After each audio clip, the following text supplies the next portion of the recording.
Who the heck is Pep Talks? I'm not gay, but I fantasize about Marco Rubio. Pep Talks. Pep Talks. Pep Talks. Let's eradicate the Kung Flu. I'm literally coming. Pep Talks. Pep Talks. Who the heck is Pep Talk? They want our women. They want our children. Pep Talk. Sometimes no means yes. Grab them by the Pep Talk. Grab them by the Marco Rubio. Obama is a racist. Pep Talk. I'm literally coming. I'm Pep literally coming. Pep Talks. We found weapons of mass Pep talks. destruction. My fellow Americans, it has been confirmed today from Pep Talks that we are indeed all high on politics. Yes, we are. Oh, man. Hold on. I just heard something over there. Make sure that something didn't just pop.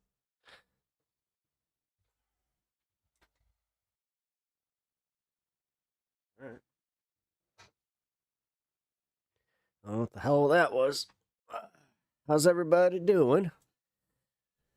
Man, I feel like I'm starting to speak like a Canadian. That was a wild stream yesterday, man. Gotta say, guys, I was not expecting that to have as much traction as it did. Not sure if anybody was here when it happened, but we broke 1,000, man. It was, that was, yeah, wild stream. Oh, yeah, man. It was the Canadian election, I gotta say. It was more entertaining than I thought. Already preparing for your move to Canada? Ryan, how long did you stick around on Honeybee's stream? Because I'm a little exhausted today because I was there until she closed it out, and that was around 4 a.m. So yeah, that was a lot. And I mean, like, I feel kind of bad because I may have oh yeah, just Graham. Ah, dude. Well, first things first. She was not happy. Like, let's put it this way, man. She was not happy at all. And she definitely took a few steps back to the globalists, and they're doing the whole thing where they're the turnout of the Canadian election.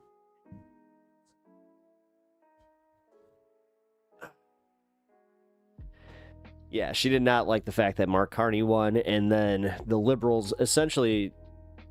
It's really weird the way that it turned out, because they retained, but only through NDP, like, seats. So think of it kind of like the Squad, where if the Squad had grown by another like 10 members, then they would definitely have, like, you know, enough power to kind of strong arm, but they would still have to work within the Democratic caucus. That's pretty much what happened. So, you know, I will say this. Too busy crying my eyes out. Oh, buddy, what's going on? How you doing? Like, oh shit, I'm sorry. Fuck. Feel bad now. I mean, come on. I hope everything's okay. Fuck, man. I hate to say, yeah, that was Memorial Day, hitting hard. Oh shit. Yo, Smoke, what up? How you doing, bud? I just called you bro and bud. Oh man, I am tired. I covered pretty much the entire Canadian election yesterday, so that was wild. I had the most numbers that I've had on a single live stream over on YouTube. That was also wild. Definitely brought out some conservatives, which was kind of fun, gotta say. I haven't had a lot of just random interactions, but dude, I gotta say, they definitely are petering out as far as the energy for like counter trolling or any of that. Doing well. Just got the kids down for a nap, smoking a little herbo, playing some Ultima Online. Hell yeah, man. Dude, there's nothing better than when you get that moment where you're just like, this is me time, and I'm gonna do what I want to do.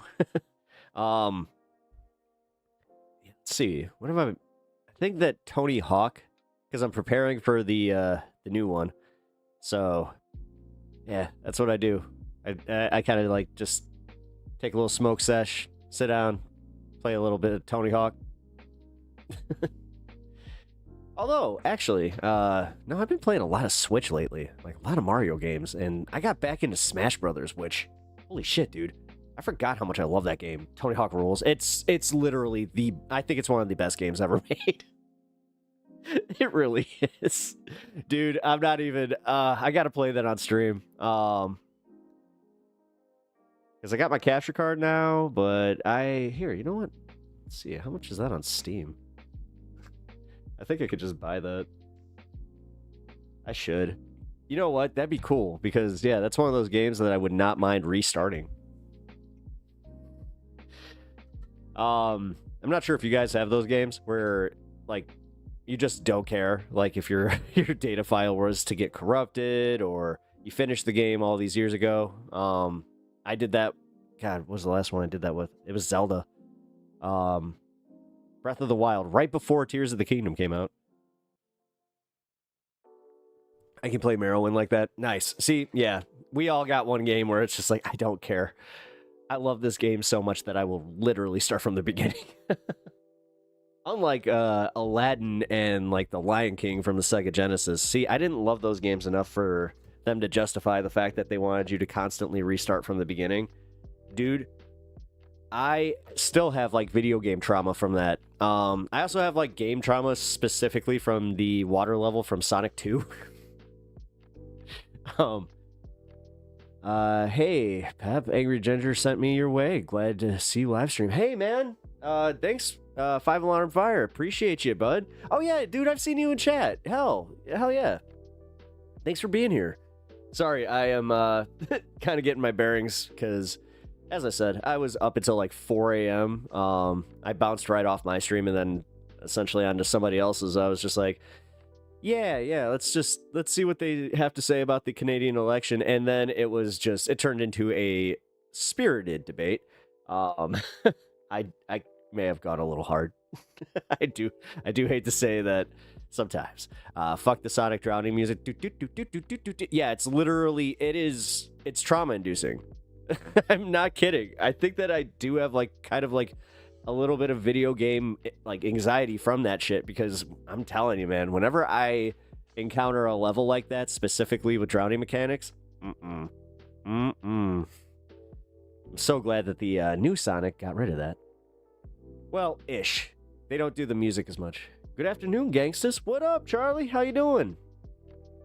Ah, man. I hope you guys are doing well. Sorry I missed that one. Oh, yeah.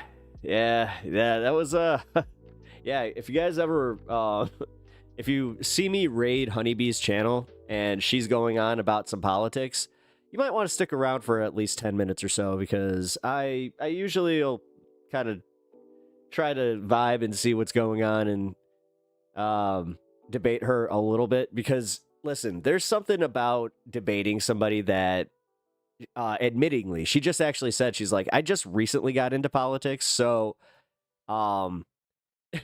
it's also kind of funny when you're like, oh my god, she also has, like, she is very set in her ways, so there's that.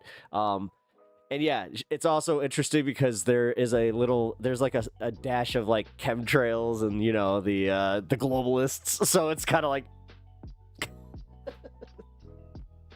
I don't know. I'm a masochist in some ways, so go the Mario route. Give me faster main music, and that just goes harder than normal. Yep. Why must you give me? Yep. Why must you give me the childhood trauma, Sega? I am not even kidding, man. Sega did that though, because I'm thinking back, like they really didn't care. They didn't care about your feelings. Like Contra, they didn't care. Like they didn't care at all. Oh, man. Let's see. Yeah, I didn't even make it to the Sega Saturn. Because, like, when the Sega Saturn came out, I kind of remember the N64 was just debuting.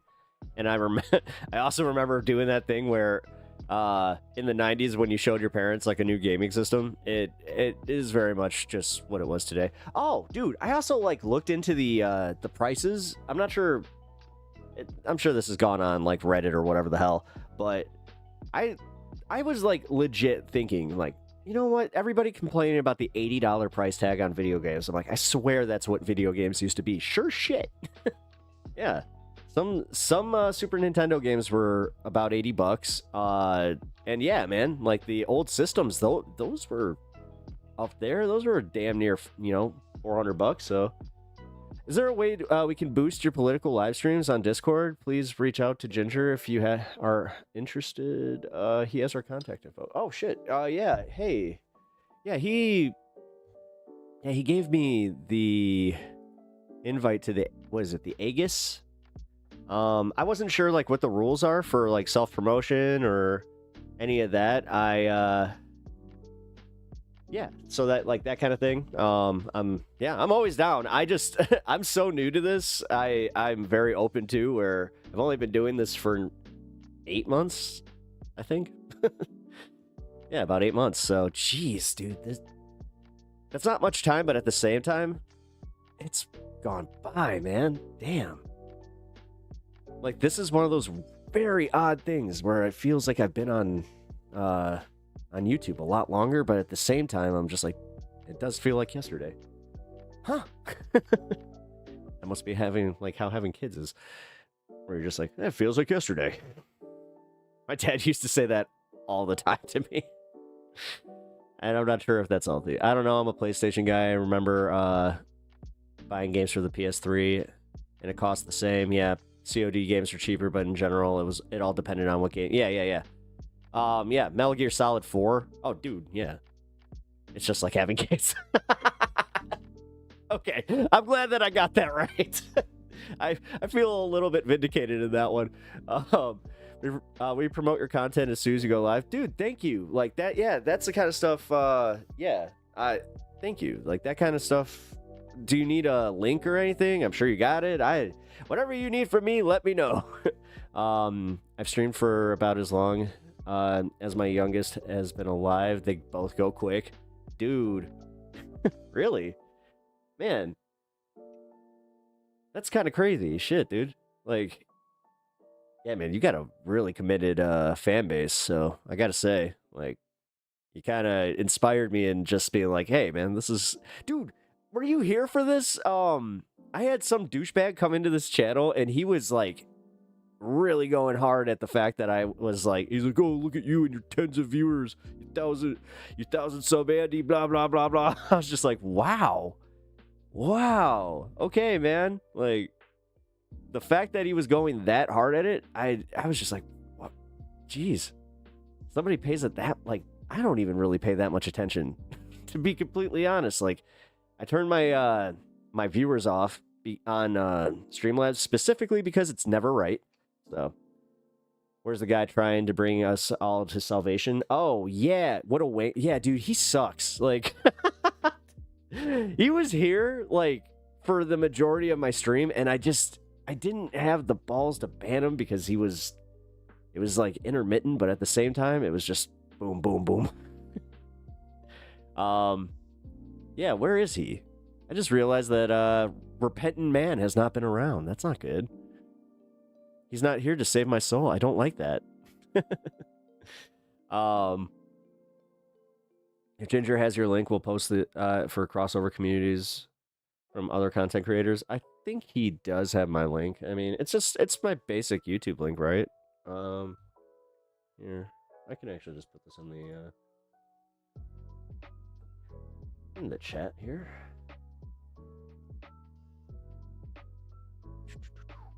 What up?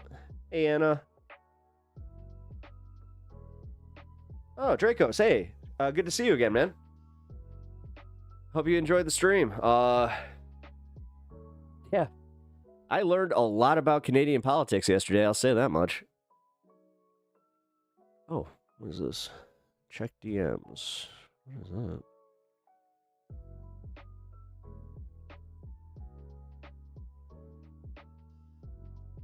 What is that?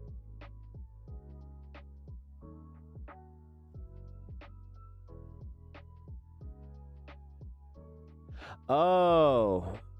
Oh, yeah, yeah. Yeah, as long as you're using a dryer sheet. Like the dryer, I'm telling you, man, I smell dryer sheets now, and I do associate it with like trying to hide my smoking. Like, ooh, this smells like my old room. Got it. I'll reach out to it. Thank you, man. Thank you so much. I really appreciate that, dude. I'm flattered. Thank you. No napkin, cotton swabs, spray, and some rubbing alcohol. Really? I have never heard that one. We call those spoofs where I'm from. Spoofs? Yeah, so like the way that we do it, before I had long hair, we'd borrow a girl, like, you know, one of our girlfriend's hair ties and just be like, hey, let me see that. You know, take the toilet paper tube, take a dryer sheet, and boom, spoof. I mean, those are the easiest ones, I gotta say, but that also, I'm not even kidding. Like, you do, it's a very specific smell where you're just like, okay, well, if you know better, then you're just like, someone's smoking in here. It doesn't smell like smoke. It smells like fresh laundry, but mixed with a little bit of resin. Man, I've always had long hair, but otherwise say. Yeah. Well, I mean, it kind of feels like I've always had long hair at this point. It's been over 10 years now, so once you hit that decade, it's like, yeah, I barely remember having the short hair. But yeah, that was always kind of funny too, where it's just like, hey, we need a rubber band. Wait a minute. Give me that. But yeah, now I always have this thing. Even though, like, I don't put my hair up, like, hardly ever anymore. Like, here. I have never done this. Let's see. This is how I used to wear my hair. Oh my god, it's so weird. Like, you can just see my face. No framing. Hi. Look at all that. What was it they said on Abbott and Preach? All that real estate.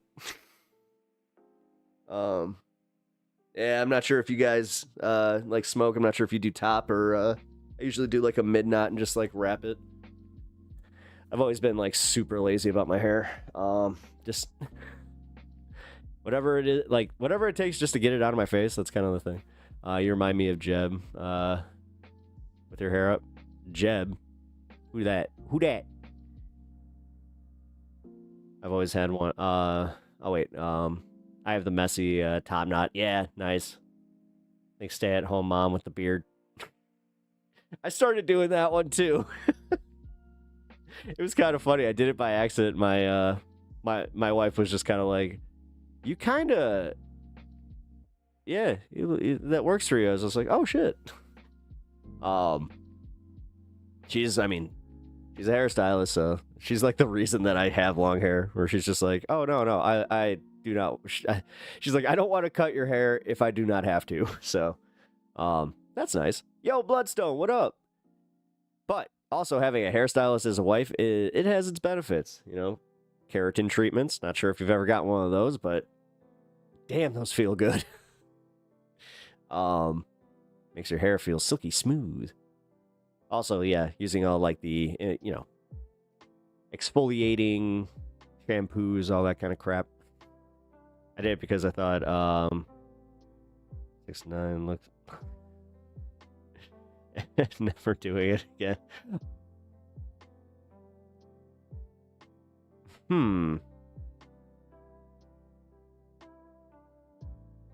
That. Yeah. Okay.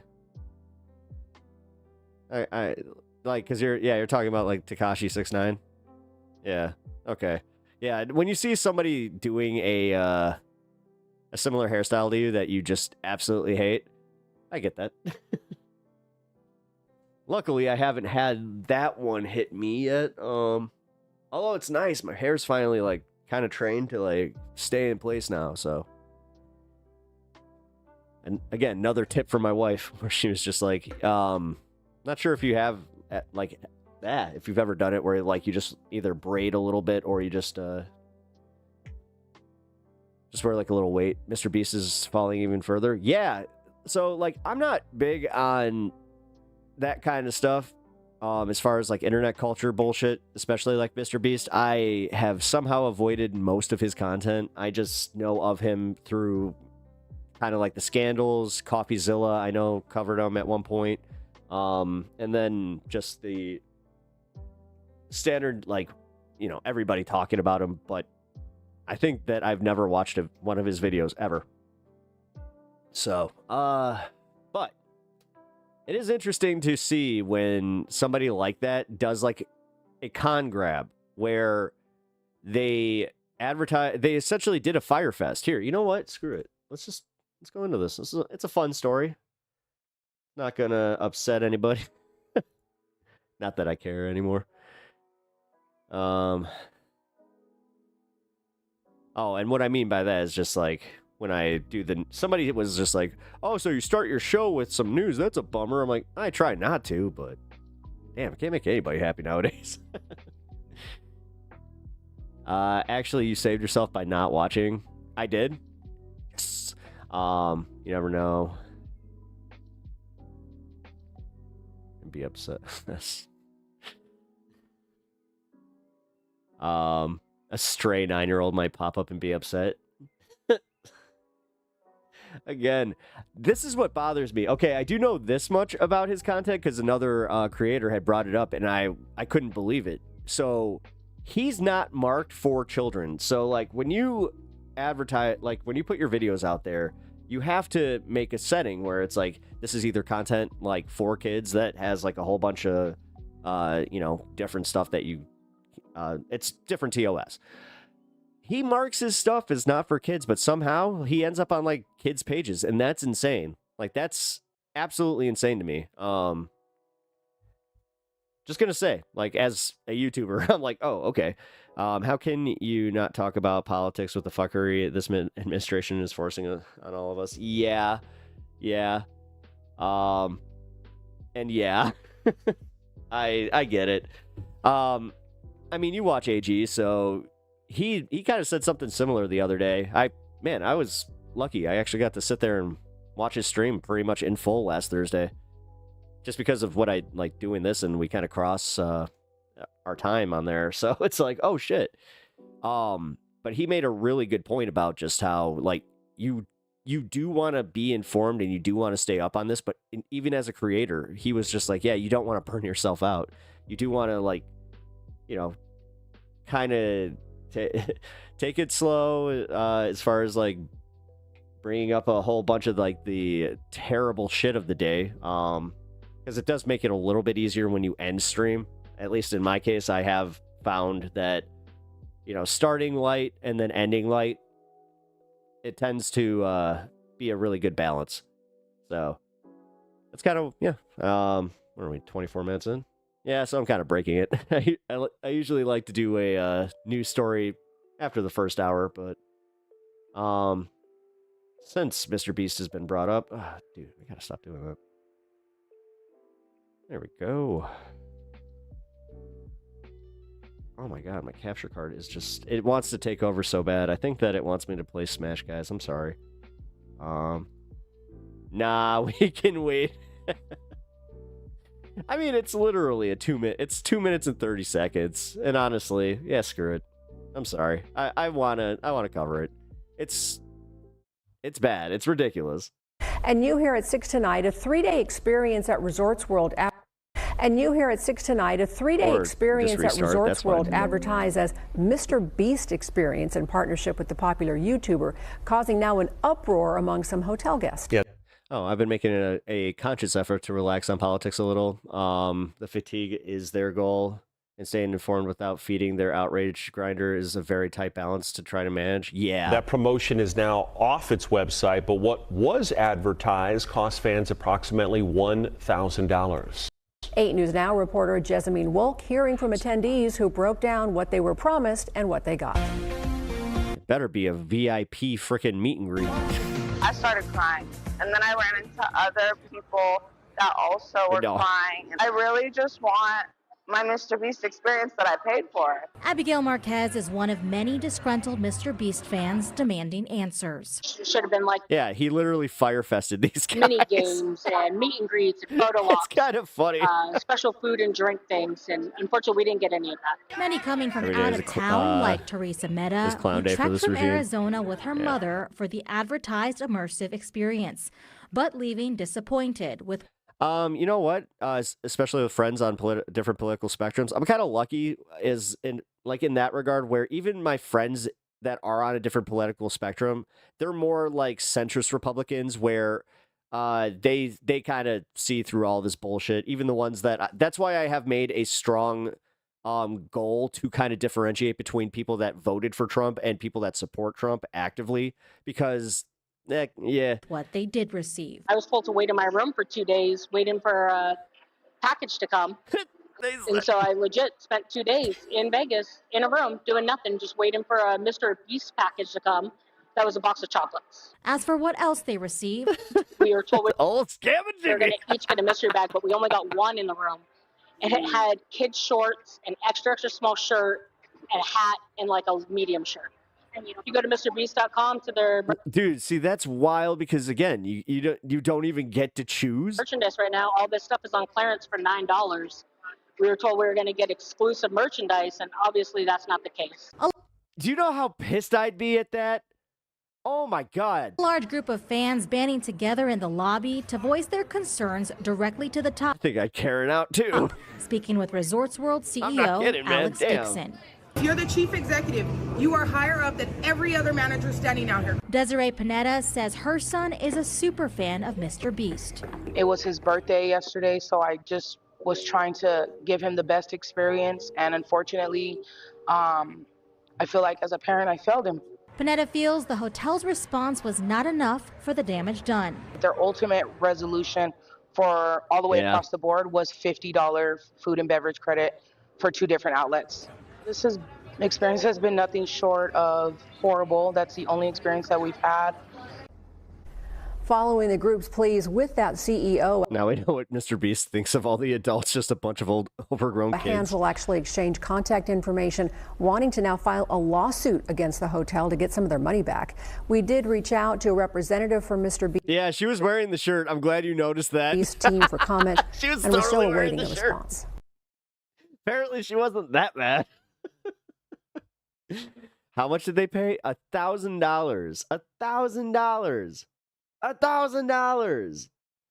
Like, dude, okay, so I'm not big on meet and greets or doing any of that kind of stuff, but I do have an idea on how much like a standard meet and greet with like even like a larger celebrity dude, Mark Hamill, for instance, when he was at FanFest, this past August, he charged $750. You got a picture and an item. I think either that or you had to pay for separate, which again, that's insane, but still less. What does $50 buy you in Vegas? Yeah. Well, okay, hold on.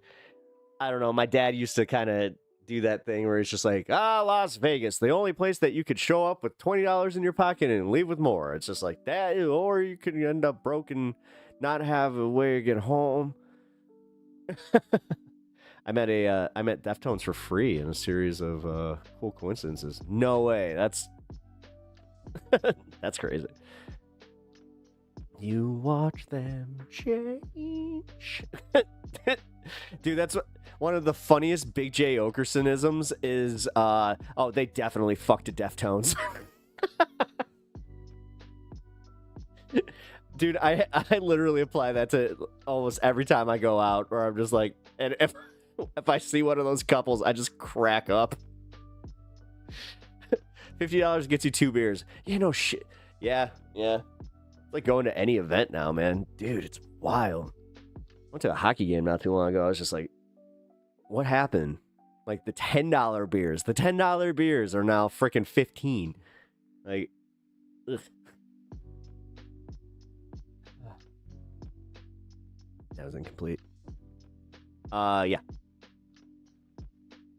I met the Israeli voice actor for SpongeBob on the street. It was, oh, really? Interesting. Tesla. Yep. The Blackhawks, one of the more overpriced experiences, especially with like the game that you're getting, because they're not very good. I don't understand this, because like back in the day, and I'm going to sound like the old man here for a minute, but back in the day, when a team sucked and they couldn't sell tickets, they would cut prices and they would, try to get you to the games by, I don't know, playing them on TV and not trying to get you to buy a freaking app. One of my favorite things that came out about this season was the Blackhawks. They didn't make a TV deal, and they did it on purpose because they didn't want to lose revenue. They saw it as like they were losing their cut because they were like, oh, well, if we had an app, that would make it that much better. No, the app was garbage. Nobody bought it. And again, your team sucks. Who's going to pay a $20 premium per month to watch a shitty team? So then fast forward to this, at the end of the season, they got all of the reports for the ratings. And sure as shit, the owner of the Blackhawks comes out and he's just like, we have to do something about this. Nobody's watching the games. We're down 71%. It was just like, gee, it's almost like when you take, like, you don't make a TV deal. You take everybody, like, the ability for everybody to come to the games because it's still so damn expensive. It's almost like nobody's going to be interested in watching your damn team, which is crazy because the Centennial is literally, here he is, guys. Look, he's here to save our souls. Guys, everybody say what's up to Repentant Man. He is genuinely here to shame all of us for smoking weed because we are all sinners. If people smoked less pot, they could afford tickets. Zing! He got me, guys. He got me. I would be able to afford more hockey tickets if I just smoked less pot. Please forgive me. I mean, guys, I love how he's just made himself a bit. I'm not smoking Tide Pod. I'm not sure if you know this. Have been here for our man Repentant Man, but he is dead serious. Dead serious. This guy is not faking. He wants us to say. He wants to save our souls. So you know what? Give it up for the Repentant Man for caring so much about us. I do appreciate that. Sad part is I'm not even trying to be like condescending. It's like, hey, I appreciate that you at least care. Somebody cares, right? Bro, even if there were TV deals, they would still be scalped to high heaven. Well, the fact is, like, you can just walk up to the box office, but that's what happened. We got the tickets at the box office, and even then it was just unreal. Like, the prices for same day seats was again, that used to be a thing where you'd be able to walk up to the box office at almost like puck drop, and they would discount the tickets. They don't do that shit anymore. So it sucks. Shame has nothing to do with it. Drugs will be your downfall. My soul is good. My soul's oh my god, Pep. If you smoked less, you could have gone to the Mr. Beast experience.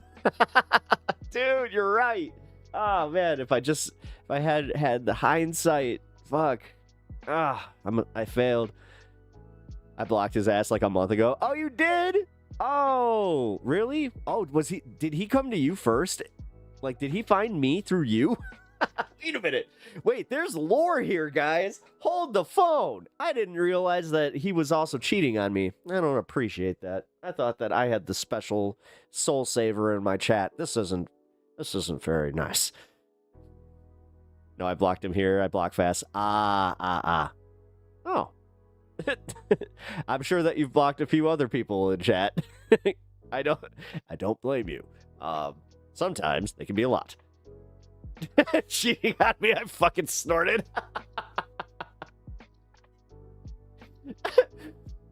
Big tobacco is evil. Like pot dealers, they sell a deadly product. I mean, hey, you're not gonna get that. You're not gonna get anything out of me on that one. never understood how tobacco was just allowed and everything else was so regulated, but whatever. Thank you for your opinion. Nobody asked you to save us. Please save your time and let us rot in this world. Oh, come on, guys. Don't shame him out of I mean, listen, I know that you guys actually might be annoyed by him, but I genuinely love this. I don't know why. Maybe it's the sincere, like, I don't know. The sincerity got me, where it's just like, oh, wait. Like, because again, if it was a bit, then you're committing S on the installment plan.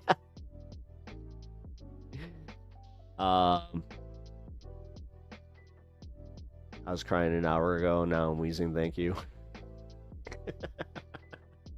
Hey, you know what? This is why you watch the show. I can bring your... I tried to bring the mood up, so... You just made a down payment. Oh, no. Anna, don't double down now, no. Oh, he's gonna... Dude, our man thinks that this is gonna end, like, with some Kool-Aid or something. I don't know. Like, he is, if you smoke, you may want to quit so you don't wheeze. He does. The funny part is he doesn't. Like, he's one of the people, like, in chat here that doesn't. So, shaming is his kink, and I don't get kink shame, but I do judge. Oh, yeah. No. I make no mistake. Just because I'm laughing doesn't mean that I don't have my judgments. It's more so just like, it's like Anna said, like, and like Riot. I don't know why, but there's something in us where we're just like, where is he? It's like I missed him. It's like we have a manga guy on our Discord I refuse to block. He gives our creators great content. Yeah, I got a few. I will say no more. Maybe he likes getting bullied. Is that a kink for you, dude? Like, you have a bully kink? Oh no. Don't use me for that. I want nothing to do with this. Wait a minute. Yeah, no, is it? Now I'm actually wondering. Wait, Alirda, your goal in life is to sound like a fuck. What?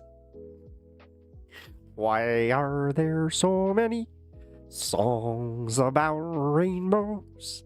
And what's on the other side? Uh-oh, it happened. It happened, guys. I just started breaking into Rainbow Connection. Oh, God, I smoked too much. He was right. Gay frogs. Kermit, no.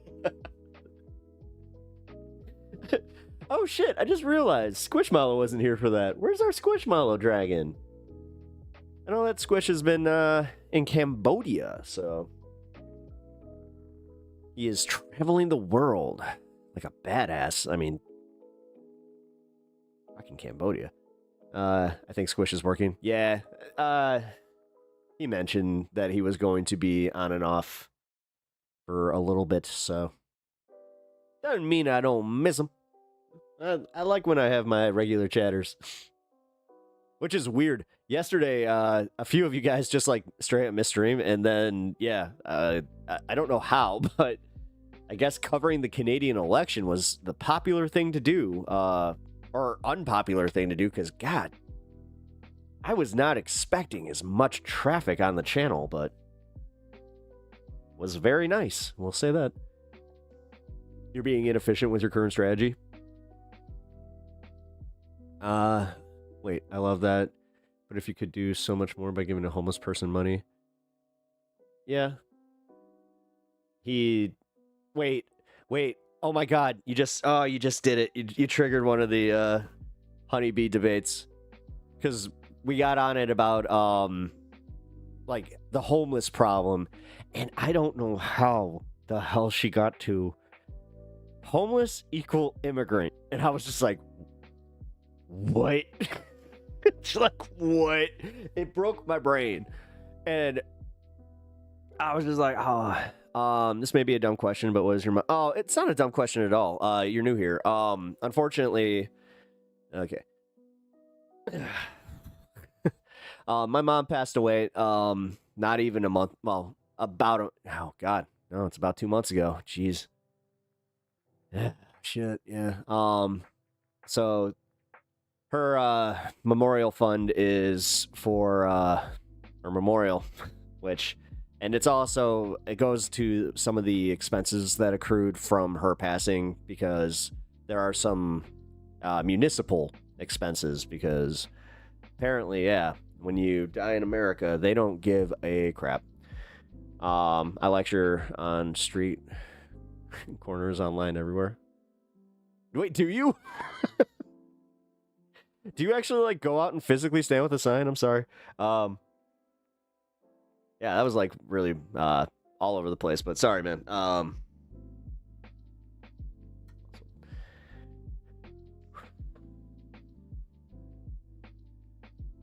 Sorry, I was having a little bit of a rough day with her with it today. But yeah, it's mostly actually when I was starting stream up, I had that moment where I wanted to run something by her, and yeah, I just couldn't. So, oh fuck, man. Thank you. Shit. 5 alarm fire $50. I'm Here. sorry for your loss, brother. Thank you. Yeah.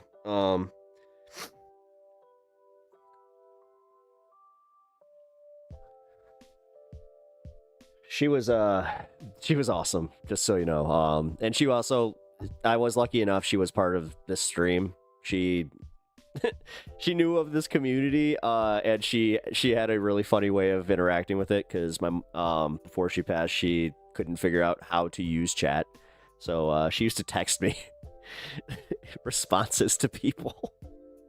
It was really, really funny. That's the part that I really miss, is the like, god damn, those random texts. But sounds like, oh yeah, dude, she really was. She really was.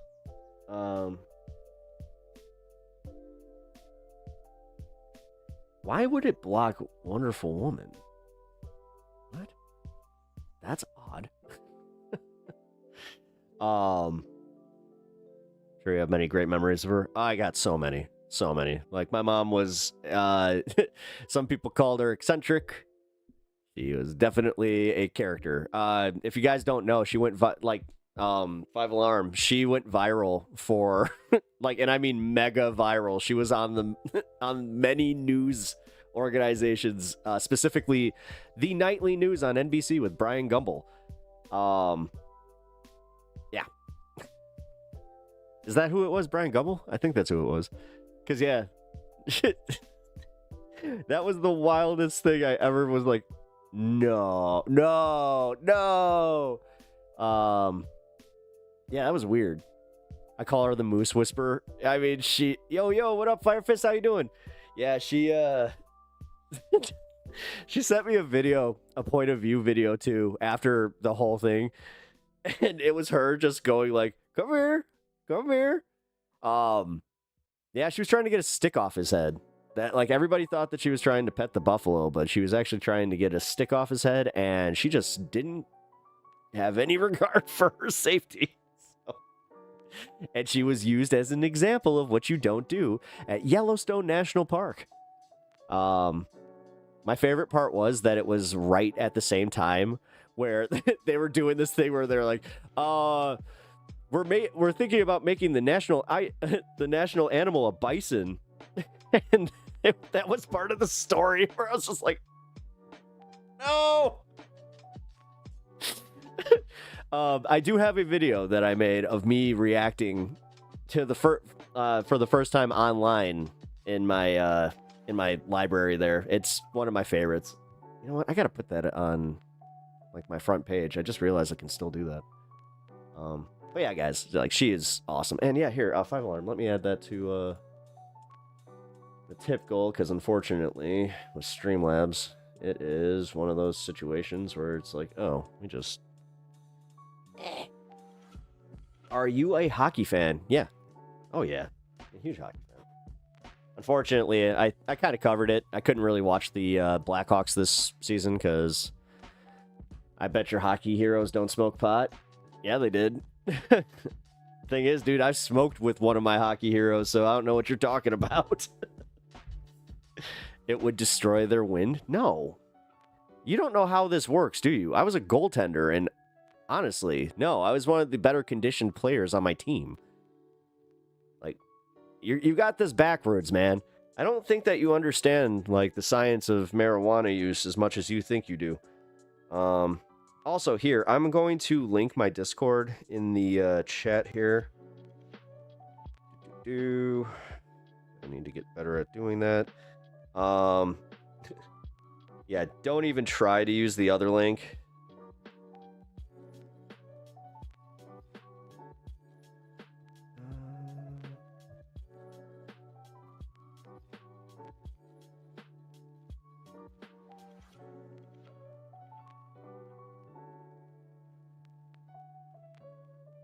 Okay.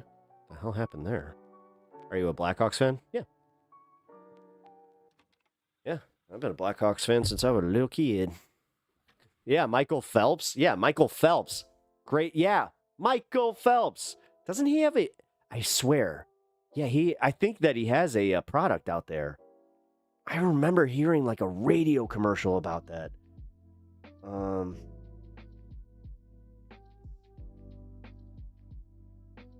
Okay, I don't know why the hell this isn't working. Give me 1 second.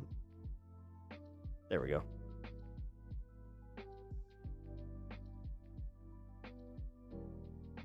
Oh, by the way, guys, there is a debate that I kind of want to check out that Queen Andrew did. There's this weird part of me that thinks that they wanted to book me for this debate, but I put a moratorium on debating for that little bit, so.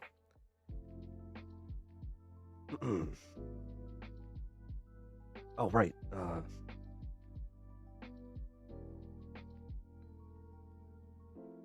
Okay.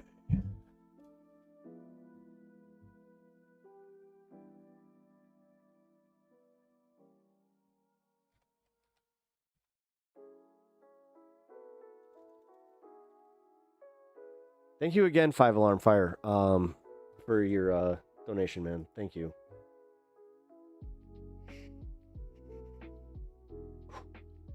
Oh man, Mother's Day is gonna be right around the corner.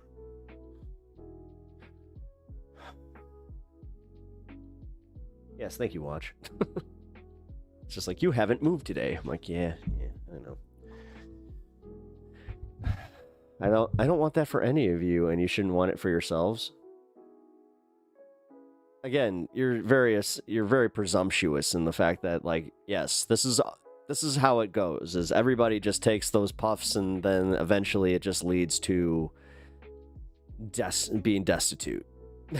Like, yeah. No, that's not, I don't think that's how that goes there.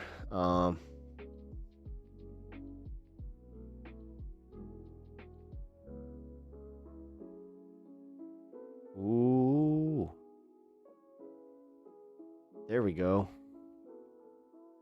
Somebody just sent me a picture of some horticulture. All right. You nearly forgot Queen's pronouns. Nice save. Oh yeah. Have you linked in our Discord as well? Thank you for the invite. Oh, probably not.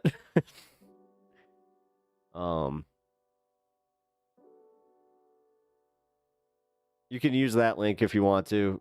I don't know. If you need me to resend it through Discord, I can do that. Oh, man. As I said, I'm very, very new to most of this, so... you ever suck dick from where?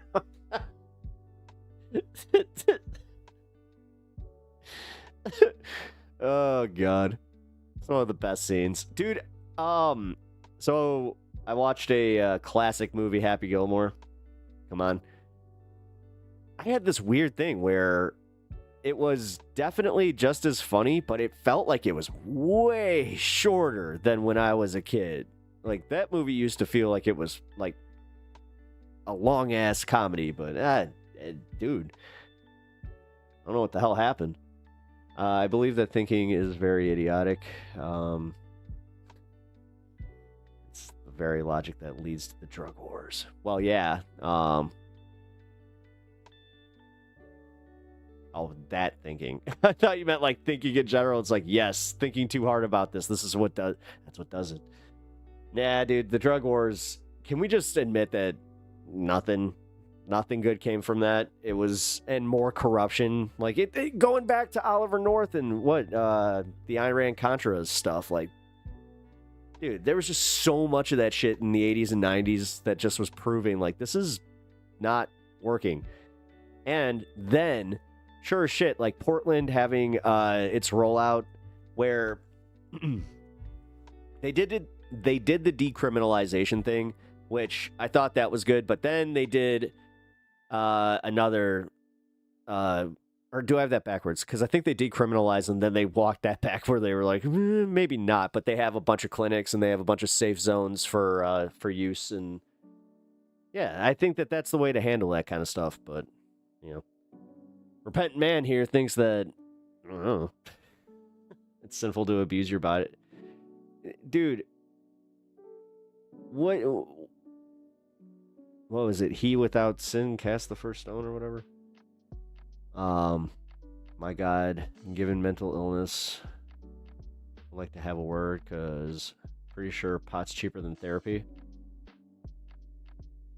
Yeah. Although therapy's good. Wait a minute. Dumb question. How's this work in Israel? Where, like, what's the healthcare like there? Shit, I've never thought about this. Now I'm interested. Yeah, what's the actual, like, do they have the, like, do they give you the ability to see a therapist? Because I would think, you know, you need insurance. What? Seriously, they adopted the American system? Ew. Ooh. Damn. So you guys don't have any, like, just basic, like, healthcare? Interesting. Learn something every day. Look at that. I believe that thinking is very...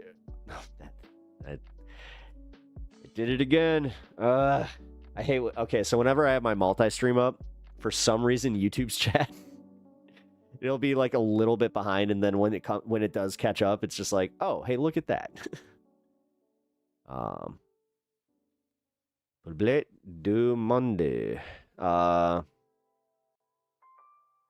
needle exchange was incredibly effective with the reducing overdoses, expanding treatment access and mental health care, preventing the spread of infectious diseases, increase regular testing. Yeah, so, because, yeah, do you know what year they instituted that? Because, God, I feel like it's been long enough that you would be able to look at and see the stats at this point. And not just the fucking Republic. God, because that's, again, I was saying this yesterday, just like how the one thing you have to just say is like how Republican framing, like man, when they take something and run with it, they, for some reason, are just so goddamn good at that. I gotta give it up. Like, I'm not sure if it's because their base is the way they are. I'm not trying to be as reductive there, but somebody had mentioned that recently. Oh yeah, my buddy, he's a Howard Stern fan, and he was saying how at one point Trump was on Stern's show just talking about how if he was going to get back, like, because I guess this was in between him not being interested in doing politics. I think this was like at the peak of The Apprentice. But yeah, he just kind of brought it up. He's like, if I was to run again, I'd run as a Republican. They're much dumber. They're much more accepting. Like, he just kind of laid it out there, and it's out there for all of them to see. They don't care. Says a man whose screen name Repentant Man sounds like someone who practices self-flogging. Yeah.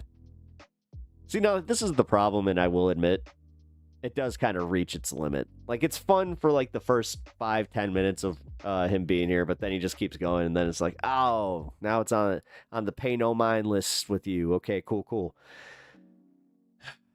Don't knock self. Okay. And it's just like, hey, I thought we said no kink shaming here.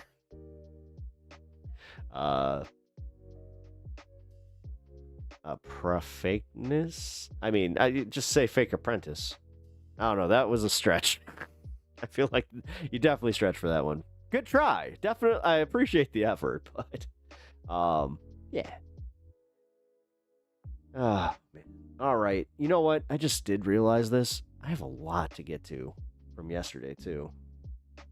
So let's take a look here. Wait. Oh no. Did they put it behind a fucking... Oh, they put it behind a paywall. No. They put it on a members only. Well, that sucks. Maybe to the Vanguard to do that.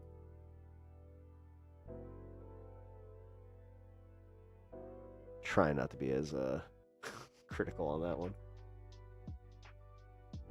All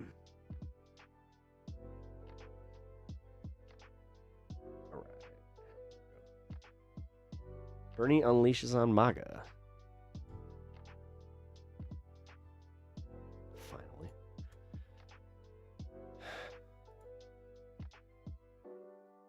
Then... You know what? Here, let's do the news real fast.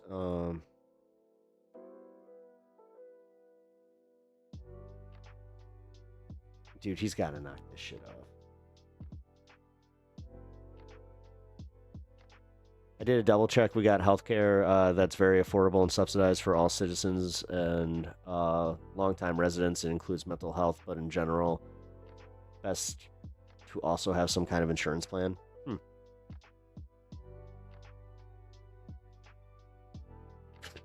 Not exactly. I hate to be this guy, but it's like that's not exactly a great sales pitch on like why you should go get your own insurance. It sounds like it's like, yeah, even if it's basic, it sounds pretty good.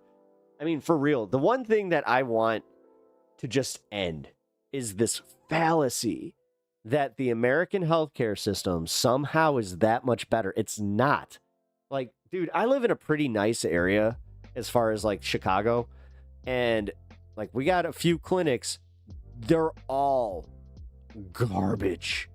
I'm talking like they all need renovation. They all are just, I don't know, man. Something happened there where they, for some reason, everybody that works there, you might as well be going to a TGI Fridays that's about to freaking close.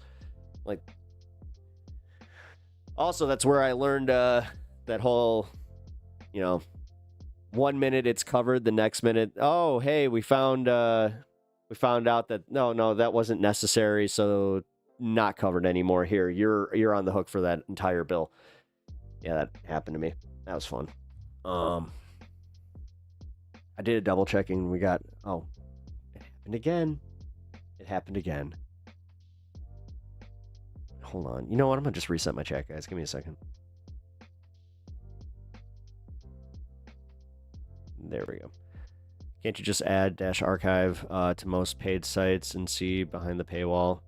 It used to work. No, and unfortunately, there's as a YouTube creator, they have this thing about using ad blockers that I'm not gonna even try. The place I was talking about opened for exchange services in 2007. They were all well-known AIDS clinics and healthcare centers since 1986, so there's so much data there. Okay, good. Yeah, so, again, why these programs aren't getting more traction, nationally, especially with that much time. I'm actually kind of surprised that, like, a place like, Chicago, we didn't roll that out, because we do have some problems with that, But then again, it's not like Repentant Man thinks, where it's just like every underpass is fucking Skid Row. Although the tent, dude, you know what? No, I walked that back a little bit because I did just see, like, It's like the out of sight, out of mind thing. Because I did, I went around one of the, like, alternate routes. And I saw, like, where they have, like, a new tent city where you can kind of tell that they just pushed everybody out from, like, the main areas. Yeah. It's like, dude. We also just had a tent city get burnt down, man.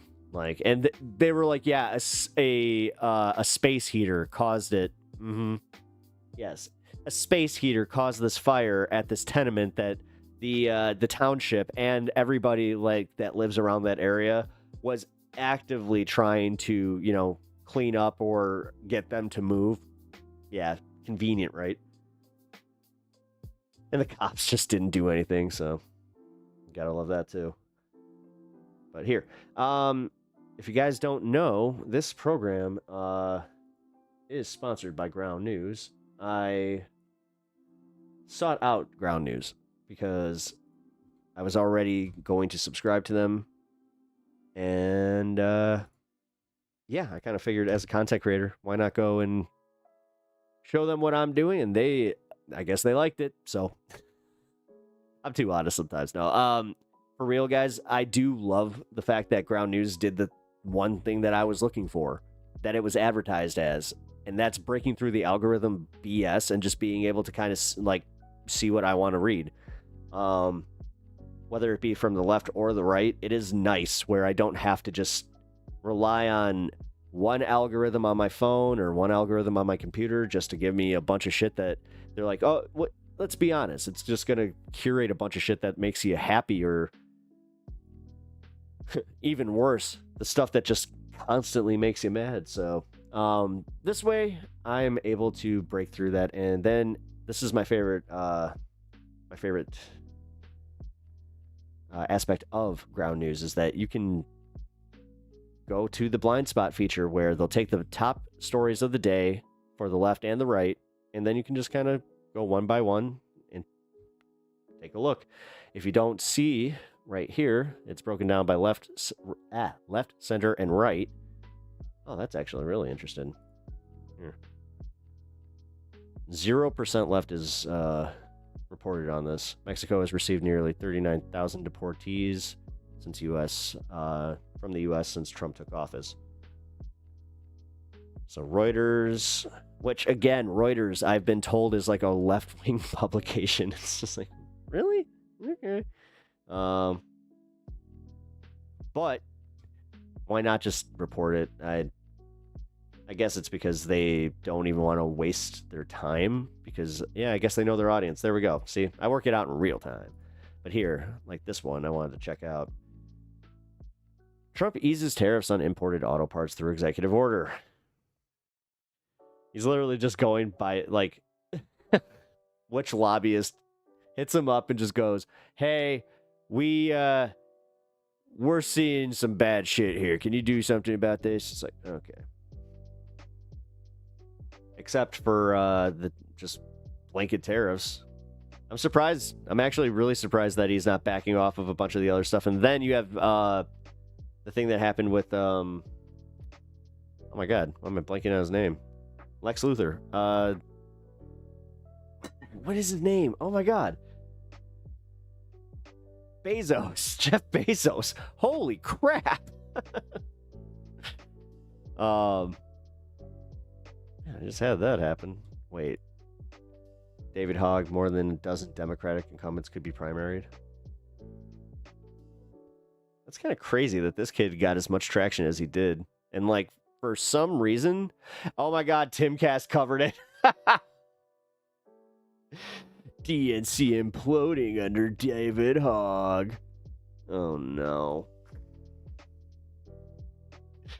Oh, God.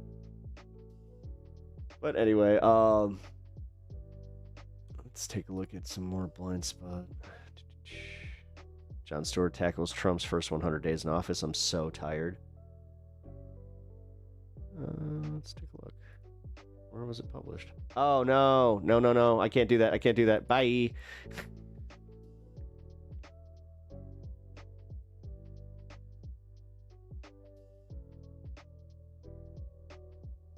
Yep, bye.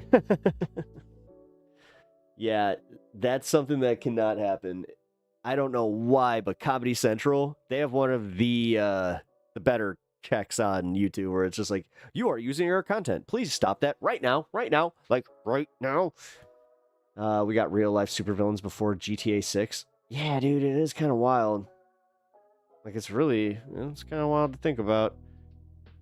How come they're not reporting on the Amazon thing?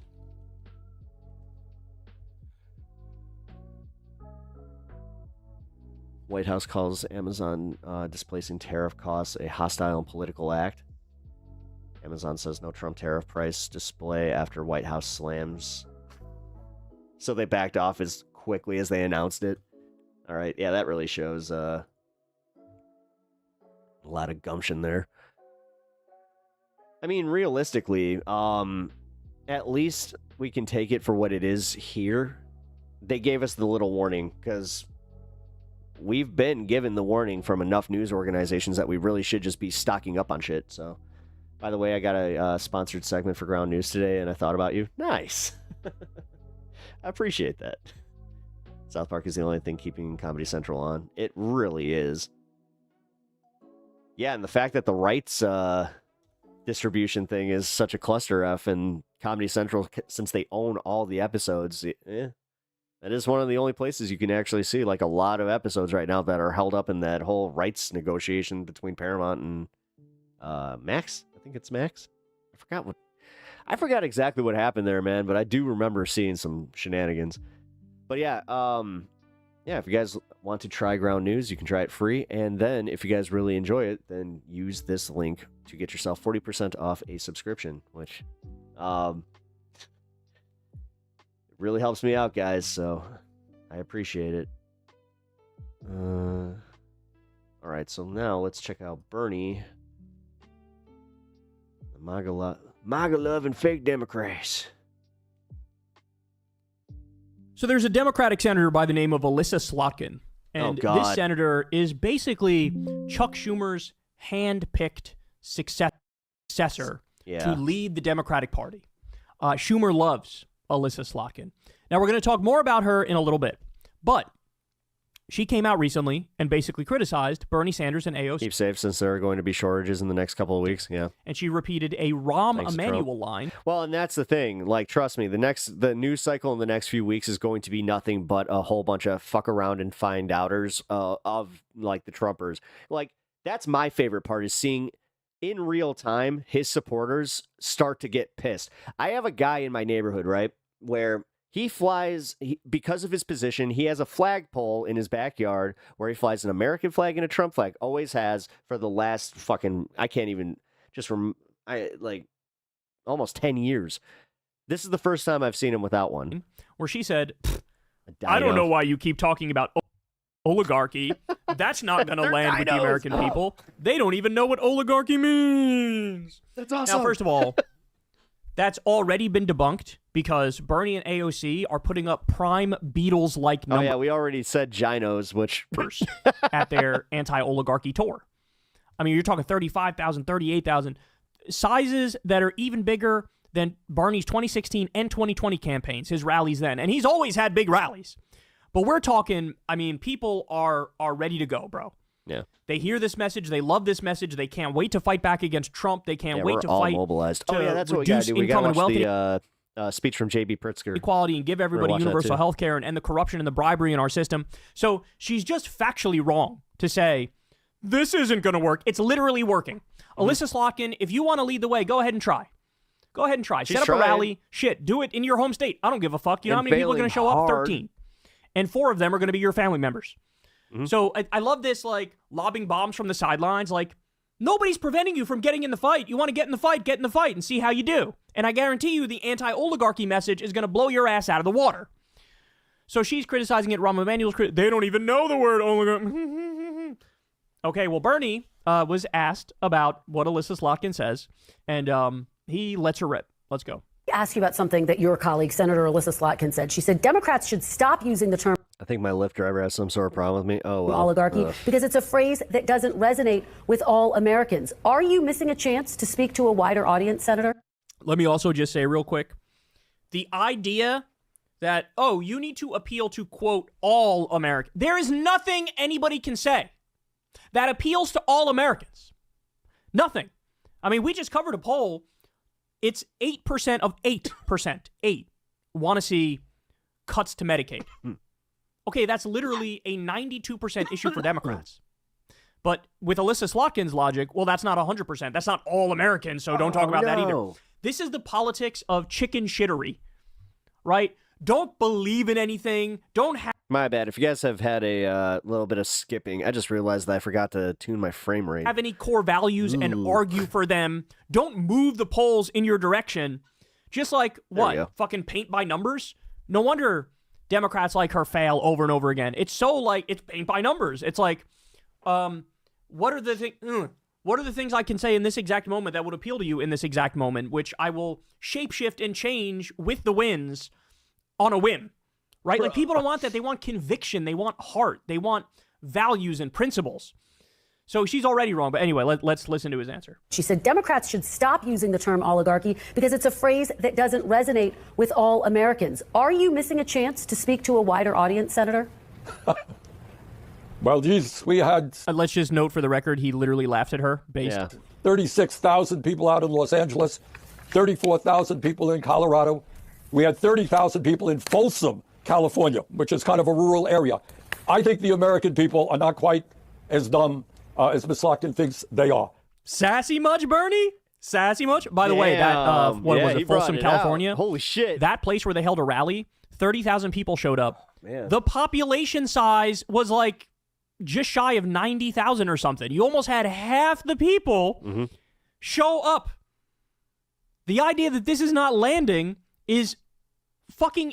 They're all paid. They're all paid. Insane, bro. It's all the protests are all fake. None of them are real people. It is insane. I think they understand very well. When the top 1%... At what point, by the way, is that just not going to work? Like, it still shocks me that he is able to get that over with his base. More wealth than the bottom 90%. When big money bro didn't just roast or cremate it. They're able to control both political parties. They are living in an oligarchy. And these are precisely the issues that have got to be talked about. Are you living in a democracy when Mr. Musk can spend $270 million to elect Trump and then becomes the most important person in government? Or AIPAC and other super PACs have enormous power over Democratic candidates? Those are issues that we have got to talk about. That is the reality of American society today. The very rich getting richer. Working class people are struggling. 800,000 people sleeping out on the streets. If we don't address that issue, the American people will continue to turn their backs on democracy because they're looking around them and they're saying, does anybody understand what I am going through? And unfortunately, right now, to a large degree, neither party does. Right to policy. He goes right to policy and hammers away on that. This is why Alyssa Slotkin she's trying to punch above her weight class. She can't win this battle. She can't win this fight. She's incapable of doing it because she doesn't believe in anything.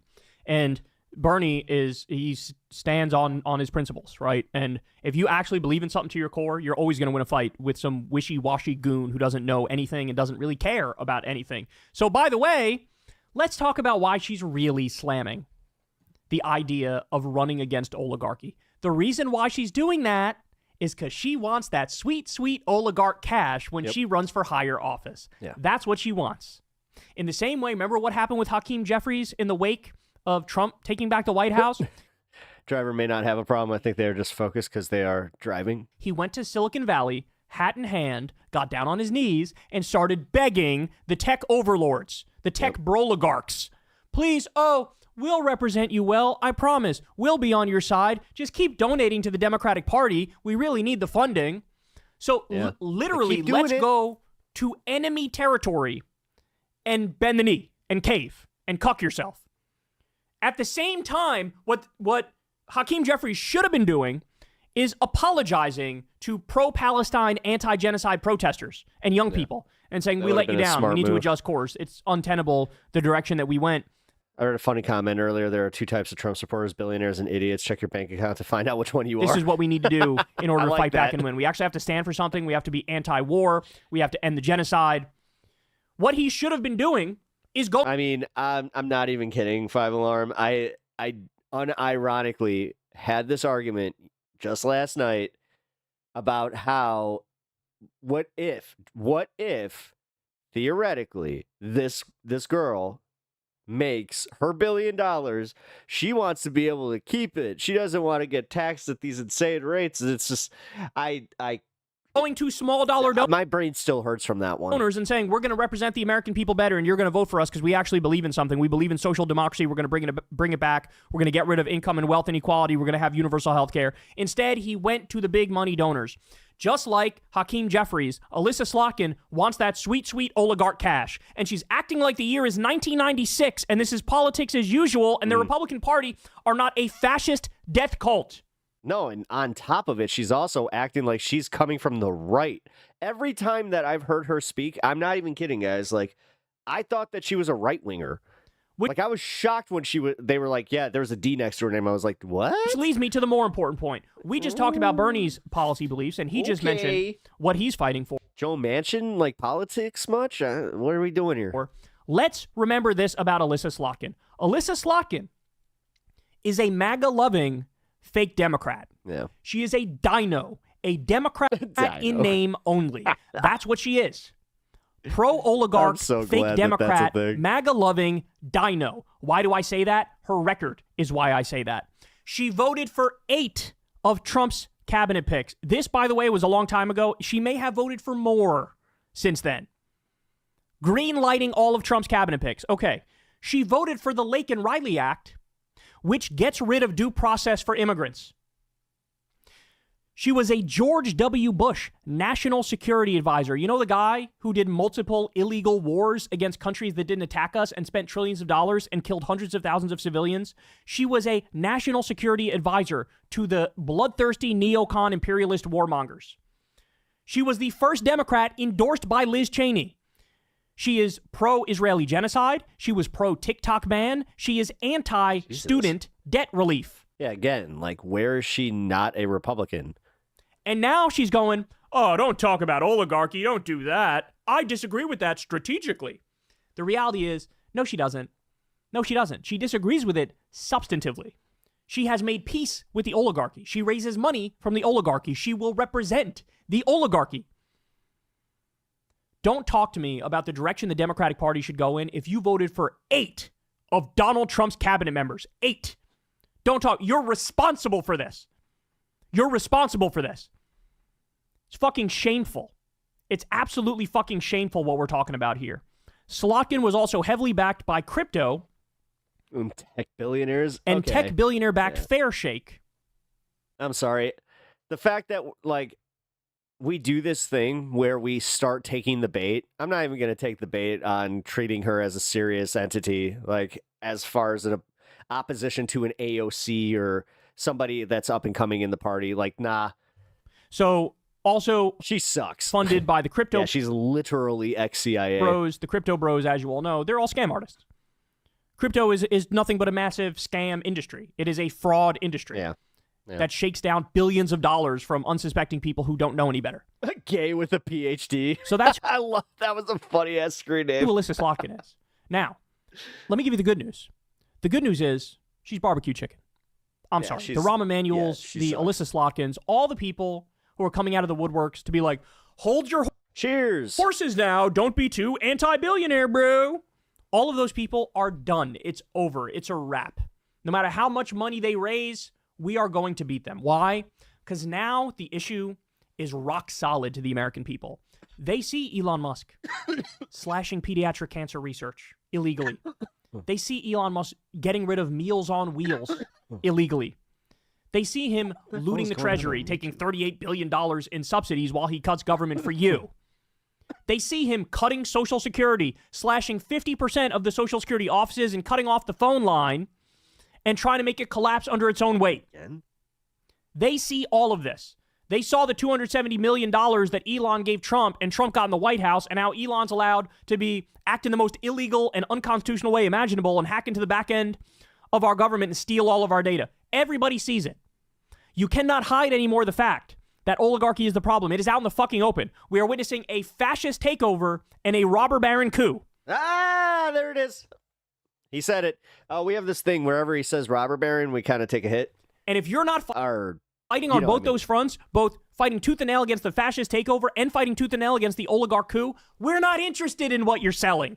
Take your 1996 style campaign and ass back to 1996. This era is not for you.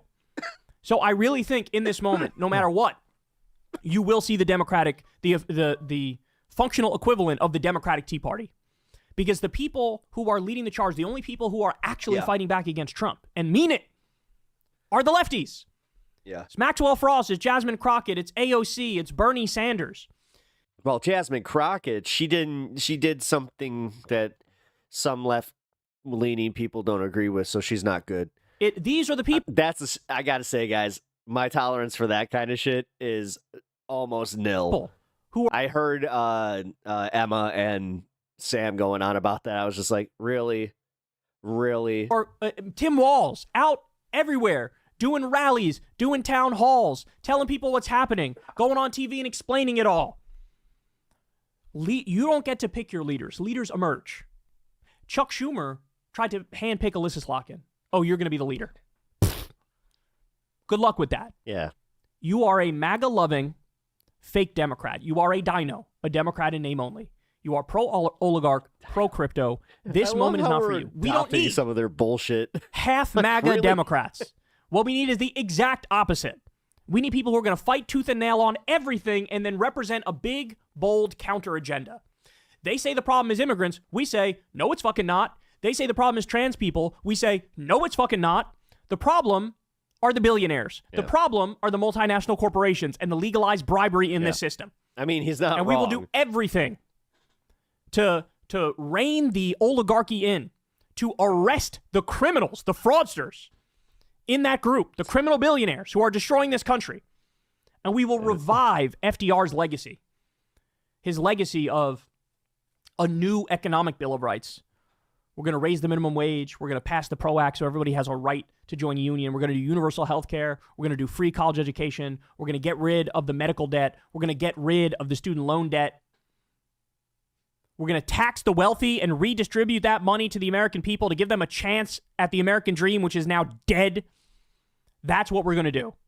And it doesn't matter how hard you try. People like her will not be able to stand in the way because nobody's interested at all in what she's selling. So right now, she can try to counter the rise of AOC and Bernie. But ladies and gentlemen, this is like... What is my handle on other live streams? It's always Pep Talks TV. The wind. This is like a kindergartner trying to take a swing at prime Mike Tyson. It ain't going to fucking work. Hey, y'all, do me a favor and like and subscribe. It helps out big time in the algorithm. Click the bell as well for notifications when and then videos on drop. this Pep Talks and watch that video on screen right now. You know you want to. Majority Report. All right. Let's go to the next segment here. That's, you know what? Going to be JB Pritzker because, dude, he really did nail it yesterday. Oh man, I barely got to cover that My Pillow thing yesterday too. Damn it. Yeah, Mike Pillow. He got Did you hear about what happened with Mike Pillow? How he used AI for his court deposition? It's one of the dumbest scandals I've seen in a while. Hey. Careful, dude. Don't crash too hard.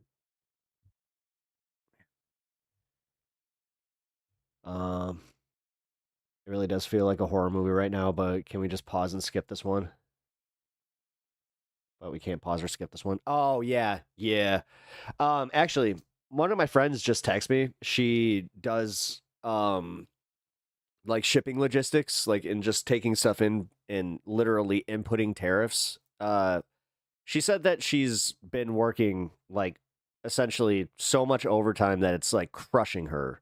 Yeah, he used ChatGPT for his court deposition. Literally, hold on. I need to do a prompt. I need to file a lawsuit against all the robots. Dude, I can do Jesse Ventura, but for some reason I can't do him. They're essentially the same impression. I don't understand like how that works. My brain has like this whole thing where it's just like, no, you will not denigrate your Jesse Ventura impression for the My Pillow guy. God. Can we just admit that that was one of the funnier things to come from like the 2020 like election fraud thing where I'm filing a lawsuit against all machines. Well, thank you so much, John, and good evening, right. Granite State Democrats. Yay. We're going to go faster. Well, now you all know that when I was elected in 2018, I asked Governor Lynch to come to Chicago to help me plan for my first year in office. And honestly, it turned out to be the most productive year that any, well, first-term governor has seen in quite a long time. Again, this is my governor, man. I voted for him twice, and I got to say, I'm pretty happy, especially after he tried to propose the FAIR Act, which a lot of people don't know about on the national stage. That was where a billionaire governor was the one who put forth legislation to tax the richest Illinoisans, because in Illinois we have a flat tax. So Enshrined reproductive rights into law. We legalized cannabis. We protected labor rights. We joined the U.S. Climate Alliance. Now, did he already say the insulin thing too? Because he was one of the first. We were one of the first states to put a cap on insulin. and I'm not going to go through the rest, but it is true that we had an awful lot of fiscal challenges in the state, which now, after 25 years of getting 21 credit downgrades for the state of Illinois, we've now had 9 credit upgrades in my first 6 years. But dude, we had our first balanced budget, I think, 2 years ago. Here's one thing I learned. It's that New Hampshire's Democratic governors know how to get things done. It's great to be back here in the Granite State tonight. I want to thank Chair Ray Buckley. Thank you, Ray. You've been so kind to me personally. I want to shout out your amazing Congresswoman, Maggie Goodlander. And, of course, your next United States Senator, Chris Pappas. There ought to be some sort of medal, honestly, given out to Democrats willing to serve in that Looney Tune Republican Congress. So God bless the two of you. Thank you. Senator Maggie Hassan, who had to step out because she had a pressing engagement. A couple of weeks ago, I watched her absolutely flambe. Every time. Donald Trump. Every time I hear that somebody had to step out because of a pressing engagement, it makes me go like, okay, was it a bathroom emergency or is it something more salacious? Trump's U.S. trade representative at the Senate Finance Committee. Did anybody see that? You got a good governor. Hell yeah, we do. He just codified trans rights, man. Like there's so much about what this guy has done to protect like my friends and the people I love, and also again, hey, I loved it. Poor guy. Dude, I haven't. I'll be real. I was part of Normal, which wasn't the best organization, but I was an activist. I was trying to get legalized cannabis to be a thing, except we were trying to get it federally. We just didn't think about the states' rights situation until Colorado actually did it, and then that became the main focus. Where it's just like, no. Now we just got to convince our governor. The first governor that we tried to do it with was Bruce Rautner, and he made sure to let us know that it would never happen if he was the governor. I'm pretty sure that's what lost him his seat. I haven't seen someone look that lost and alone since, well, Ron DeSantis was running for president. What an honor it is to be here again with a true New Hampshire legend, Senator Jeanne Shaheen. Man, he's putting over the New Hampshire senator. I'm not sure why anybody would ever want to leave the United States Senate, especially not now. But there are few people in the country, truly, who deserve a relaxing and happy retirement more than you. On behalf of your many enthusiastic supporters all across this nation, thank you. Thank you for serving our nation with honor and integrity. Is that the only sign they had? Can't see it. So when I was here about 8 months ago at the AFL-CIO Labor Day breakfast, I laid... AFL-CIO, that's Where a lot. Are you? Go ahead, yell. There you are. Awesome. I laid out the bleak situation that we would find ourselves in if Donald Trump returned to the White House. Hey. Now, well, here we are. I gave it to you straight last year. and I'm going to give it to you straight again tonight. In this fragile moment, the direction of this nation will turn on who we choose to listen to, whose stories we decide to tell about what is happening, who we elevate and who we ignore, How you doing? who we find noteworthy and who we label as just noise. Who we listen to will shape the way we react to events as they unfold. Fellow Democrats, for far too long, we've been guilty of listening to a bunch of do-nothing political types who would tell you that America's house is not on fire, even as the flames were licking their faces.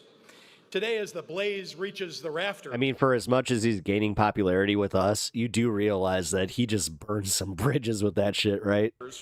The pundits and politicians, well, the pundits and politicians whose simpering timidity served as kindle for the arsonists, they urge us now not to reach for a hose. Meanwhile, if we took care to listen to the voices of real people, we would hear our neighbors and our friends standing on the streets, outside, screaming for a response, one big enough for a 5-alarmer. So today I want to talk to you about those Hey, 5-alarm, he just shouted you out. people. Dude, I want their hell voices yeah. to be what we hear, their stories to be the ones that we tell. Andy Smith. Andy Smith lives in Edwardsville, which is a small city in southern Illinois. On February 4th of this year, Andy took a homemade sign to a spot where she figured she would get the most visibility, the intersections of highways 157 and 143, and on her own, she lifted up her sign and she started protesting the Trump administration. Later,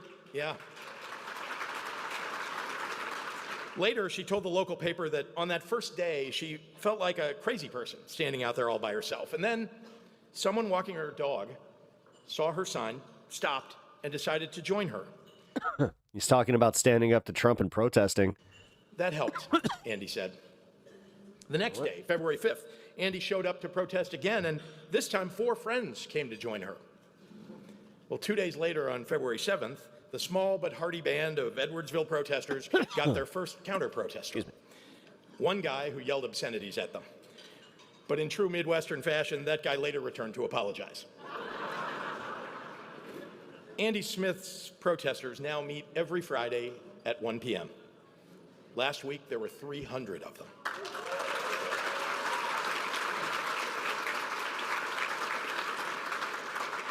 Gavin Carpenter is a disabled military veteran and a maintenance mechanic at Yosemite National Park. Every February, Yosemite fills with people waiting to see an event that happens only once a year. The winter sun lights up a waterfall on the face of the park's most famous cliff, El Capitan.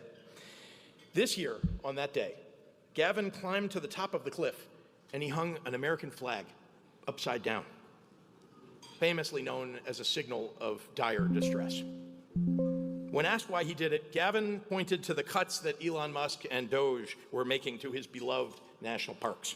And he said, "We're bringing attention to what's happening to our parks, which are every American's properties."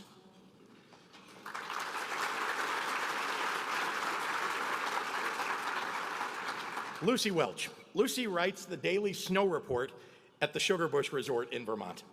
Last month, J.D. Vance went on vacation at Sugarbush.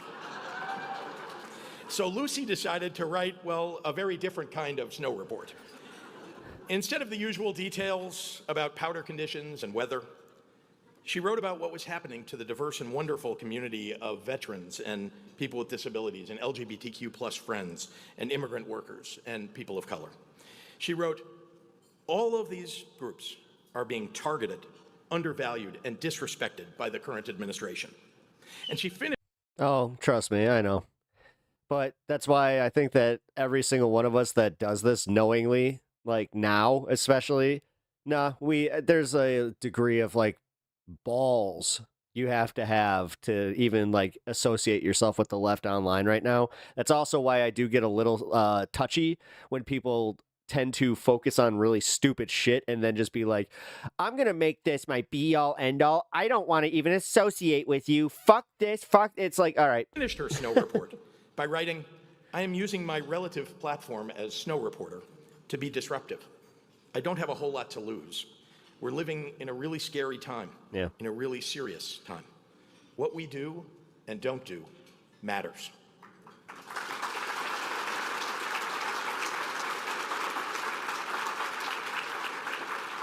Andy, Gavin, Lucy. Those are the names that we should be paying attention to. Those are the stories that I want to share.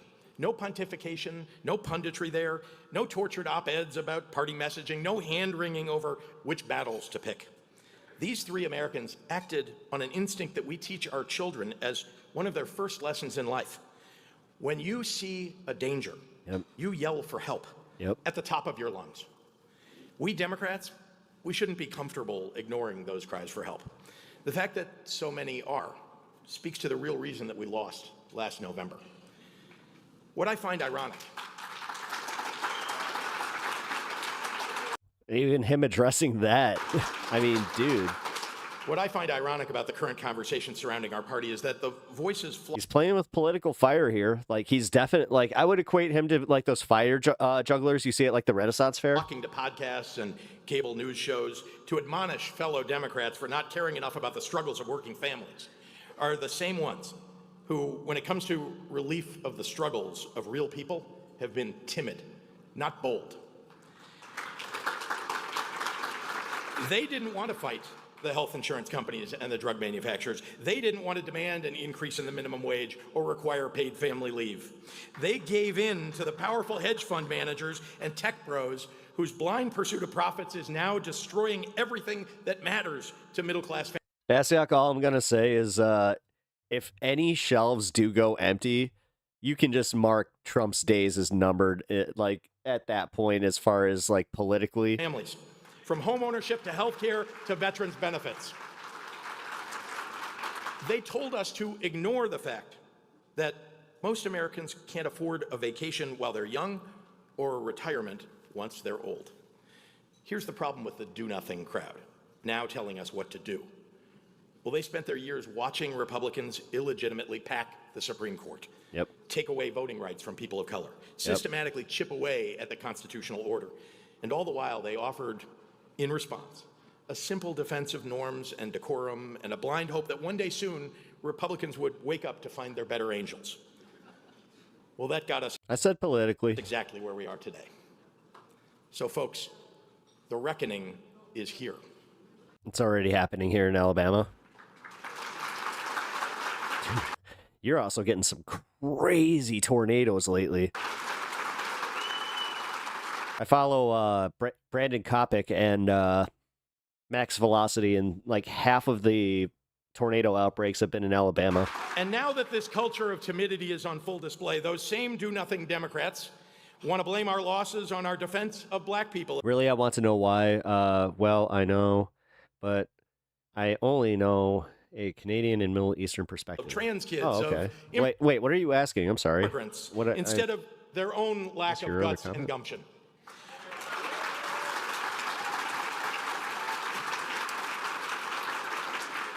Voters didn't turn out for Democrats last November, not because they don't want us to fight for their values, but because they think we don't want to fight for our values. We need to knock off the rust of poll-tested language, decades of stale... Dude, okay, yeah, I didn't hear these parts, and honestly, man, he is cooking. It's obscured our better instincts. We have to... Like, we had maybe 2 minutes during the opening when he's just like, blah, blah, blah, this retiring senator, and then, hey, go protest. And the and culture then of off to the incrementalism races. that has led us to swallow the cruelty and the callousness with barely a cowardly croak. Oh, when I said that Trump's days are, no, I didn't say over. I said just they'd be numbered politically because at that point, that impeachment does become a real concern for him.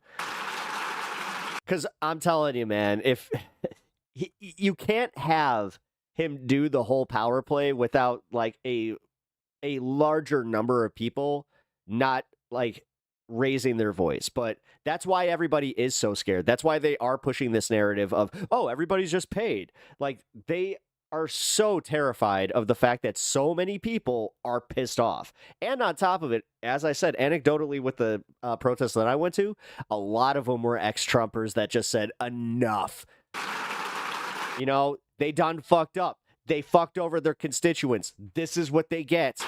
Like, maybe, just maybe, when we see these stories, that's when it's like, yeah, we should kind of shove that into, like Vasyuk, I have a feeling that you're not seeing a lot of that. You're not seeing the fact that he's fucking over his constituents. And that's going to backfire massively.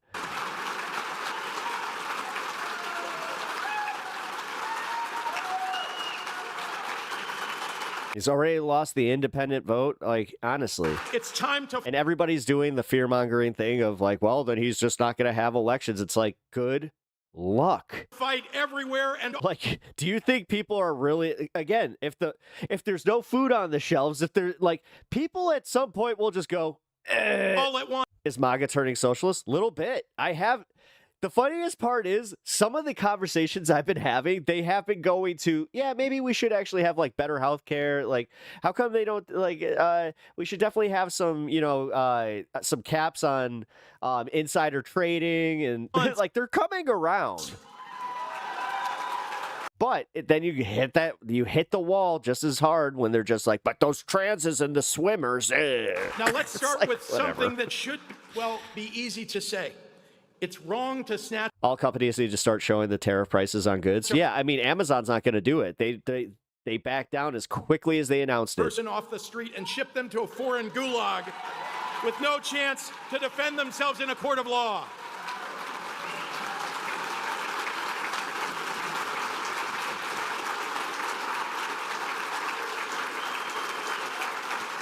And I want to be clear, this is not an argument about immigration. This is an argument about the Constitution.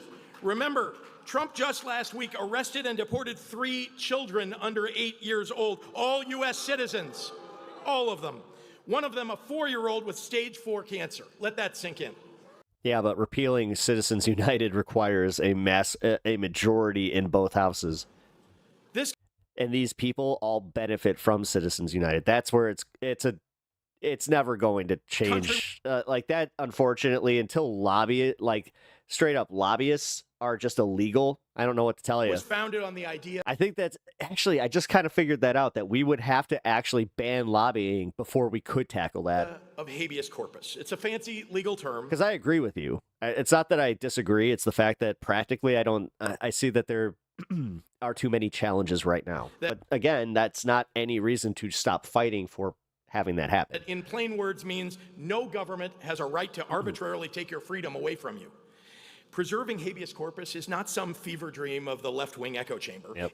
And that's what I was defending it all night last night, because these people in Honeybee's chat were just going off about how, Kilmar Abrego Garcia was like a criminal, blah, blah, blah, just by the merit of him being here. He was like breaking the law. And like, they have been sold that due process and habeas corpus do not matter, which I keep reminding them. I'm like, guys, like, it's one thing to be against your own Constitution, which you guys all hold, near and dear to your heart until you need to upend it.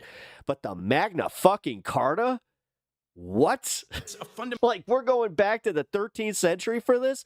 Cool. Mental concept of justice. What's next? The Black Plague? That people have fought and died for dating back to the Middle Ages. It was in the Magna Carta.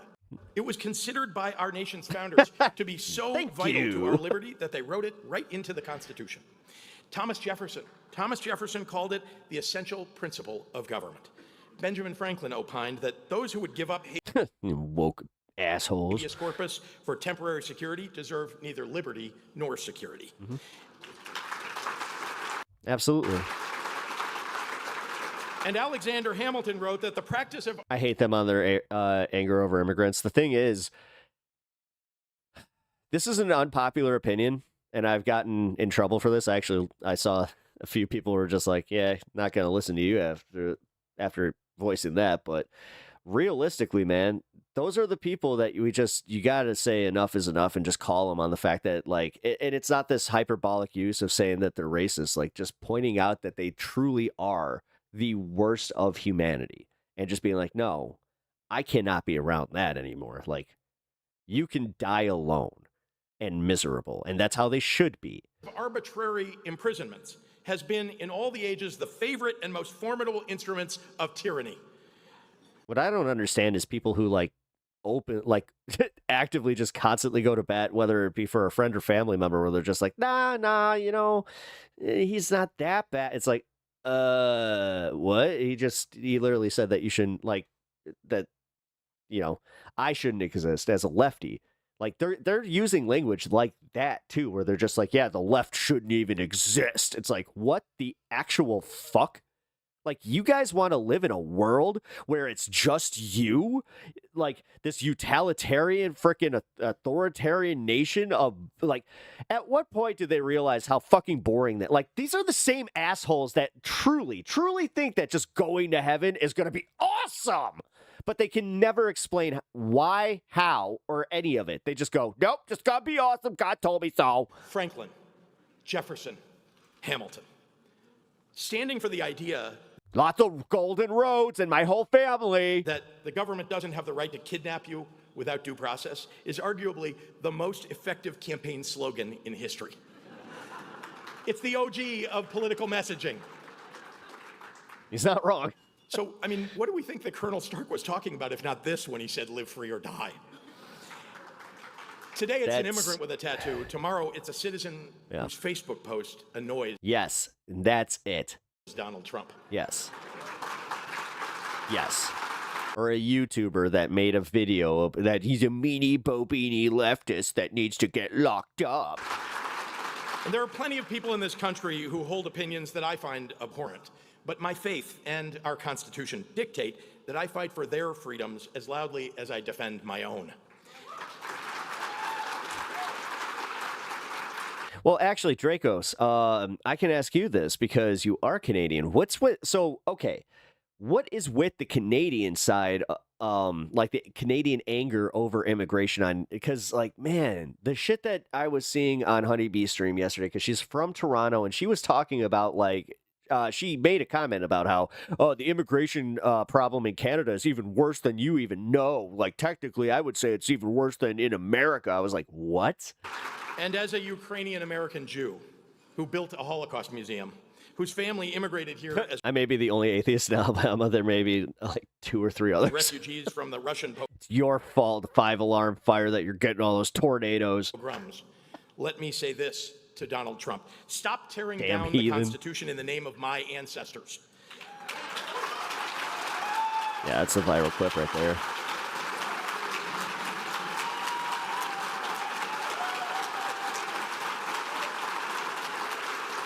He sat with that one for a minute, just like, that was good.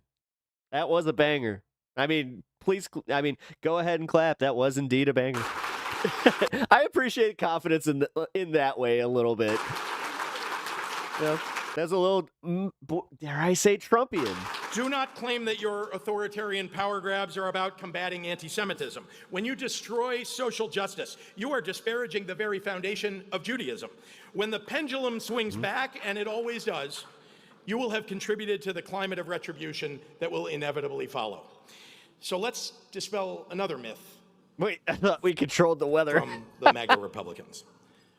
I lost my remote, 5-alarm. It's okay. Don't tell them. We Democrats believe that undocumented people who are convicted of violent crimes shouldn't be allowed to stay in this country. Convicted of violent crimes. We want public safety just as much as Republicans do. And when we get back control of the Congress, and we will, and when we get the White House back, and we will, Democrats need to make it a priority to pass real, sensible immigration reform. We need to secure our border. We need to keep and attract hardworking, tax-paying, law-abiding people and give them a path to citizenship.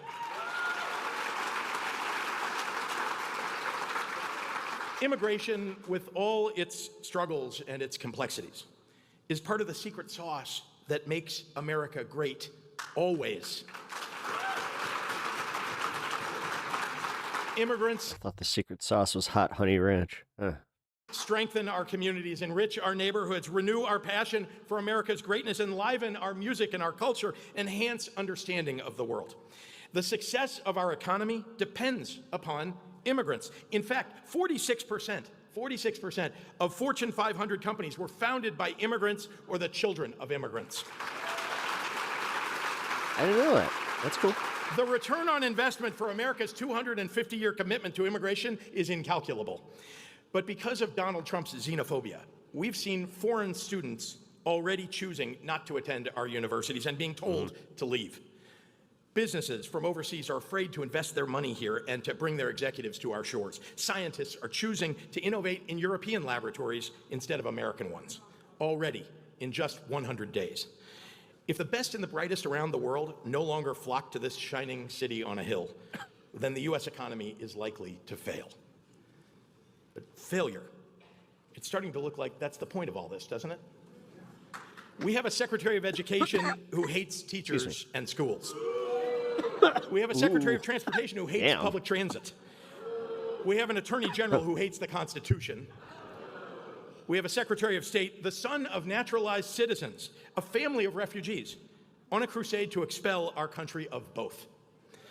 We have a head of the Department of Government Efficiency, an immigrant, granted the privilege of living and working here, a man who has made hundreds of billions of dollars after the government rescued his business for him, who is looking to destroy the American middle class to fund tax cuts for himself.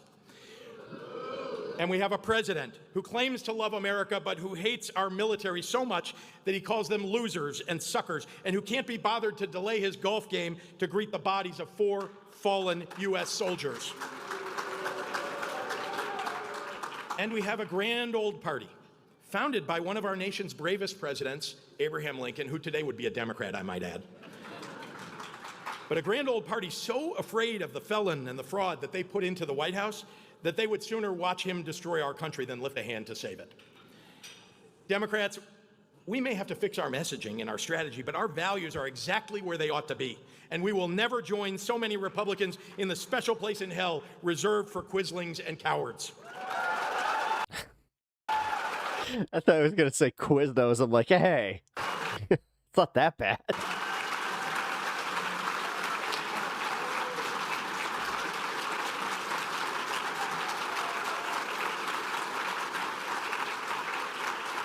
It's time for us to be done with optimism about their motives or their objectives. Time to stop wondering if you can trust the nuclear codes to people who don't know how to organize a group chat. It's time to stop ignoring the hypocrisy and wearing a big gold cross while announcing the defunding of children's cancer research. And time to stop thinking that we can reason or negotiate with a madman. Time to stop apologizing when we were not wrong. Time to stop surrendering when we need to... No. That's a lot to ask from an Illinoisan. No, or even a Midwesterner. Fight. Our small businesses don't deserve to be bankrupted by unsustainable tariffs. Our retirees don't deserve to be left destitute by a Social Security Administration decimated by Elon Musk. Our citizens don't deserve to lose health care coverage because Republicans want to hand a tax cut to billionaires. Our federal workers don't deserve to have, well, a 19-year-old Doge bro called Big Balls destroy their careers. Autistic kids and adults who are loving contributors to our society don't deserve to be stigmatized by a weird Nepo baby who once stashed the dead bear in the backseat of his car. He is roasting the speech. Like, dude, he is...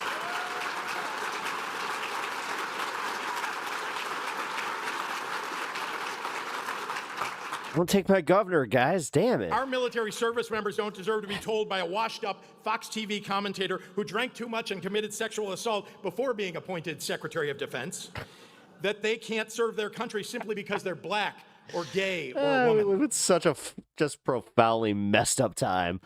The fact that was said and it was just like, that's a fact. And if it sounds like I'm becoming contemptuous of Donald Trump and the people that he has elevated, it's because I am. You should be too. Mm-hmm. They're an affront to every value this country was founded upon. But there's a way out of this mess. I know because I've been to this movie before. When I was elected governor in 2018, it was after 4 years of a very destructive Republican chief executive. He had run on the idea of shaking things up as governor, and he promptly started defunding key government agencies, slashing state benefits, and refusing to pass a state budget. Illinois' credit rate. That was the big one, too. And the thing is, they kept saying that it was the do-nothing Democrats in the state Senate. It's these Democrats that are doing nothing. Meanwhile, Ronner's just like, even if you came to me with a bill, I would veto it. Rating took a dive. Companies fled the state. Social service agencies closed, and government services that the poor and elderly and sick relied upon vanished. Does that sound familiar? Illinoisans hated it, even the ones who voted for the guy. They hated it so much that, well, 4 years later, they elected me. And but here's the lesson that I learned. When we emerge from this. 6 years. And we will emerge from this. That's 4. Our democratic agenda must be bold and our ideas fearless. We must be willing to slay sacred cows and allow the courage of our actions to match the immediacy of our words. And we must deliver on that agenda for working families and for the real people. Guys, he just said it. He's Shadow Cabal. He said slay secret cows. People who truly make sacred cows, not secret cows. America secret cows. Shh. Moo. Fuck. Listen, I understand the tendency to give in to despair right now, but despair is an indulgence that we cannot afford in the times upon which history turns. Can you not? Never before in my life have I called for mass protests, for mobilization, for disruption, but I am now.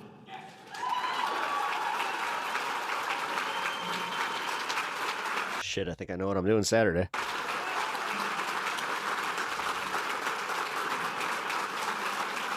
These Republicans cannot know a moment of peace. They have to understand that we will fight their cruelty with every megaphone and microphone that we have. We must castigate them on the soapbox and then punish them at the ballot box.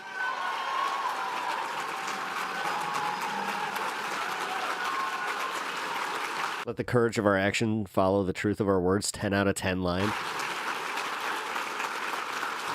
I mean, I'm getting, I'm trying to be cautiously optimistic here, but I am getting like Barack Obama circa 2008 vibes. They must feel in their bones that when we survive this shameful episode of American history with our democracy intact, because we have no alternative but to do just that, that we will relegate their portraits to the museum halls reserved for tyrants and traitors.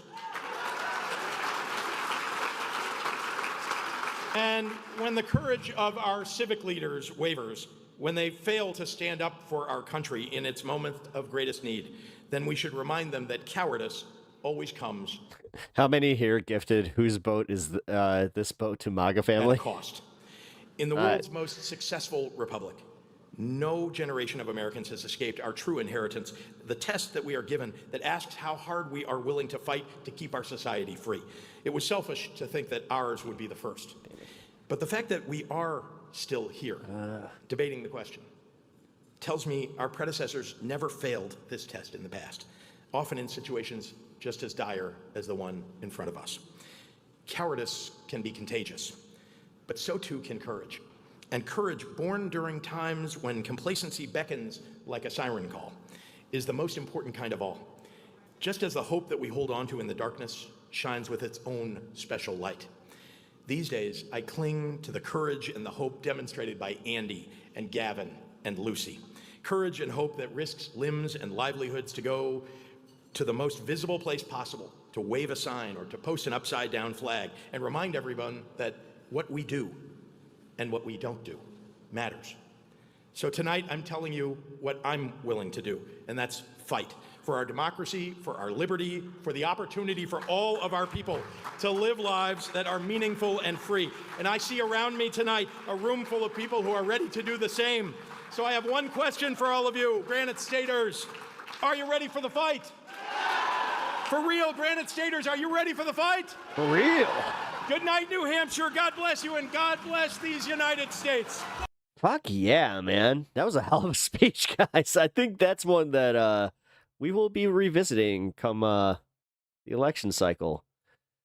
That was really good. I gotta give him a lot of credit. All right, I really have to pee, so yeah, here, just give me a minute. I will be right back. And then on to the next segment. Oh my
Gavin having Tim Pool on his podcast did suck, though. Wait,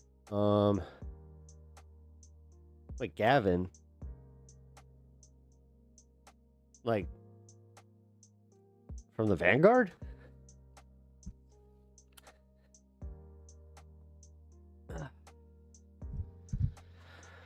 God, this sucks, man.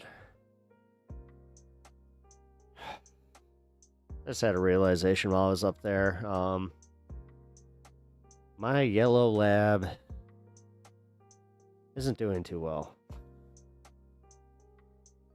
She's 14 and a half, so. Ah, boy. Wait, Dem pervert smears AOC in the creepiest way possible.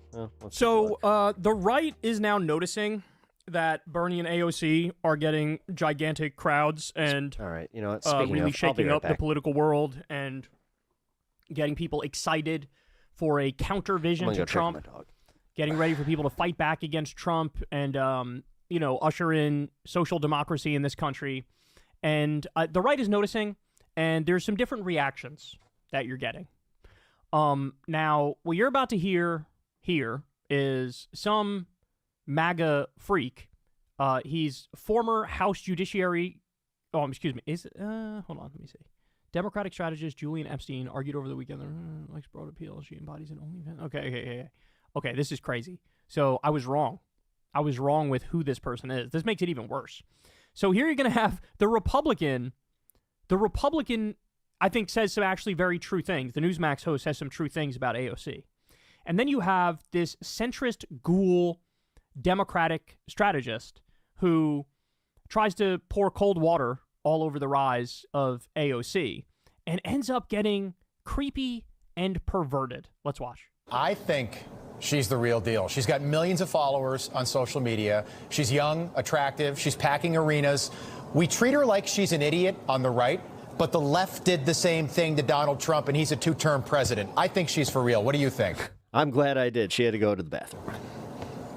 I don't. I disagree with that. I think she's got incredible appeal within the progressive bubble, but I don't think she has broad appeal beyond that. I don't think she has appeal to the centrists of the party, and certainly not a majority of the American electorate.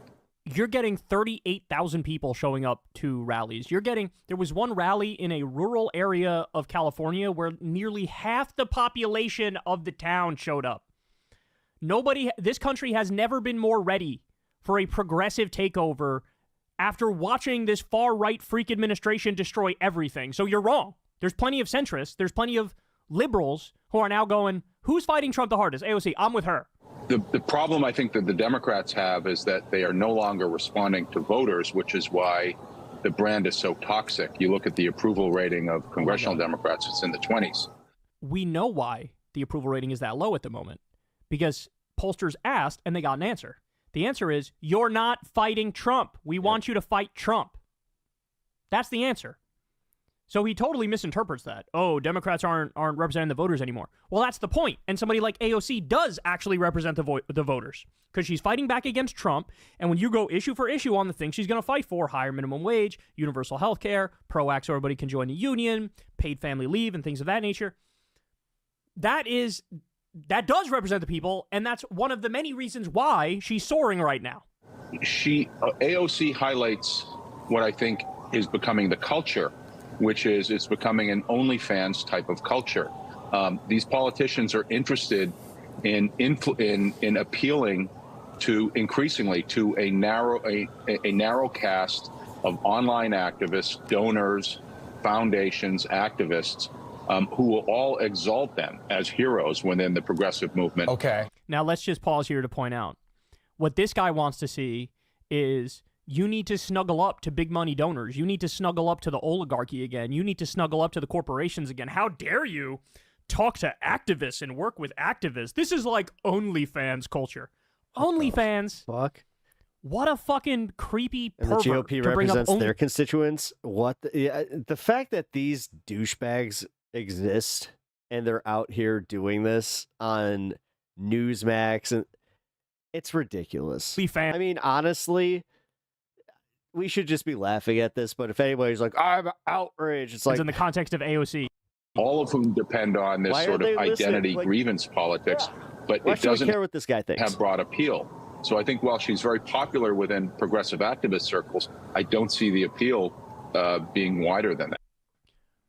The idea that all AOC is talking about now is identity grievance politics is fucking preposterous. Mm-hmm. You could make that criticism of her 3 years ago, and perhaps that would be correct.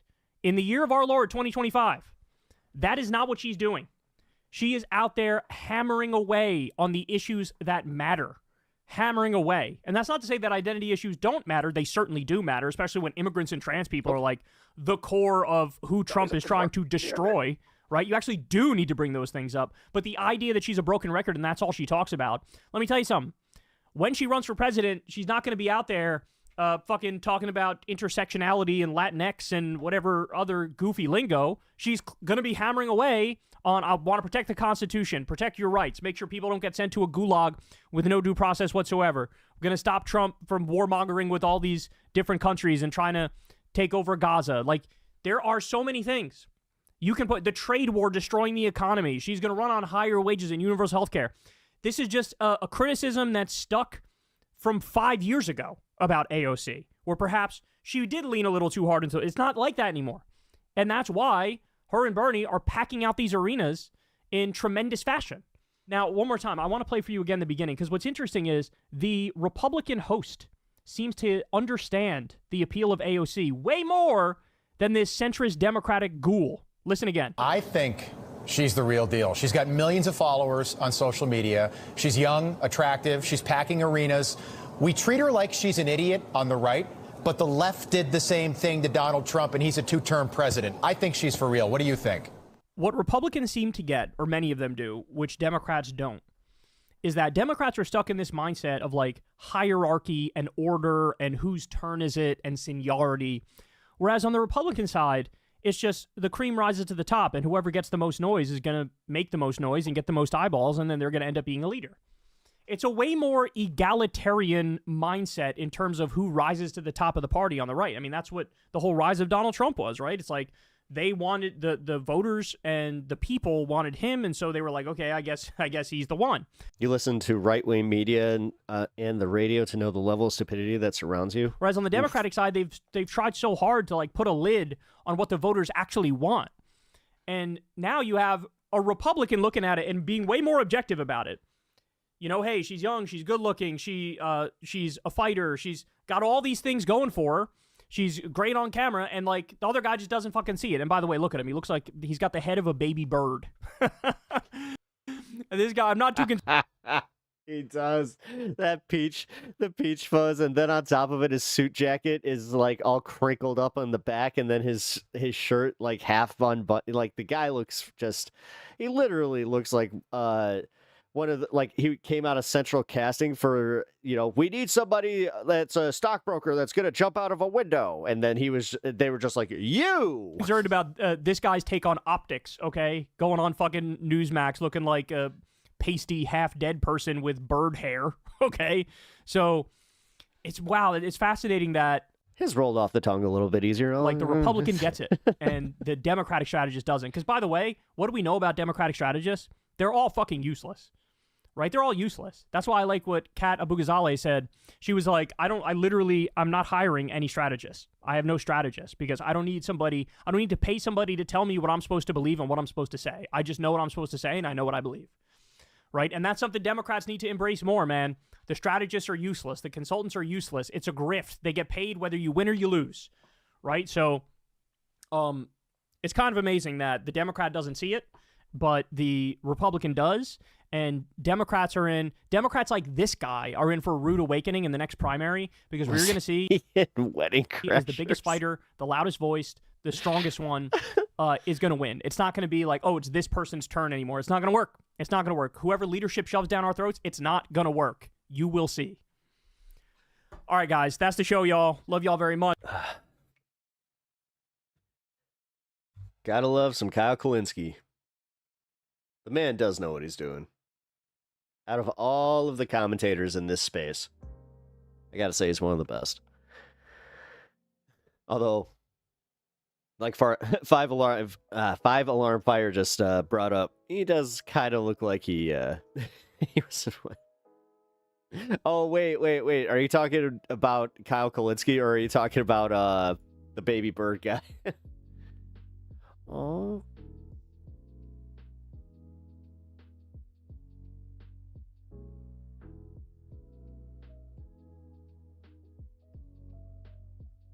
Oh, thanks, dude. Buddy. We got a picture of you. Oh. You should share that in Discord. That's a doodle on your phone? Good job. Seriously, good job. He's a little guy. He is. Oh, man. Having an old dog, like, it is one of the worst things, because honestly, man, I just, essentially, like, watching her slowly walk towards that rainbow bridge. Just, and I have a feeling that in the next, I don't want to say it, but I'm just going to say soon, I'm going to have to make a hard decision. Man, I have been going through a lot this year. Baby bird guy. Okay, yeah, baby bird guy. Baby bird guy. Oh, shit. I hope that he just, like, pops up on other shows and we're just like, hey, it's baby bird guy. Look at that. Holy shit, that's wild. Yeah, Ryan just posted, an awesome little doodle that he did. Thank you, man. I really appreciate that. Let's see. Oh, God. Dude, I'm still recovering from last night's stream. Holy shit.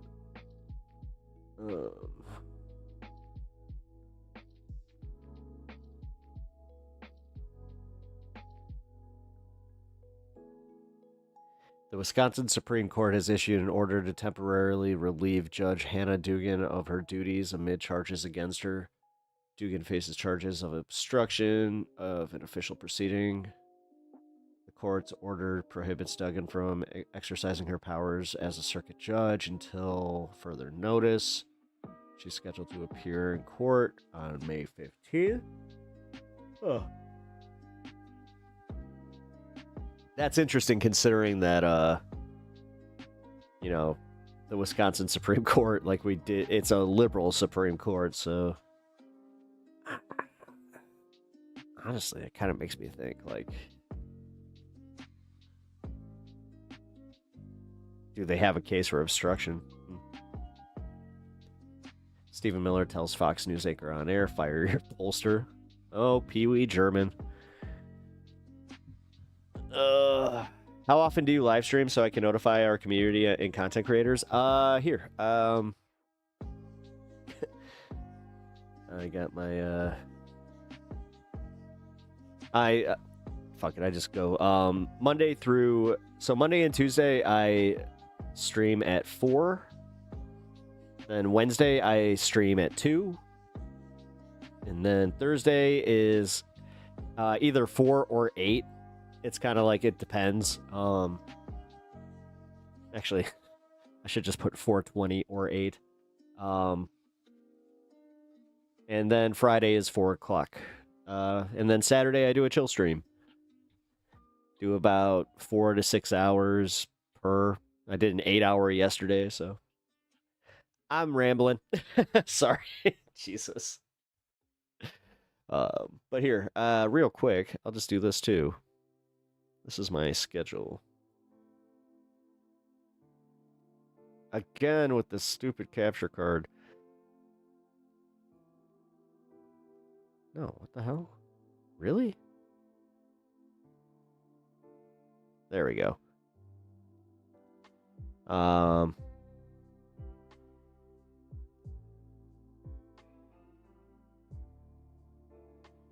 Yeah, no, it's still the same. Except for that Thursday. I got an idea. I believe you can diversify the content that you cover since you covered the Canadian election, that is how I found you. Oh yeah, man. I mean, I diversify my content pretty, I wouldn't say well, just because I'm all over the place. That's just how I work. But man, if you want to talk about diversified content, I tried to do like a bunch of funny stuff. Yeah, if you need that, just pause it. Because, yeah, I like a bunch of, like, the comedy videos. We did a little bit of the Abba and Preach stuff at the end of stream yesterday. Like to do that. And then on top of that, I also... there's art streams coming up, which that's going to be all members only, just so you guys know that. It's actually... I got the setup going back there, finally. I'm going to be painting some figures and also doing some... I don't know, some just doodles, and I got some blank... comic book covers, you know, maybe do like a raffle or some shit. I don't know. But yeah, to increase your international viewer base. Oh yeah, that's also part of why I do the ground news. But yeah, so what's your ideas? Got your times. Thank you.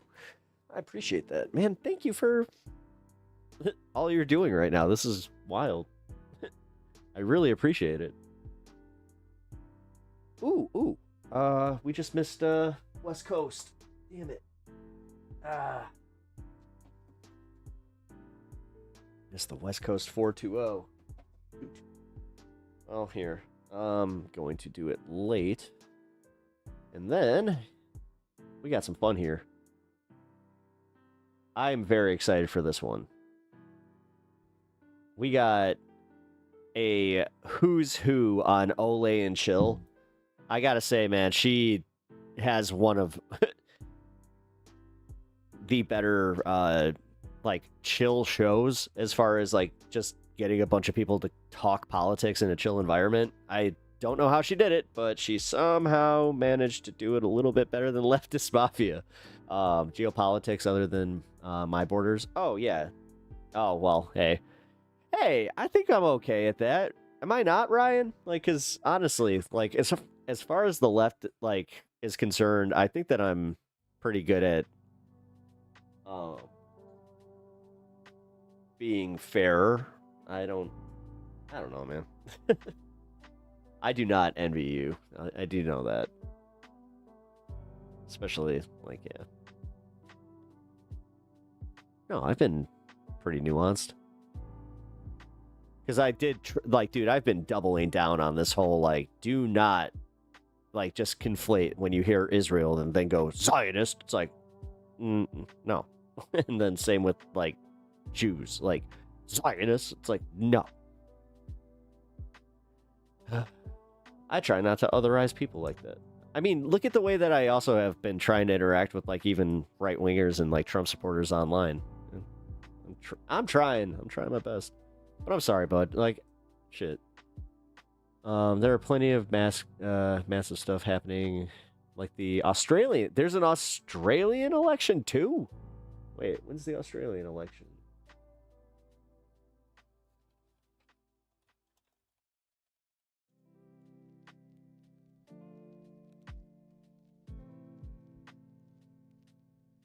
The Australian election.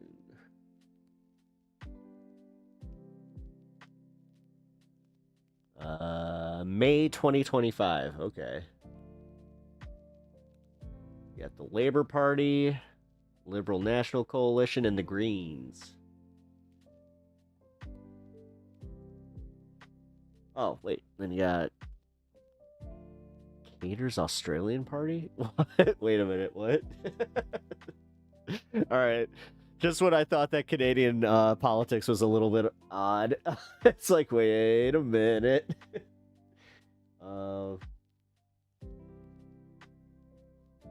The incumbent Labour government, led by Prime Minister Anthony Albanese,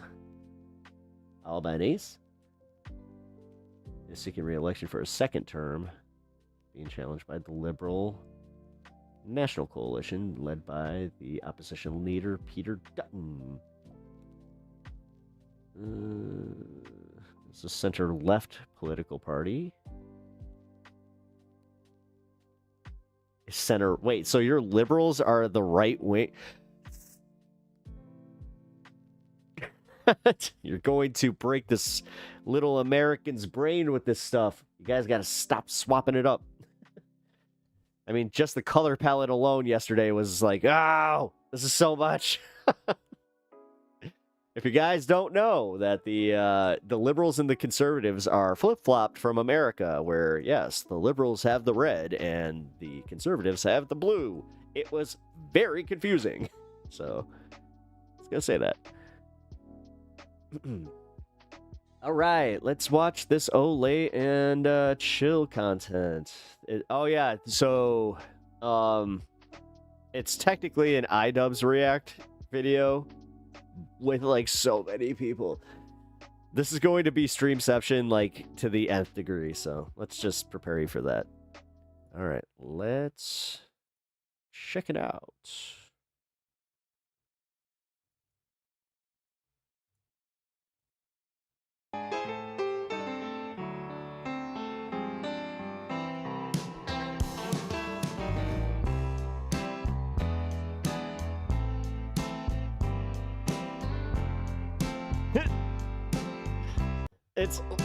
It's literally the left. It's the leftist mafia with Emma. Hello, wonderful people. I'm so glad I got all y'all. I was for sure that David and Binder weren't showing up. I had my money on it. I was just ready. I'm gonna just be like, tiny today. I'm supposed to be doing something today. I just knew it was gonna happen. Y'all popped up and I was like, oh yay. How's Trump's America treating everybody? Oh, it's great. I'm so happy. I'm not depressed. I'm mentally stable. I'm feeling good.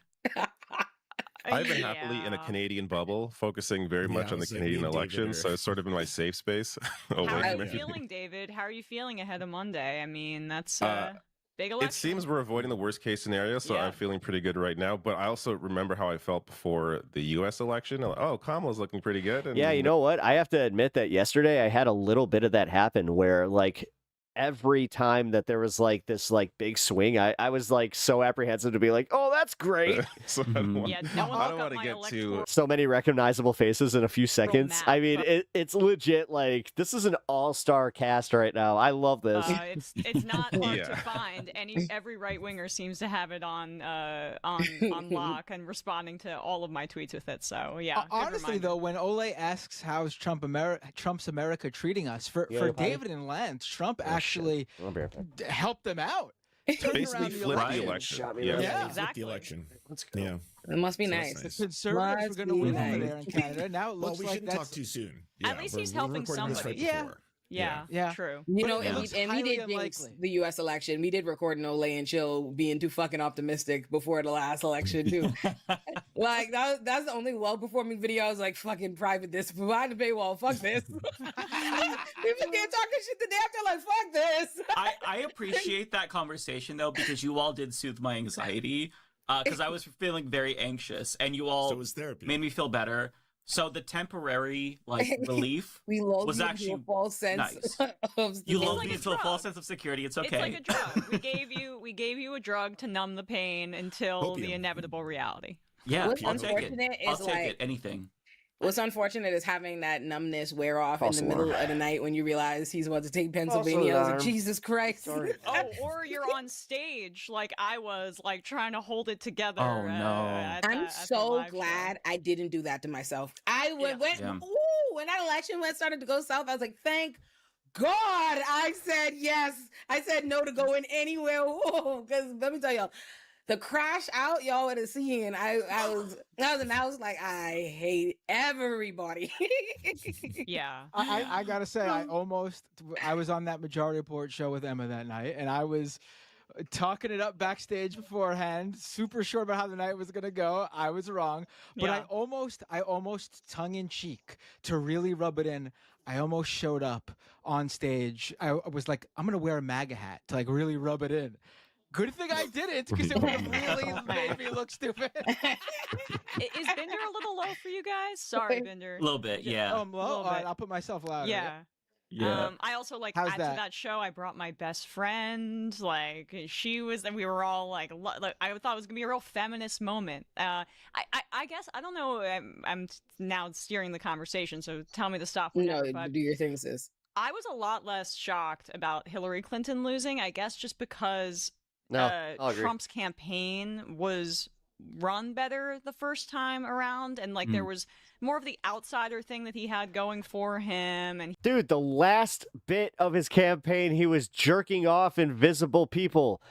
I don't understand how he's still. He was bringing in, like, That was Bernie so was right wild. about all the corruption. I'm the guy that bought the politicians, and I thought that message was more salient. But he's like talking about Arnold Palmer's dick and like talking about how Kamala should get beat up. And I Hannibal underestimated, Lecter. obviously, He brought up the Hannibal level of Lecter racism how and many misogyny times? in the Like country, Hannibal which Lecter. I didn't think it was possible, but here we are. And I was more shocked about this because his campaign was so poorly run, and because we'd done the Trump experience before. But yeah, no, I mean it was rough. America wanted to hear about Arnold Palmer's dick. I mean, that's the message here.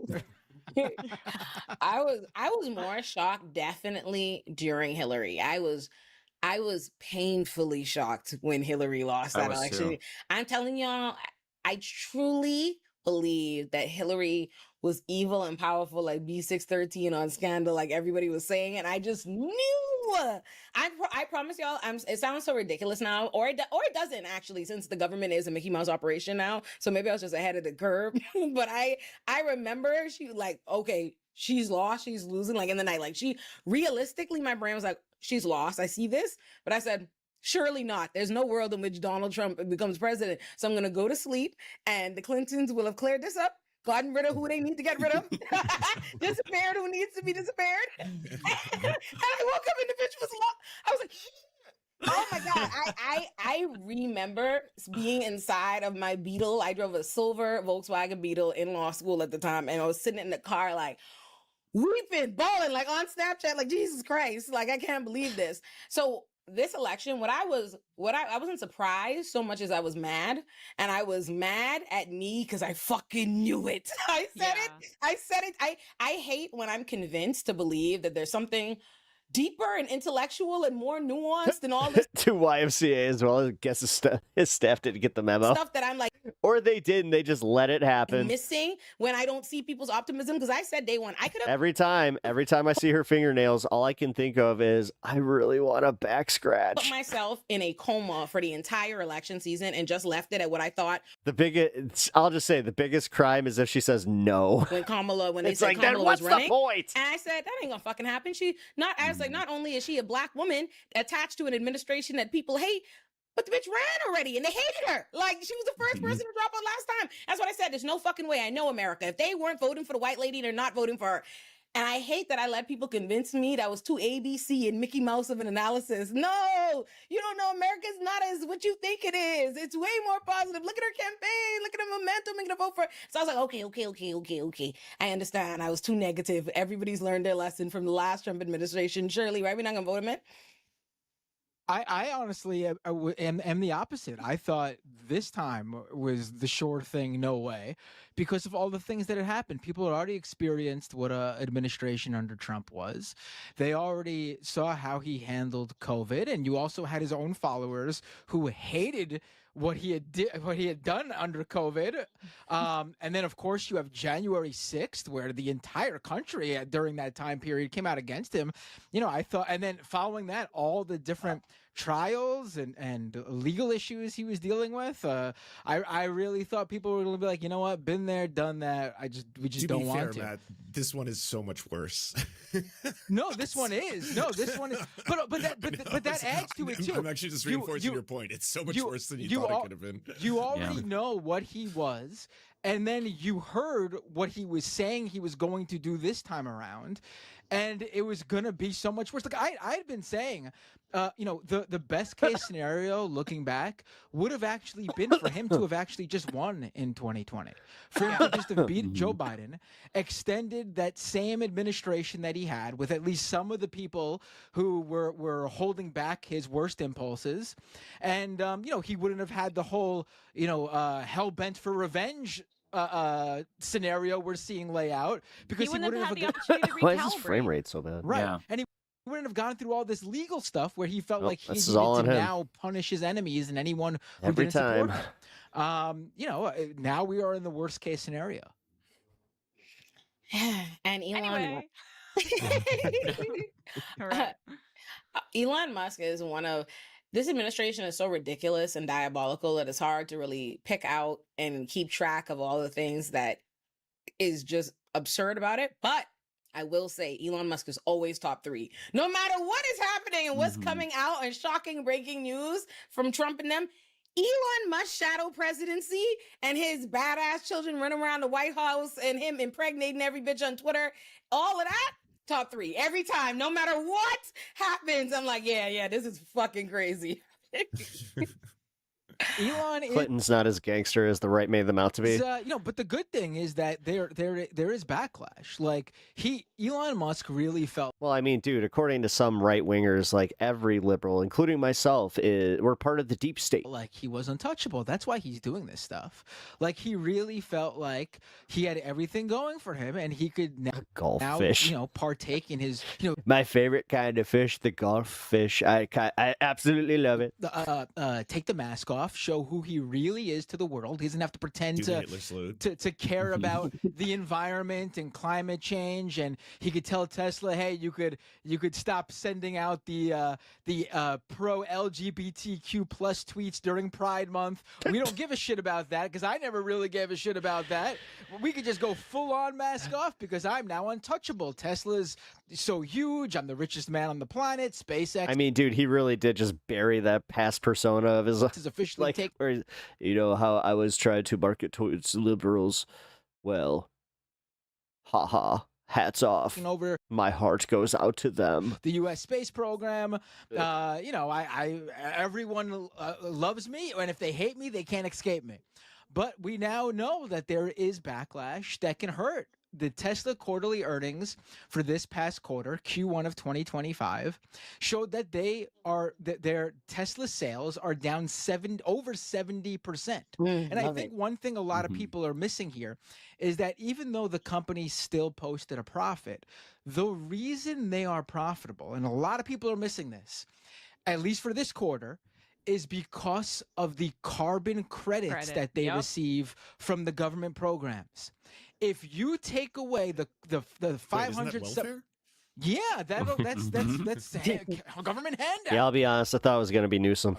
If you take away the carbon credits that Tesla receives from the government, from various governments, the EU, the US, various states, if you take away those carbon credits, which they sell to other companies at a 100% profit, take those away, and Tesla actually would be net negative this quarter. They would have been something like negative $186 million. Wow.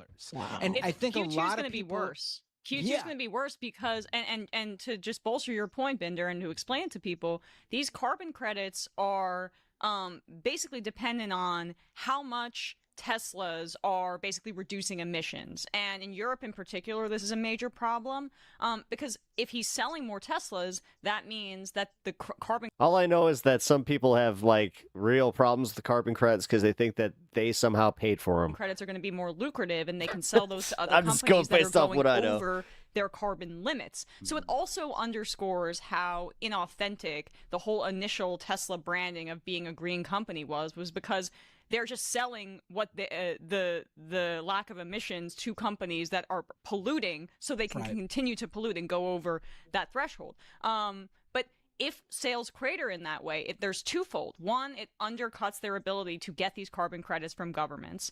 And secondly, it seems like Elon Musk's acquisition of Twitter was using his Tesla stock as a major piece of collateral so that he could make such a giant purchase and take it private.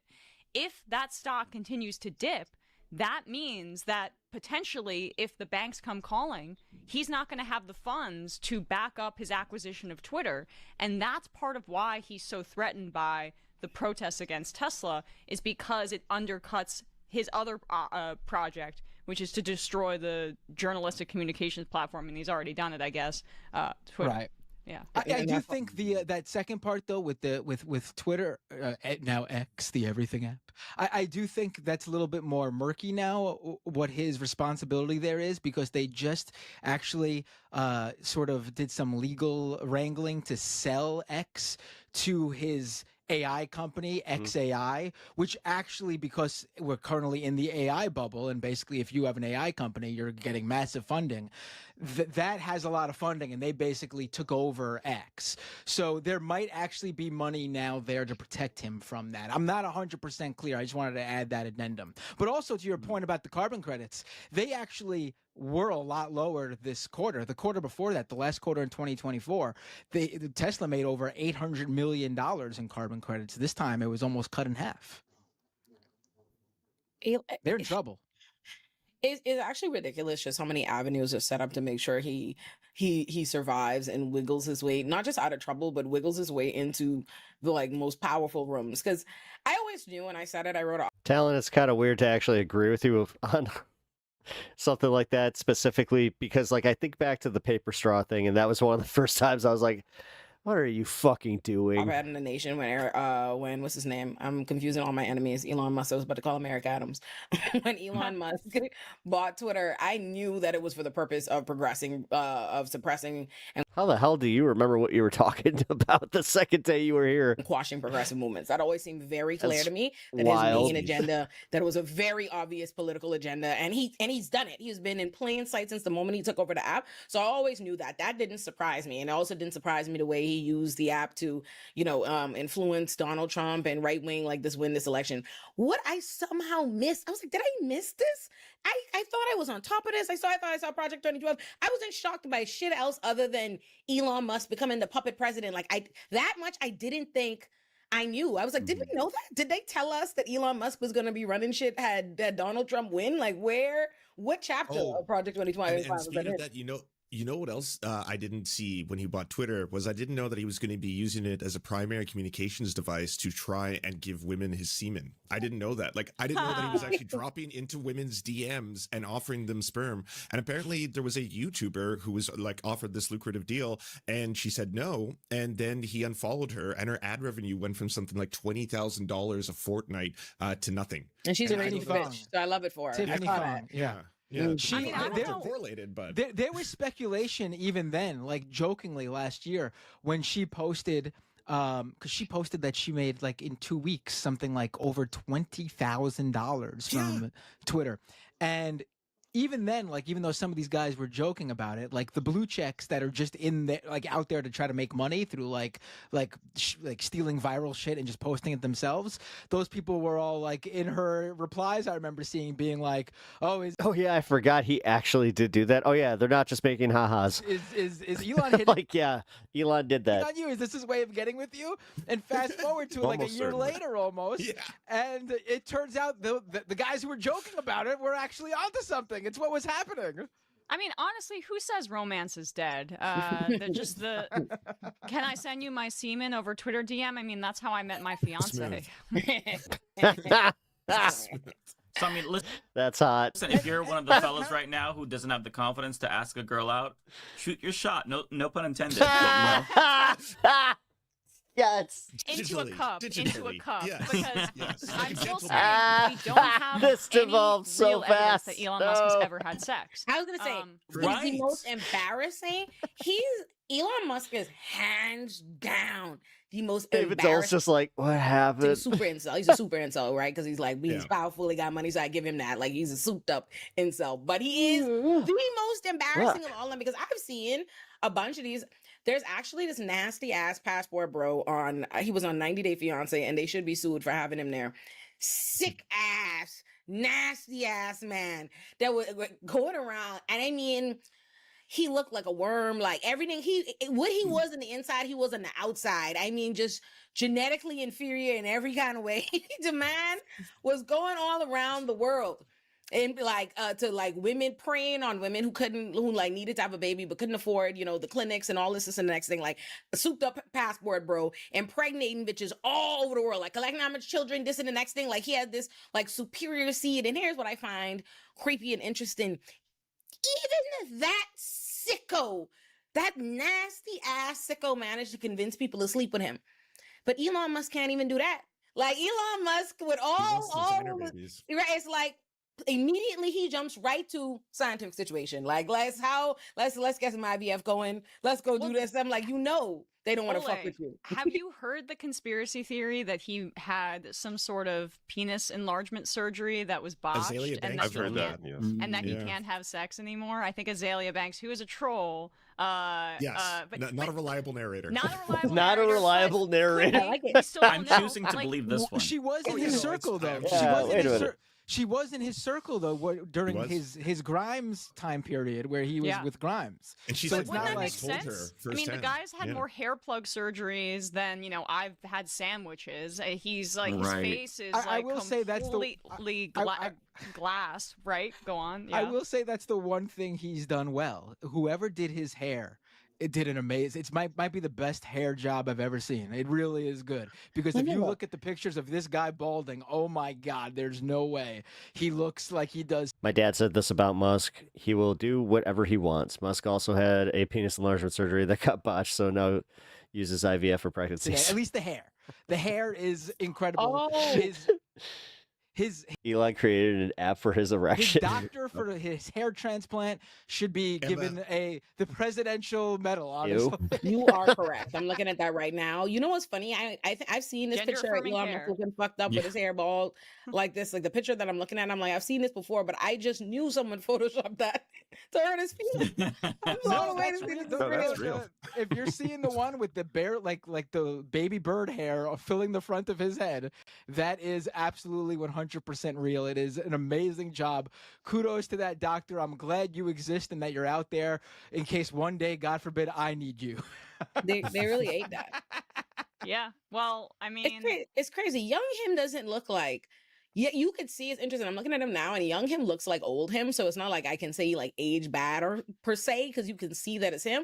But like young him doesn't strike me as ugly, but old him, current him strikes me as a monster. Like I'm like, you're a very upsetting looking man. Strike me as ugly, right? But like young, maybe I don't see. Maybe he don't look as evil white supremacist billionaire scary in the young picture. Like that looks like a person who needs a hug. Really? You know what I mean? Scarier. And to be clear, that's like 25, 30 years in between those two photos. Like that's like he was balding like that long ago. That hair must have been gone just a few years later after this picture, that first picture. You know. Hey, and no shame in the balding game, I mean, I love when men can own it, but this is the kind of guy that is trying to, say that who has cut off his transgender daughter for, God forbid, living her life in a way that makes her. He did. I mean, when you do that whole it looks like a S offender, it's like. Yeah, he totally does. Happy, or did. He doesn't have a problem with gender affirming care for himself, with his hairline, but not for trans people. Gender affirming care. He has a problem with his women, right? Like, did I see this? I figure Lance and I gonna have all the intel. If I, is her name Vivian? Note to self: do not stay up past 4 a.m. anymore. Okay, look at me. His daughter. I saw her talking about. That he intentionally wants boys. That he's constantly the real problem here. Why he's doing that? It gets so. No, that's something where I would just be like, all right, I kind of want to see that. Much weirder than just, that. So I just want to see Ashley it St. Clair, who was like the conservative, one of the women who he has impregnated through this process, she revealed that he's actually trying to build something called the Legion, which is his actual master race project, which is what he's calling his Legion of Sons. Weird. Yeah, and these are the terms that he used, and he was trying to get her to recruit her to get more women to be impregnated by him to create the Legion. Like it's actually as weird and twisted as that. We're in a scary movie. He purchased a compound in Texas, like Waco status, and he wanted all of the women he had children with to all live there and raise the children together. To breed them. Some of them do. Some of them do, don't they? It's live like there? 2 or 3 of them. Not the ones we know about, I don't think. But there are ones apparently that we don't know about. Yes, that's what the Journal reported. The Wall Street Journal had that really scary but fascinating report. But just to zoom out on this ideology for a sec. This pronatalism, and I saw that Netflix documentary too, where that guy's a right winger and he fetishizes his blonde hair and blue eyes. Oh, I was talking about a much nastier that guy. That guy is at least hideous. If I show you the guy, you keep talking that much, I'm gonna find you who I mean. Look, show the photo, but there's also the Netflix guy, the man with 1,000 kids. People can watch this. This is this online natalist movement that is fundamentally a eugenicist, white supremacist movement. And I just want to explain it for a second. You'll hear Elon Musk talk about how there's population decline in the world. That's not true.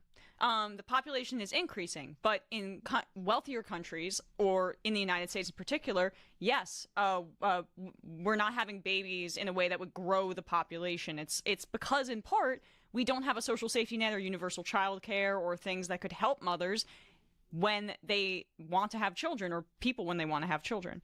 And so what he's talking about is that the birth rates in like Africa or in South America or in other parts of the global South, those are increasing, and that is what he sees as a threat. And so it has like these white supremacist trappings, and you can also see when Elon Musk cut off USAID, and we know that there are going to be thousands and thousands of people who die of HIV and babies that die of AIDS and disease in Africa because we've cut off this healthcare. You can see that like he sees that as a plus because of his worldview, right? It's they're bringing back eugenics also when it comes to RFK Juniors. Autism. The way he talks about people with autism. They are a survival of the fittest in their view. World population is like 12 billion now. Administration that is very hostile and disgusted by people who have disabilities. All they see is less white on my land. And kind of wants them to be on their own, and nature can take care of it. That's really how RFK Jr. views it. And then saying, as it relates to the global South. I mean, yeah, it really is. That's why the GOP ditched Roe v. Wade, forced birth. South as well. Yep. That's their position. So it's actually quite dangerous, even though it's. And that's also why they're doing like, I want to give $5,000 per baby. It's also disgusting and fun to make fun of. Yeah. Right. I'm old enough to remember that one of the biggest Republican talking points was the and they still believe this, they're just not open about it anymore, was the racist trope that black and brown people just pop out kids to get as much welfare as possible. And now their position is people aren't having enough children, but we really know what people they're talking about. White children, it's yes. White babies. Because the complaint still is that we spend too much on welfare programs. We spend too much on Social Security and Medicare and Medicaid and food stamps. Which black people are not the highest beneficiaries of, by the way. They're not. Right. The welfare cleaners and white ladies, they're not talking about. But they'll it's say companies, it's billionaires. They'll say all that, and then have their racist talking points, and at the same time complain that white people aren't having enough babies. It's like, you know, they want people to just it's just a racist ideology. It really is that simple. I mean, it is very much white supremacy. Yeah, it's outright white supremacy. Right. Look at this. This is absolutely. I think it's just insane. Honestly, since the emergence of Donald Trump on the political scene in America, but especially today, it just feels like being in the upside down. Like normally, you used to live in a world where the task is trying to convince people that these things are happening when everything is very covert and you just read between the lines and trying to point to this and statistics. It makes you feel like you don't know what to do when everything is happening in plain sight, like outright, like there's nothing to point out. They're doing it, they're saying it, it's happening, and there's a considerable amount of people that support it. And it's like, and yes, well, it's also because they systematically normalize these things. Like, think about like how long this project has been going on. Let's be real. Considerable amount of people that don't support it, but how much can you do when you have it's a regime? Like, that's my thing. I don't even see it as, I call it the Trump administration to be nice, but I see it as the Trump regime. That's why I feel like we're living in. And I've already seen. Did y'all see him put out hats on his website for Trump 2028? Yeah. Oh yeah. And then I go back and forth with people who say we shouldn't take this seriously. We're going to have free and fair elections. I do not think that that's necessarily the case. Yeah, I agree. I mean, I think. Go ahead. I do think the merch is specifically to trigger us. From his standpoint, a brilliant marketing ploy. Where what do conservatives love to do? Make trigger liberals mad, piss off the liberals. Yeah, it's literally all it is. Like, when Donald Trump tells, just stop reacting, just be like, whatever. He's running for and then just challenge him and just be like, are you actually okay with that? So you're not American. That's it. Trump 20. Like, because at this point, at least we have a stronger argument where it is just like, no, you guys, If you think that, then you're blatantly just anti-American. It's funny because you ain't learned nothing. If you when that man is the autism registry scares me. It'll probably be revoke guardianship, and adults and children will be taken from their homes. I have family to protect. It's horrible eugenics. It is. Doing like Project 2025 is well, like in the way he talks about it, like being an epidemic. Like, oh, it's an epidemic.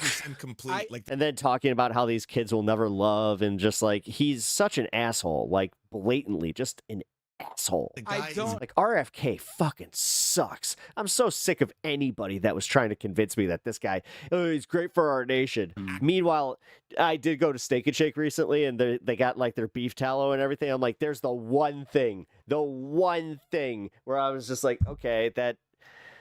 God damn it. Actually manifesting the shit he talks about. I don't. And without him, that would not have actually been a thing. So that's where I do get a little pissed. Disagree with you guys. I completely think he's serious about It's the same as like where Sam Cedar was saying it, where he was just like, yeah, where he has the idea to get rid of all the like artificial preservatives and all that bullshit in food. I'm like, yes, that's good. But I also think the merch is the play to just very picture of opportunist, yeah.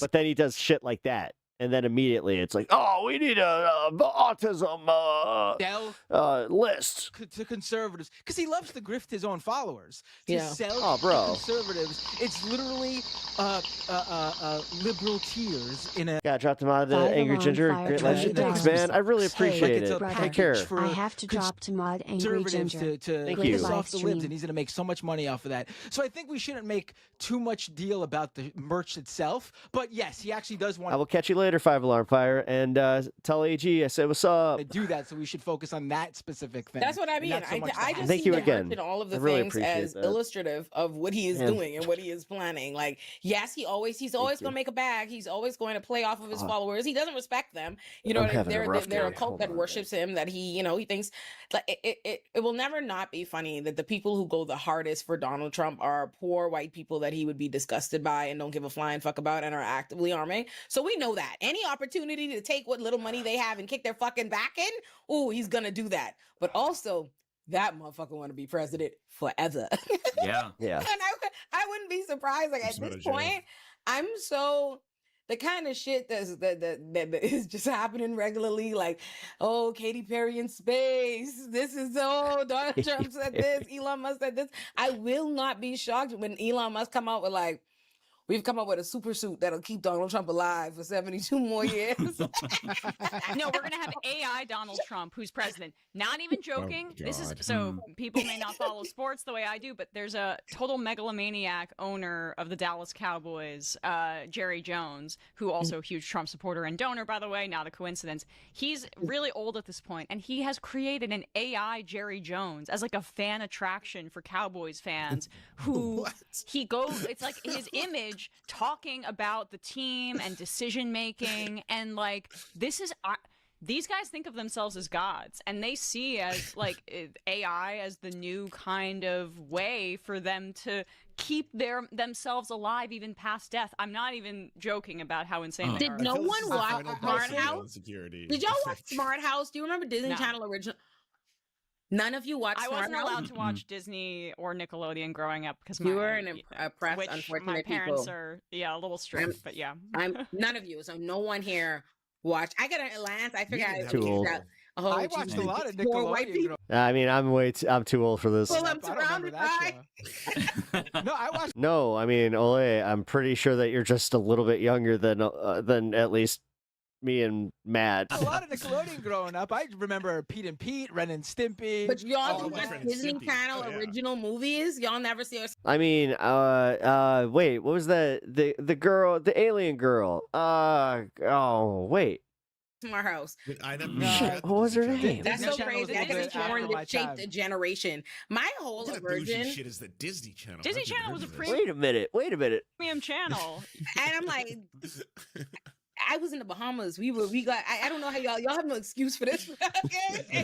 I don't think we had it in Canada. We had we had the Family Channel, which sometimes had Disney stuff, but we never had the actual Disney We just Channel. had Degrassi playing 24/7 on all the channels. I love you were blessed. I love. Bloodstone. What was the one with the alien girl?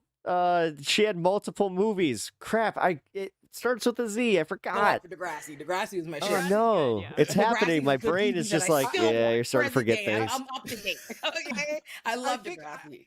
I think Olay gave a little bit too much credit to Elon Musk there, because in reality, what would happen is Elon Musk would promise the suit that Xenon. That's what it was. Xenon, girl from the 21st century. Extends Trump's was life it. by 72 years. It'll blow up in a minute. And she'd be like, Trump, try this on. Put it on and Well, that's what I hope the conservatives all get Neuralink. I want them on the front lines. I Yes. want every Republican.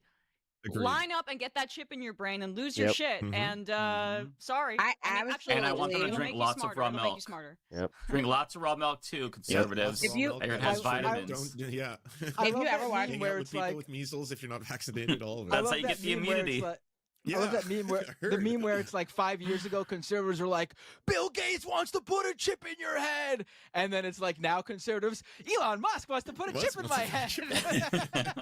In Yep. Smart House, because Disney anticipated all of this a million years ago. In Smart House, the AI and the technology, basically the house. It was a woman, a woman that's the voice of the house, and she just keeps getting smarter. The house keeps getting smart house. It keeps getting too smart, and then the next thing you know, the house wants to be like a real mother to the children. It's sentient. It's taking shit over. Scary movie. That's pretty. I want y'all to know that movie has done more than my politics and any explanation for why AI is bad has ever done for making sure I don't use it. I don't use nobody's AI. I love how, like, most of us, when we think AI bad, AI uprising, we go to Terminator. But Olay, she goes to Disney Channel original movie Smart House. I know chat I gotta say that, at least she's the original. GPT, no none of that, because Smart House. I say all that to say, I would Smart never House. in this life. It's not even just how crazy it is to have what Okay. are already white supremacist supervillains creating the AI versions of themselves. But I think a regular person would be terrible as an AI super version. Smart House was such a good movie. Me unchecked, if I were like not real, like not the consequences to the world, like just a version of me that was just, oh, y'all don't know how bad that AI version of me would be. Karen just criming around the place. Oh, I remember that movie. Yeah, Anybody, the slightest disagreement, you're out of here. Like, I'm just a regular. Katie Seagal was in it. Yeah, As a young and like I totally supervillains, remember this movie. Powerful white supremacists create little. This is terrifying. She was like the evil maid that, the AI made. Yeah. No, It's just hard to imagine where that. Okay, I did see that one. Like the issue I've had with a comedy now. the issue I've had with Trump so far is just there's so much it's more than the first term. They're like today I saw a headline that they're removing salmonella protections for like chicken, like Didn't they arrest shit a that you just judge, like too? Yes, today I saw that. Yeah, that arrested would have judge been a they massive said story is any other helping time. undocumented immigrants. But They're there's trying to so much of intimidate this that all the judge. time. Yeah. Yeah.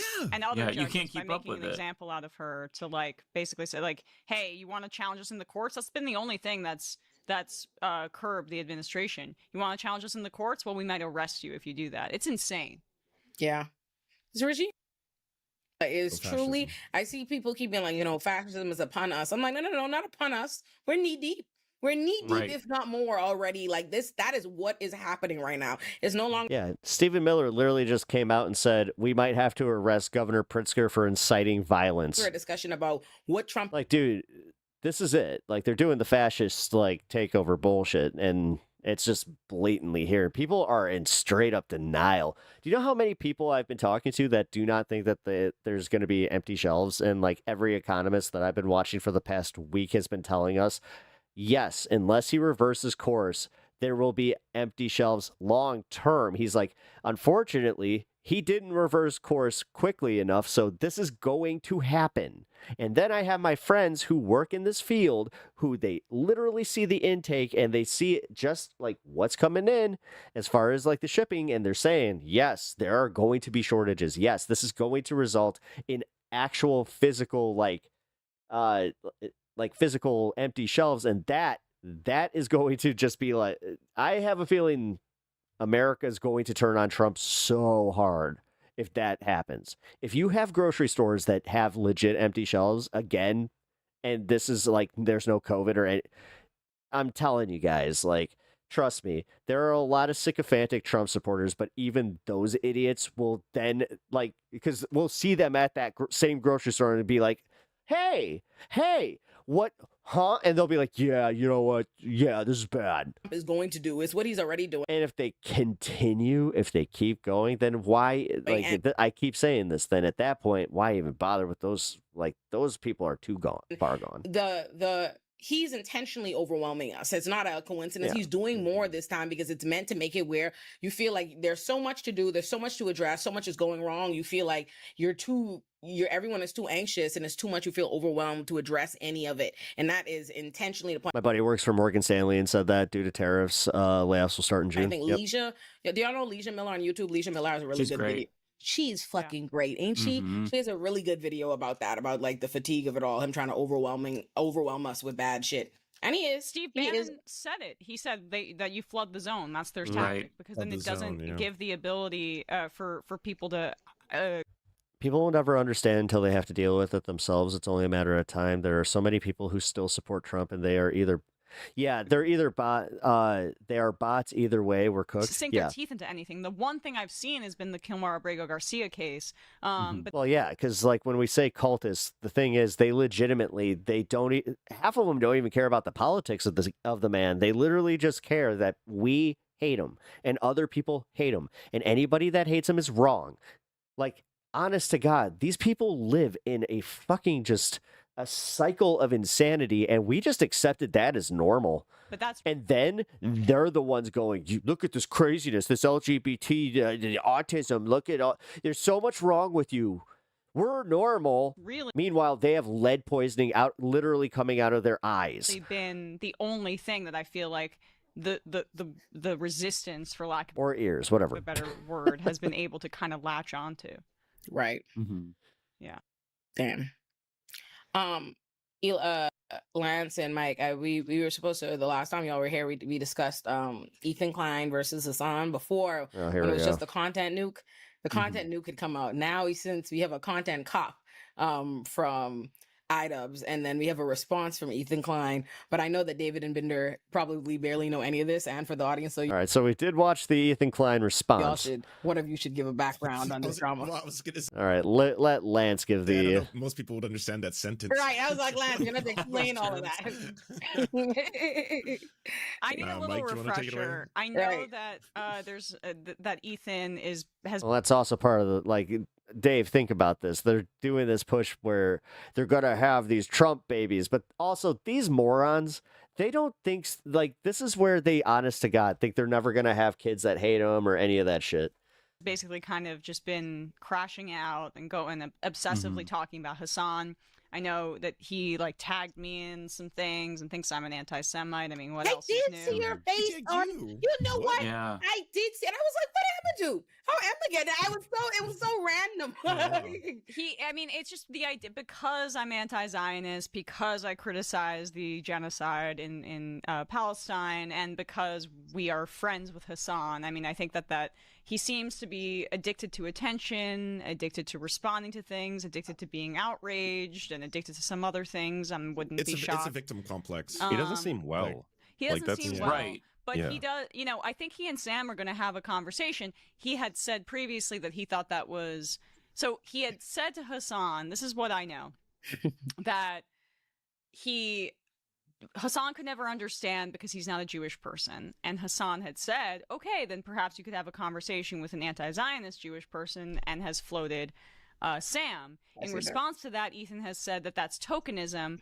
So it begs the question, if you can't talk to an anti-Zionist Jew, and that's tokenism, but you can't talk to an anti-Zionist Gentile or a non-Jew about that ideology, then who can you talk to other than Zionists, which I should say includes Christian Zionists. Biden called himself a Zionist. Zionism is an ideology that crosses religion. Now, there are Jewish Zionists, right?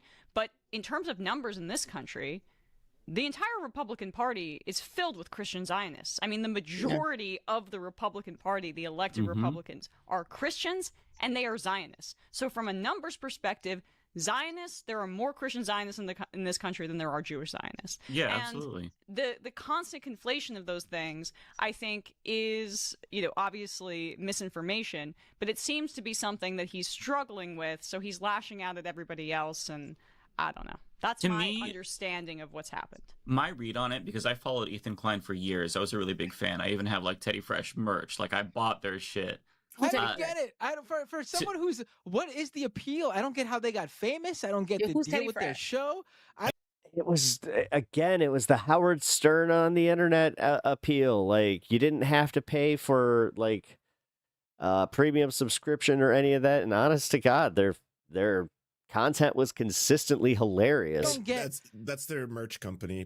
They were early adopters of YouTube who were doing edgelord, aka racist sketches, and that stuff was viral gold back then. It was the same generation as iDubbbz and Filthy Frank, who became Joji, and like all these other people now, for better or for worse, who don't have the same careers that they used to, and now they're struggling.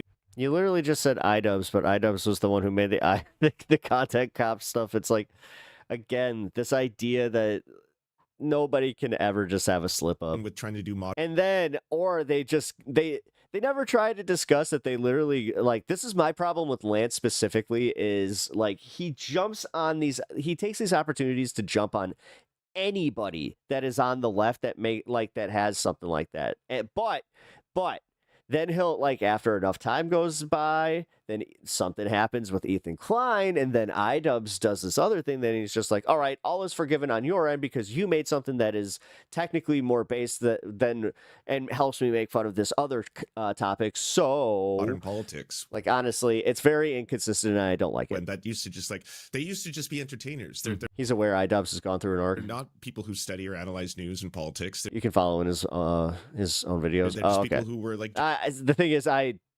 only watch certain surfs videos, so I haven't seen that one, so my bad. I'll walk that one back. Doing racism on the internet. My bad, Lance. Personal apology.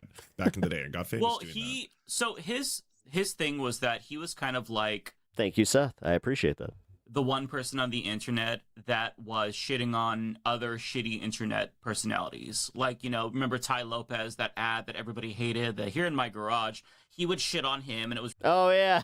I'm here in my garage with my with my $1 million Lambo and all my books that I feed into my brain. Really funny. Because I learn things, and learning is great, and you can learn too. You talk about, like, these people that were ridiculous, like these pranksters on the internet who would try to hit on girls, and just like it was very... Oh, I meant iDubbbz, not Lance. Oh, okay. Like relatable. And then he went through these different phases where he was a little bit reactionary after starting his podcast. I remember him debating with his producers on whether... That's cool. I mean, billionaires like, I'm all for that too. Exist. So I've gone in and out, but largely I really ended up liking Ethan Klein, especially like during the pandemic, during his podcast with Trisha and Hassan, because he's just a human. Like, he tries to better himself. He admits where he was wrong. He platformed Jordan Peterson. Yeah, he had the Joe Rogan appeal where he was just a normie that, like, would entertain politics and entertain other, like, saucy subjects. He tried to right that wrong.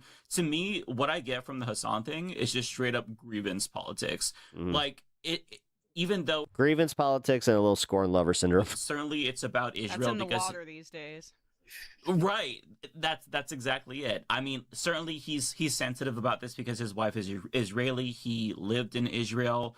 So there's that element, of course, but it's also grievance politics where he kind of feels wronged by Hassan because over the course of the last couple of years, he's really built up a progressive audience. He was debating transphobes, and he's shitting on the right regularly with Hassan. So then when all of a sudden you have this audience and they turn on you like that, and they're not taking your side, that's hard to reckon with. So rather than realizing that this audience that he had built up didn't like the Zionist talking points that he was using, didn't like, referring to Jewish Voice for Peace as capos, rather than just reckoning with what he said, he blamed Hassan for it.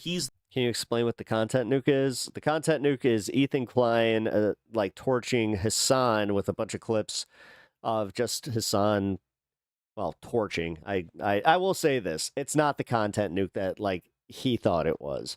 Because it's too clipped. A lot of things are taken out of context. There are some things that do like reminded me where it's like, oh yeah, Hassan. It's the one who turned the. But realistically, it was a big nothing burger that wasn't going to convince anybody to not watch Hassan. Audience against me, and I think that grudge has just kind of festered and whatnot. And even like during, I think the first podcast episode of Leftovers, his podcast with Hassan after October 7th, they had a good conversation. Ethan cried talking about the footage from Gaza and whatnot. Yeah, his tweet directly after October 7th, after hearing that again, I was like, oh shit. And even though he nailed it, wasn't great, he was open to listening and whatnot. And just with time, you can tell that the pettiness, this grudge against Hassan really built up. This is how I see it, as somebody who's a former fan. And now it's just he's on a warpath, and Hassan is basically this guy who's controlling all the puppet strings of everybody else who's attacking him. Sorry, can I ask, what was the breaking point with him and Hassan? Because I watched their podcast and I enjoyed it. I enjoyed seeing that interaction. Leftovers was great. It was post October 7th. Yeah. They started having to discuss, obviously, the rest of everybody was talking about, what was taking place. They started having to have discussions about it, and they would find a lot of friction points. And so they took a break for a little while. And then after they took a break, they eventually had a couple of public fights just being on their live streams individually. They weren't doing the show together. And then those public fights evolved into basically the show's not going to be around anymore. In particular, his issue with Hassan during those debates was that Hassan wasn't controlling his audience, because Ethan Klein would say something that's really insensitive and quite frankly racist, and he was mad that Hassan as a friend wasn't defending him and letting the audience kind of run roughshod, right? So that's the crux of his anger with Hassan. That's the beginning of it. Which is weird. But that is just because he's usually not that receptive to audience criticism, or he doesn't usually care that much. Sorry, we are in the political debate space, and the audience is going to react how they're going to react. On an issue like this. Yeah. Dude, I'm telling you, as a fan, he totally got cooked by his own audience regularly. They had a Reddit, just it was completely, oh my god, it was committed to hating on Ethan. Sorry, I couldn't get that out. And if you're gonna wade into politics, do so. But the thing is, they would regularly bring that onto the show and read it to Ethan and made content out of it. Be ready to deal with the consequences of this, because That's I'm why seeing it's so weird to me. from him, based on, again, I'm not super deep into this, but I do know enough to get, and that's what I did just lay out for you. But it's also reflected in my experience with liberal Zionists, Jewish and non-Jewish, in my personal life, where there has been a bit of a fork in the road, where there are some people that have self-reflected on perhaps their reflexive view of Israel as this a moral democracy in the Middle East, and being moral by default, frankly, because often democracy and morality are used to speak about Western civilization and Western values to besmirch folks in the global South or in the Middle East as barbarians and not cosmopolitan like the rest of us. That there have been some people that have reflected on that, because it's very easy, I think, for some liberals to be anti-racist within a domestic context, because that's very much within acceptable thought, and it's about who you align yourself with. It's about supporting the Democratic Party, and so you don't necessarily have to do any anti-racist work, because you think by default, because of your political affiliation, that should absolve you of things. But some people have done the work at liberal Zionists, and they've changed their perspective. Others that I've seen have gone the opposite direction. That's Ethan. Where because it's become so emotional for them, because it flies in the face of their own self-conception, that I am anti-racist by default. One, if they're a Jewish Zionist, because they've experienced the horrors of the Holocaust, and because all this suffering has to have built up an anti-racist, anti-genocide cachet in me, and instead of self-reflecting, or cash, or I forget how you say it, instead of self-reflecting, I'm going to say that everybody else is wrong. And it seems like he's in that other bucket, which is just not interesting in any real way, because they're going to be dinosaurs at a certain point.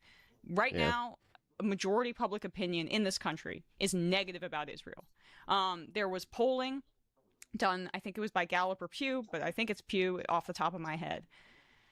The 53%, over 50% of people in this country now have a negative view of Israel. 50% of Republicans age 18 to 49 have a negative view of Israel. Not anybody older than that in the Republican Party, but that has shifted by double-digit points over the course of this genocide. For Democrats, the majority opinion is now negative view of Israel. And for Democrats under, thank you very much for pulling it up. I think it's like, we've cited this so often. I think it is like the third or fourth graph here. So if you want to scroll down, here you go. So, yeah. So among U.S. adults, 53% now have a negative view of Israel. Look at that shift from 2022. Lean Democrats, 71%, 18 to 49, negative view of Israel. 69% of Democrats, lean Democrats overall. And that shift with Republicans is massive as well. So, this is the tide that this dude is fighting against. And eventually, when you fight against the tide, you tire I actually have a clock that I could do that with. yourself out. I should just do that. Treading water. And that's what it seems like the stage that he's at right now. So. Yeah, I think like a lot of this just goes into, the world has been watching like a Holocaust play out on their phones, right? So it's not a surprise that a large. Actually, you know what? I should do it with the like old grandfather clock chime, the don don don don. Percentage of the population is suddenly rejecting the idea that this is okay. I think in this story, with something that is important that I think we might miss out on is that Ethan actually was a groundbreaker on YouTube for fair use, right? In that he was sued for somebody for his speech, right? Because he was criticizing another YouTuber. He ended up winning a really important court case that really set a standard for people saying that you can criticize people, and use their clips even when you're criticizing them, which is the basis for everyone on this panel, I think's, work. We'll watch I wouldn't be able to do this show without that. Cool videos or stuff like that. He is now actively suing Noah Samson, who's a big YouTuber, simply for making a video saying that this, a lot of the work that he's been doing is apologia for genocide. And so he's saying, well, that's defamation. You've defamed me. I've never once endorsed Israel's genocide. I've never said that out loud. I've never said that sentence. So now he's trying to do the exact opposite thing in the opposite direction, right? Which is to silence critics simply because he disagrees with what they're criticizing him for. And I remember him being the hero on the internet for that fair use case. It was huge. Everybody was against Matt Haas, who was the guy who was suing him for copyright infringement, I believe. I'm not sure, but that's how basically it established, yes, that fair use is acceptable on YouTube. And now not only is he going in the opposite direction, like he's been sued for defamation as well. He's been in this years-long lawsuit against Ryan Kavanaugh of Triller, because he originally used like a 10-second clip, I think, of a Jake Paul fight for his podcast, and then he started talking shit about him, so it kind of morphed into a defamation suit. So he is basically, he used to be this person who was like the guy everybody really respected. He created this fund, the FUPA fund, for anybody else, fair use public funders. I don't remember. I remember this. Public account. And so that way, if other smaller creators were getting sued, they can help. He could help them. And now he's filing DMCA claims against people who just post clips on Reddit. He's threatening defamation lawsuits left and right. He's become he's closing subreddits down that are critical of him as well. He's become everything that he used to stand against, and he can't understand. Been brought up to him? What was that? Has the hypocrisy been brought up to him? Does he not register what's happening? Nope, because right now he's in a bubble. His staff is too afraid to confront him very clearly because they're all very left-leaning. Like two of his staffers are Lebanese. And so they don't agree. His staff, his producer Dan is a socialist. It's like a very difficult work environment. It's you can tell. Like there was a clip which was shocking because I stopped watching after the Leftovers podcast, and then I came back, and the first episode back. Actually, I didn't see the episode, but I saw the clip because it was in a members only, where he was making fun of Aaron Bushnell. And that to me, I'm like, okay, I can't do it because he's not reading the room. He's making fun of somebody who's self-immolated for very serious reasons, and rather than like speaking to that with the gravity or not speaking about it at all, he made fun of him and then shit on people for getting mad. But like, Dan did get pissed. I forgot where I was going before Aaron Bushnell because well, what I was gonna say is, it's stupid of him to sue for defamation. it's stupid of him to sue for defamation. Just period. Defamation is a damn near impossible thing to win, especially as a public figure who is like intentionally thrusting themselves into the public discourse. I think that probably has that connects to the larger problem that I think makes me less sympathetic to Ethan.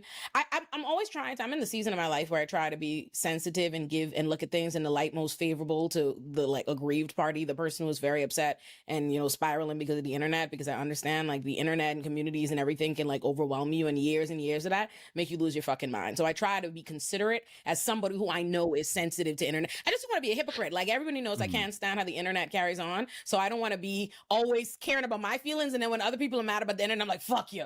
So I try. Telling you, I've tried. I appreciate her being honest about it. To look at the evidence in the light most favorable to Ethan. She's not always consistent with it, but I'm glad that she's bringing it up now. I've tried, and especially considering like I'm cool with Hassan, and I'm also cool with Idubbbz, which is I think what took me over the edge and realizing Ethan's wildin'.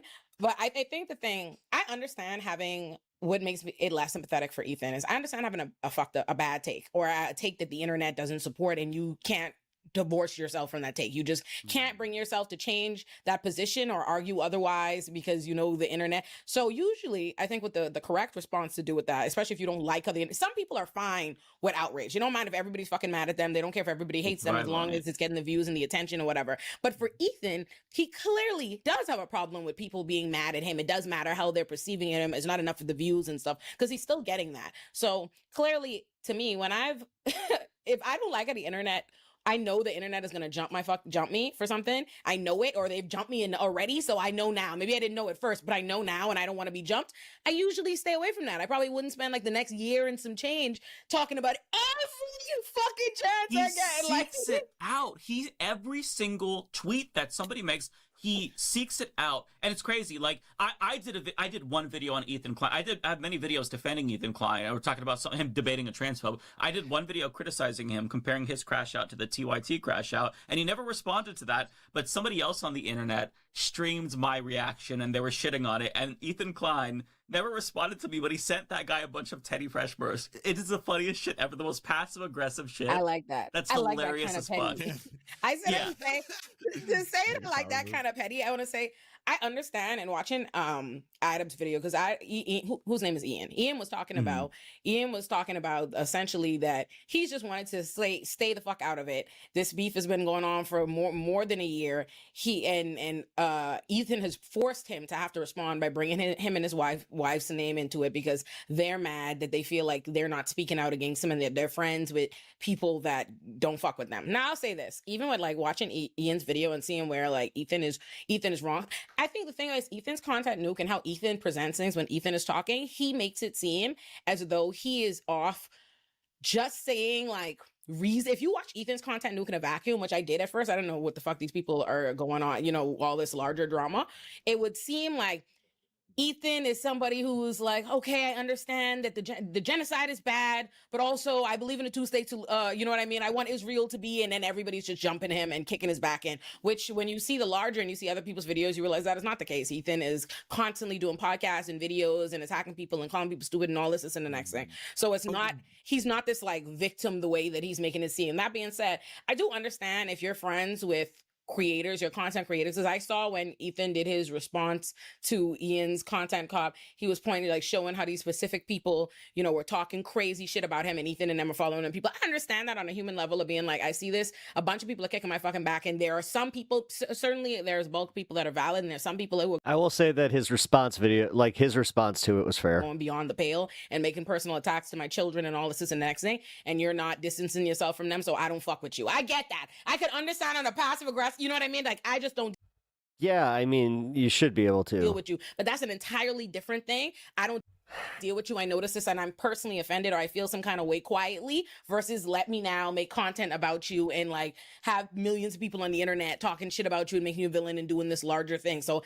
I try to look at it. I try to be I try to be sensitive. But Ola, let me just say that like I've been in a similar situation, and TYT just came up, but with Anna Kasparian, where I had a personal friendship with her, but I didn't I disagreed a lot with how she was acting, right? And I wish I had, and I've said this to you privately, but but I wish that I had maybe come to this realization a little bit sooner, because obviously she has deep like some pretty anti-black racist issues, specifically with black women. I think that informed the way that she talked about Kamala Harris, based on what I've seen with this like incredible vitriol that makes no sense, given the fact that like aren't they kind of tough on crime centrist now, which is basically her whole brand. I know. And I noticed that misogynoir or racism, right? And I didn't speak up about it because I wanted to give her an opportunity to come back into the fold, right? But that's also leaving people like you out on a limb, and that's part of the problem with this space. And or you could just be half way fucking honest and just be like, I didn't recognize it at that time because it wasn't necessarily an issue, and then upon retro, like, reflection, it became an issue. Like this. Ethan's this idea that you knew and you had to like, and that almost makes it worse. The fact that you were like doing something strategically like that. I don't know, man. Sometimes, again, this whole walking on eggshells because you don't want to piss off. Like in this panel, they're like, I've seen a few instances where it's just like, I have a feeling that they have a different opinion, but they don't want to voice it because they know they'll get cooked. It's not fully a part of it, but like, what the fuck? It's too white to represent the progressive movement, and I think that's where there's some disconnect, right, with the online left and with leftist organizing, which is not super white. But in part, like, I was able to do this job because I was in a privileged position in my life, right, where I could engage in political thought, and I was thinking about politics like starting at age 10 or 11 and engaging in these ideas and kind of understanding that this is part of my passion or whatever. And there are a lot of people like that, but like, why am I getting elevated? In part because of my whiteness, etc. So I think that part of creating a more inclusive space is also backing up some of the lone non-white voices in our community. I agree with that. Because I do, like, I love Chapo Trap House and all those guys, like, a lot. But I do think, like, the sardonic quality sometimes puts off women and people of color who the satire has its place. But for particularly people of color, these are very real, tangible experiences. When there's a reason that black people vote overwhelmingly for the Democrats, it's because they may not think the Democrats are perfect, but they also know what happens when there are Republicans in power. Exactly. And I do think that our analysis would benefit from taking those concerns like incredibly seriously and not being snide about it, because it's a turnoff, and we should be melding the progressive media space with the organizing space, and that's 100%. Where we have this gulf, in my view. And it's a bit of a tangent. 100% right. Can I add one little thing to what Emma said? Because specifically to this, you just mentioned the names of a lot of these things that for people not familiar with the internet, it might sound weird. Content noob, content cop, all this kind of stuff. The thing here is that Ethan is doing what he would have done when he battled anyone else in the past or anyone else battles in the realm of internet drama, while the backdrop of all of this is surrounding a genocide. So it's one thing to have done like content or these kind of takedowns of the creators when what you're going to be talking about is like, oh, maybe I had a bad take or I did something wrong. Right. Like, Ethan and Gila at one point were saying that Yoav Gallant was a good guy. Yeah. Jesus fucking Christ, Lance. No, she corrected herself on this. I can't stand when he does this shit. And honestly, I think the eyebrows don't help. Like, when he does, like, come on. This literal chin up, eyebrows up. Oh. And no, I hate this disingenuous fucking framing, because after I looked into this and saw that she went, oh no, and she corrected herself. You know, this is the person who... Like, bro, look for, like, this is what they mean when it's like you're searching for outrage. Calling Palestinians human animals and say that they were going to cut them off from all food and water. Has an ICC warrant against him, by the way. Yes, right? He's a really good guy. As much as everyone tries... No. See, like... Jesus fucking Christ. to parse this all as internet drama, this is also Oh, shut up! Like you're not part of it. surrounding just these horrifying atrocities. Wise and Gourmet, hey, welcome. I appreciate the follow. So it's so hard to sit there and be like, well, he's gonna, have a couple bad takes, sure, but maybe he'll come around in the end. I think you're honing on a really good point, or something that I think about all the time. The reason that Lance's eyebrows holding his entire head up. people are receiving it this internet drama is because so often the people that we are looking to and allowing to talk about it and make their like flagship I literally had like a visual of like Hellraiser where it's just like stuff on their platform and create content about the are spikes not and then the serious, chains. like y'all said earlier, these are not political people. These are not people who analyze Oh, this or who man. study it. These are creators. When you think about who Americans are listening to and who they want to call out as the politics, Dave, that was a good one. Dave under duress. Gotta the give you the credit. podcast and who they listen to and who influenced them on the election. Joe Rogan, comedians, podcast people, you know what I mean? And like, so to me, it's like, we've already allowed a much larger culture of where these people are allowed to take serious issues and things and just use it for fodder. And another thing I wanted to say earlier when we brought up why so many people had liked Ethan before, seeing him as a good guy on this right side of things because of fair use. Woke me up. I have noticed a consistent trend on problematic white people somehow slipping by because they in some way were free speech champions. And I'm so tired of that, which is so obviously and often personally motivated by their desire to want to say whatever the fuck they want. Some true white shit. Like, and taking that to mean that anything else is true. You know what I mean? I'm so tired. Every fucking time a problematic white person is on the chopping block and I go, hey, well, how'd this happen? How'd y'all end up a big fan? And then they be like, well, in the 2010s or the early 2000s, big free speech guy. And I'd be like, y'all seeing anything? Is anything adding up for us? It's a tale as old as time. Older white person or person who was like more relevant, gets a little bit of money, and then it's all the kids that are wrong. And why can't I say what I want to say? As if this is like the crown jewel of protecting our democracy. I mean, give me a break. Remember Alex Jones getting banned off like YouTube? People were like defending him. Oh, he should be allowed to say "fuck him" and "fuck the bullshit he's saying." It's against the terms of service. I don't want to hear him. Nick Fuentes, you name it. Yeah, right. Like the free speech culture. And that's my thing is, it's never about. I've said it all the time. We have to stop allowing. I mean, that second part that you just said, okay, first part, fine. It's against TOS, then he should be banned. But the second part, I don't want to hear him. Then listen to something else. This is part of it, dude. To frame what's happening. Like we always like give is the same. No, honestly, this is my broader like problem with some of like the framing. Thing I had a problem with. I'm just gonna say for what is obvious. I'm not gonna go too deep into it because you just racism and white supremacy and bigotry. I don't feel bigots. like fighting tonight. Ain't no fucking culture war. They're bigots. And same thing I have with like free speech. Right? It's not this. Larger mission or a commitment to free speech. They don't give a fuck about free speech. They're the main.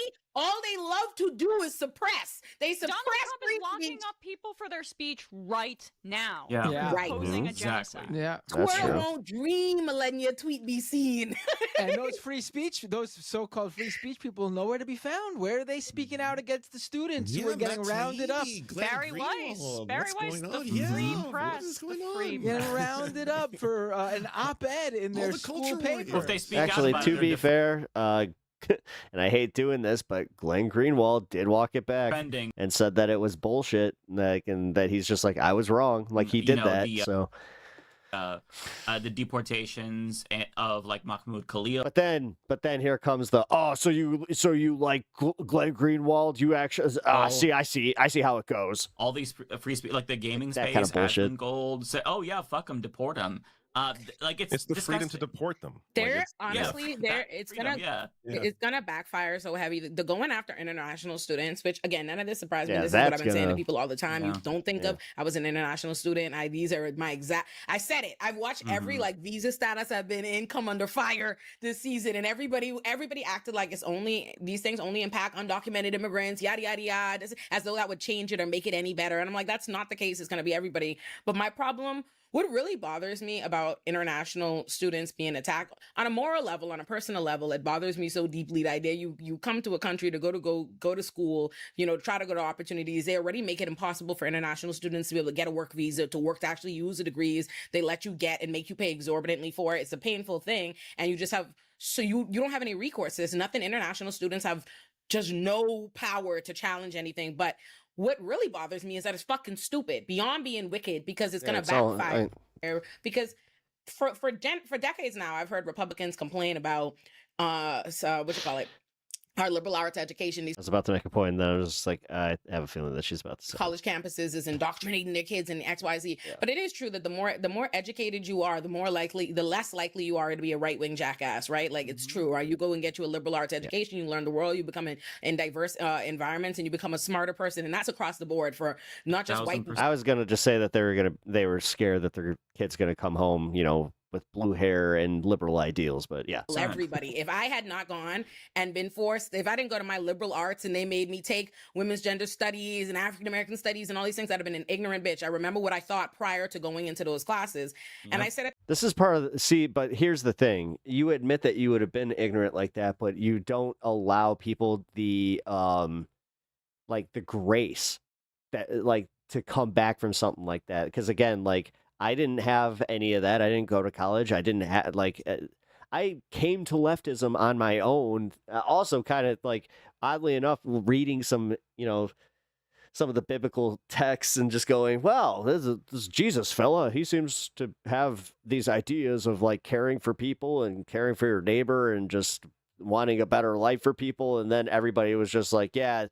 That's very liberal thinking, and we don't like that. I have to say, if you think that these college campuses are already the breeding ground. But I knew some pretty I can say in my life coming up, most of my friends had a long growing path, as far as coming to where they are today, as far as their leftist journey. For these, but if they were held to the standard of who they were in their mid-20s, that would be a huge problem. Radicals and these people who are, seeing the system clearly and who want to resist. What do you think happens when you target those specific, not even just the college campuses, but specific? God, I just thought about that. How many of my generation did kind of get radicalized against Obama, and it wasn't they always sort of it's not because he's black. It has nothing to do with because he's black. It's all his policies. Particularly the population. But then you ask what policy, they're just well, I mean, it's what kind of the Fox News was saying. It's just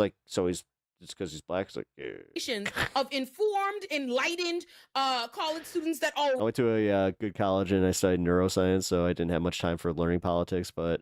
Also, I was super duper stoned the whole time. That was my whole problem. I was like, I'm not going to go to college and pay for all this and then just not use it. Yo, what up, dude? This is what they're protesting. This is their problem. They're calling out this level of fascism in this government, and they want to resist. What do you think happens when you let them see in 4K? Yo, 5 Alarm Fire was here earlier from Angry Ginger Stream, and you go after all of them across the country. What do you think? I know you guys know each other. Think happens that you're only, or at least have seen each other. You're turning all of the people that you're particularly targeting. How are you doing? Not only are you turning them into leaders and deities and people that people will respect and their stories will live on, but the next generation of children, it's only you're creating more resistance. You think because you're able to step on people now, that what are you going to do about the generations that come that are born out of having seen this, that are educated around this, that see Not this to mention brain drain. Exactly. I mean, who would want to come to the country to help us when we're fucking over people that come to the country? Academics are going to Canada. Mitesh, did you see the picture that Ryan drew in Discord of Stan? Right now. Yeah. It's in the general. Check it out. It's really good. Yeah. From the United States. Yeah. Oh, what are those episodes where the show characters show up on another show like Chicago Fire and Law and Order? The real damage is going to be felt years and years from now. Yeah. Ole versus Shoe-on Head should be a pay-per-view fight. Oh yeah. It's not going to be obviously it's Might Dip feeling so politically burned out, rather listen to music about it. Be felt immediate by the. I don't blame you. Specific actual people being affected, being deported. Yeah, after this, I'm going to do the 420 Fun Half, and 420 Fun Half is going to be lot less politics. I'll tell you that. Supported, their family members. I hate to say, I think that we might watch one or two more of the ABBA and Preach videos about like the pop the balloon. Who have to make I don't know. decisions Those are of so where to funny. go as well. But in terms of like how what they create or what their research found or what they discovered or invented or whatever it is, or even just the knowledge they put onto others, like who are around them, we're going to feel the reverberations from what's going on now years down the line. Yeah. There's an immigrant that's being detained right now who is doing really important cancer research. I can't remember her name, but like we're talking about people From Brown, who, or I believe, right? I think so. But it's like Is it these Romeo are people. Ozturk? No, not Romeo Ozturk. I can actually Yeah, it's really good. find the He did that on his phone. I'm article. No, here. it's okay. I honestly, this is the problem with the news cycle moving so fast. It's There's like, so much. It's just so much. Yes. Yeah. Which Let me is by see. design, obviously. This is Yeah, but here's the I love the fact I like the fonting too. It all worked so well. It is a true work of art. I love it, Ryan. Thank you. Ksenija Petrova, Ksenii. But this is part of the problem with you guys taking the bait on every single story. Right. Yes.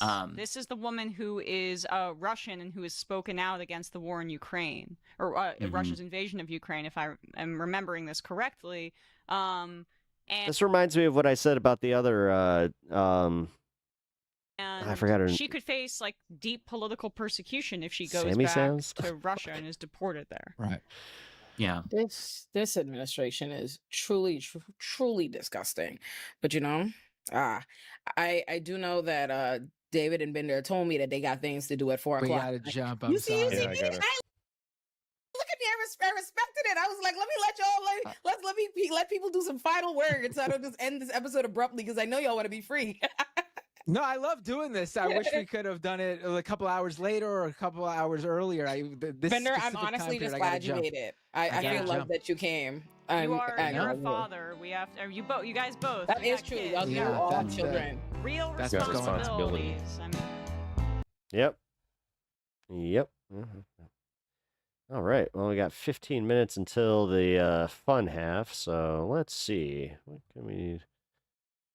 No, MAGA focus group goes full cult mode. Oh, yay. I don't think I can handle that one, so let's not do that.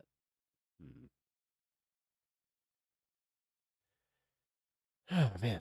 Here, let's get some music. The Stanner.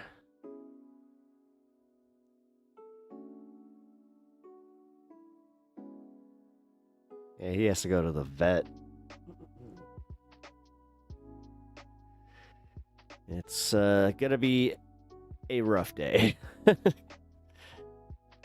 when he goes to the vet, we have a special medication that we have to give him for his anxiety. So he goes like very zonked out. It's kind of funny when he walks in because he'll be like this. Huh? And kind of just realize slowly like, oh no, but he's just completely like, oh, it's he ragdolls, and then I'll just kind of carry him in. God, the amount of times that vet has watched me carry that dog in where I'm walking him because he's so tall, so I'll just grab him by his chest, put his paws up, and it's just like, let's go. He Yo Gabba doggy. I mean, dude, he is a special dog. I gotta say, I've never had anything like him, ever.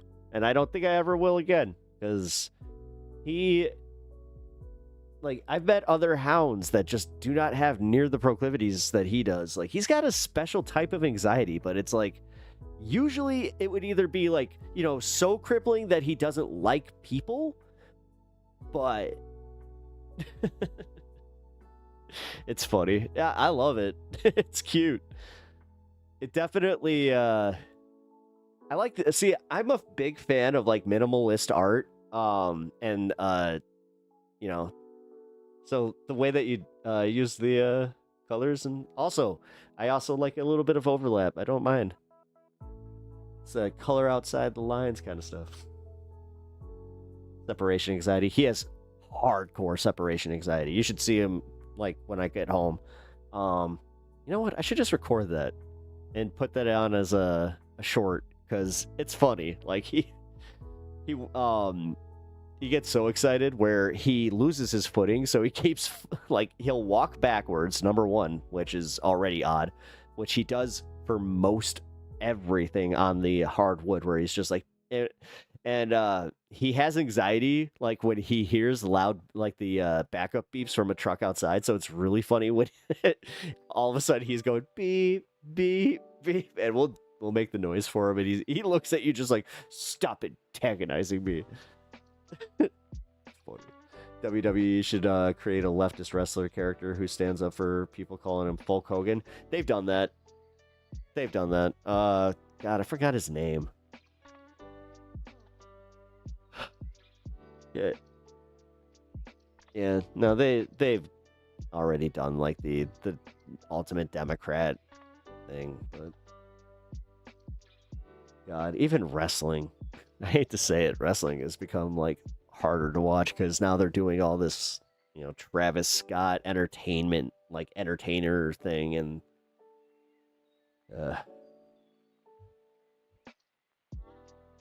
it's okay. Here, let's find not that.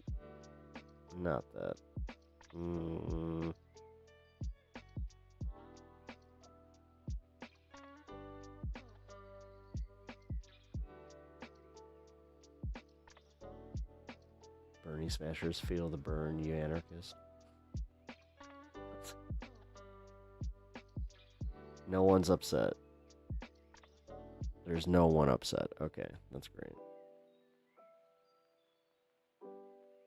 That's great. Ooh, Abba and Preach. They actually Trump changed everything. Perfect. They covered the Canadian election. I wanted to get their takes anyway. This is perfect. They just dropped this, right? Yep. Cool. All right. Shit, I should probably take a piss. Yeah, you know what? I gotta pee. I will watch this in just a moment, so give me a second.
Ugh.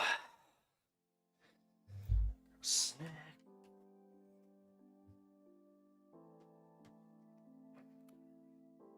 Let's go. Let's get the reaction from the election. I just realized that I didn't need to record. Shit. Oops. I think in Canada, the moment this man started talking about taking over a country, everybody changed. Canada's governing Liberal Party, led by Prime Minister Mark Carney, has won the national elections for a fourth term in a remarkable comeback prompted in part by unprecedented attacks by United States President Donald Trump. The Liberals beat Pierre Poilievre's main opposition Conservative Party on Monday, after millions of people voted in snap elections. And it really goes to show you that, like, even for me, I felt more Canadian when that happened. I think even in Quebec, there was a bunch of people be like, yeah, we don't like these Canadians, but we Canadian too. Yeah, all the people that wanted to separate from Canada. Yeah, because there's a big thing about separating from the rest of Canada in this province, and all of them were like, yo, and yesterday I was at the game. Talk to me. I was at the game. Yeah. So the game, Canadians versus Washington Capitals. Washington. Oh yeah. Washington. Yeah. I mean, yeah. How loud did you think that Canadian anthem was being sang by? Every time the Canadians sang "Freedom," that's like Braveheart. That's the first time you got Quebecers singing the Canadian anthem in French and English. Yeah. No, it's definitely been a big change. Pierre Poilievre ran an incompetent campaign. Because I can assure you, if he presented a healthy alternative, one that could combat a lot of the claims made by Trump about the 51st state stuff, you would have had way more votes. But you just didn't come across that way, and as a result, the party loses. And I think the Conservatives are going to have to change the way they approach stuff. Because I think the odds of them winning in the future election are very strong if they put a candidate forward that's electable. And I just don't think Pierre Poilievre is that person. And again, I'm not somebody who voted liberal in the last two elections. He was until like a real threat happened. You know what I mean? The Conservatives lost for the same reason that the Liberals in the States lost. You didn't run your shit properly. You were talking about things that, okay, so what? Give me some consistency. Give me something that's going on with what's actually going on right now. Don't talk about, okay, to do this, to do this, that. What's your plan, girlfriend? It's like his only thing that he had was Trudeau, and once he was gone, that's fair. You had nothing else. Then slogans. Carbon tax Carney. Carbon tax Carney. Carbon tax Carney. Carbon tax Carney. Carbon tax Christia. Carbon tax Christia. Carbon tax Christia. Axe the tax. Axe the tax. Axe the tax. Axe the tax. Just like Justin. Just like Justin. Just like Justin. I will say, one of the funniest things is by the time the voting had already started, everyone had put out their platforms except their Conservatives. 2 days after the voting had already begun, then they put out this, like, it looked rushed. And I was like, bro, you've had how many years now yapping about Trudeau and his issues? Cool. You still haven't put out a plan or anything in terms of your platform. So that was a mind-blowing moment for me where I'm like, these guys, you know what they were running on? They were running on, we're better than Trudeau. If all you're doing is saying, I'm not as bad as this guy, and then that guy's no longer there, then what does it matter? So I think this is an election that they lost, not that the Liberals won. Because when you see the point swing of how things shifted so drastically. No, I didn't. They started December 30th, 2024. Yeah. That is, 4 months ago? Yeah. Okay. They're at 16 points of the total vote share. By the time Trump was making these comments in January 27th already hit, Liberals shot up. I think Justin Trudeau's still prime minister at this time. Yep. Conservatives dropping. Then, by February, just 1 month later, the lead has narrowed to 37% to 40%. They doubled. And then Mark Carney comes into place, and then they jump up to 46%, and then Conservatives drop to 38%. And here's the problem for Conservatives. They need to be well in the lead for them to ever be able to be elected, especially as a majority. Why? Because a lot of the ridings are traditionally in Ontario and Quebec, and that's where the majority of the population exists. So that vote share is always going to be way more important. So you have to have a majority of the overall vote share to ever be elected as a Conservative as of now in the way things are currently set up. So you just see the way things have shifted. I'm appreciating this take. And you're looking at the Conservatives like... Actually, I appreciate it from both of them because also, like, the fact that, Preach, he doesn't really follow this stuff. So, like, yeah. Are you guys just so you guys not realizing what's happening right now? So I remember looking for the responses to everything. So just on how you dealt with this election, I can't see you dealing with a country. Yeah. That's you. There, you oversaw all those things. You didn't see this come. Yep. And you want to run a country? Nah, I'm sorry. B. Yeah, it's going to be also interesting to see the shift B. Because I think two parties are about to change drastically now. The conservatives are going to have to change, and the NDP is going to have to change. And I think our democracy is always going to be substantially better when our alternatives are healthier and present real opportunities for change. Right now, Jagmeet said he's just happy to stop Paul Poilievre from winning, and then Paul Poilievre is just happy with beating Trudeau, who's like, motherfucker, he's not even here no more. So these parties are definitely going to have to change the way that they present themselves. And I think they have a real opportunity. Yeah, I'll say, I think it wasn't the trade war. I know for some people it's the economic impact of the trade war, but I think most of it was just Trump constantly talking about wanting to take over Canada in the 51st state. That is one thing that all across Canada, I saw everybody shift in the way that they discuss things. And I think it just... Definitely the sense of patriotism definitely rose through the roof when this guy was talking about making us part of their country. It was like, none of us want that, right? So that was a shift. And then you had Trudeau for the first time in the 10 years that I've ever seen him, and I've hated him from day one. Yeah. I never liked Trudeau, never voted for him. That was the first time that I think as a leader, pretty much every Canadian, conservative or liberal, he acted like a we're looking at him like, okay, he was definitely responding well to everything going on. At that time, though. Too little, too late, but yeah. Congrats. Yeah. At that time, though, he was already slated to leave the prime minister's office, and then Mark Carney was going to be taking over the Liberal. They were voting him in. So Mark Carney comes along, and then he has a strong response.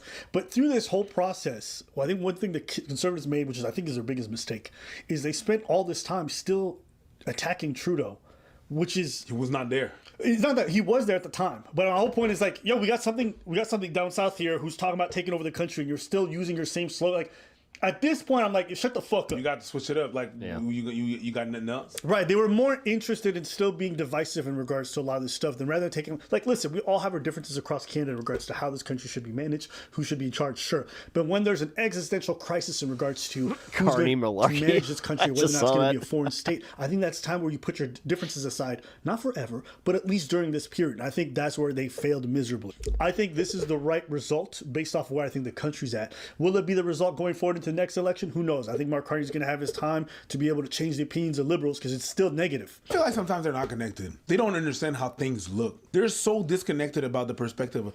I'm talking about the conservatives. When when the Trump thing happened and you buddied up, how do you think that's going to look? Because someone that says is going to overtake the country. Yeah, it's like you don't see how that look. And when the whole thing happened, like, you don't take position at all? You haven't felt the shift that happened in the whole country when that shit happened? People that was feuding were together. Yeah. You know, people always ask me, like, oh, but why do you hate Trump? Like, what more reason do I need? You know, when you're a sovereign country, would you ever accept a foreign nation that's way stronger than you saying that... Yeah, I'll tell you this. This is how delusional those Americans that think this way are, is they think that you want it. They want to take you over and make you one of their states? Of course. I mean, it's almost like they have a grapist mentality, right? It's not. So I don't need much reasons to hate the guy. If anyone did that to America, I'm pretty sure you would hate them too. In a jiffy. Right? And that's perfectly acceptable. So you don't have to be like, there's plenty of valid reasons to hate Trump. And I hate him for a plethora of them. But that's probably the main one for me right now. This election result, am I happy with it? Happy is a bit of an overstatement. I think it's the right choice. That's different. Economically, I am conservative, but socially... Really? Socially... Actually, this is a good time to discuss it. Socially, I'm more of a liberal. Socially, I'm definitely more liberal, but economically, like, you can't always try to say that you want to give everything free to everybody. It doesn't work math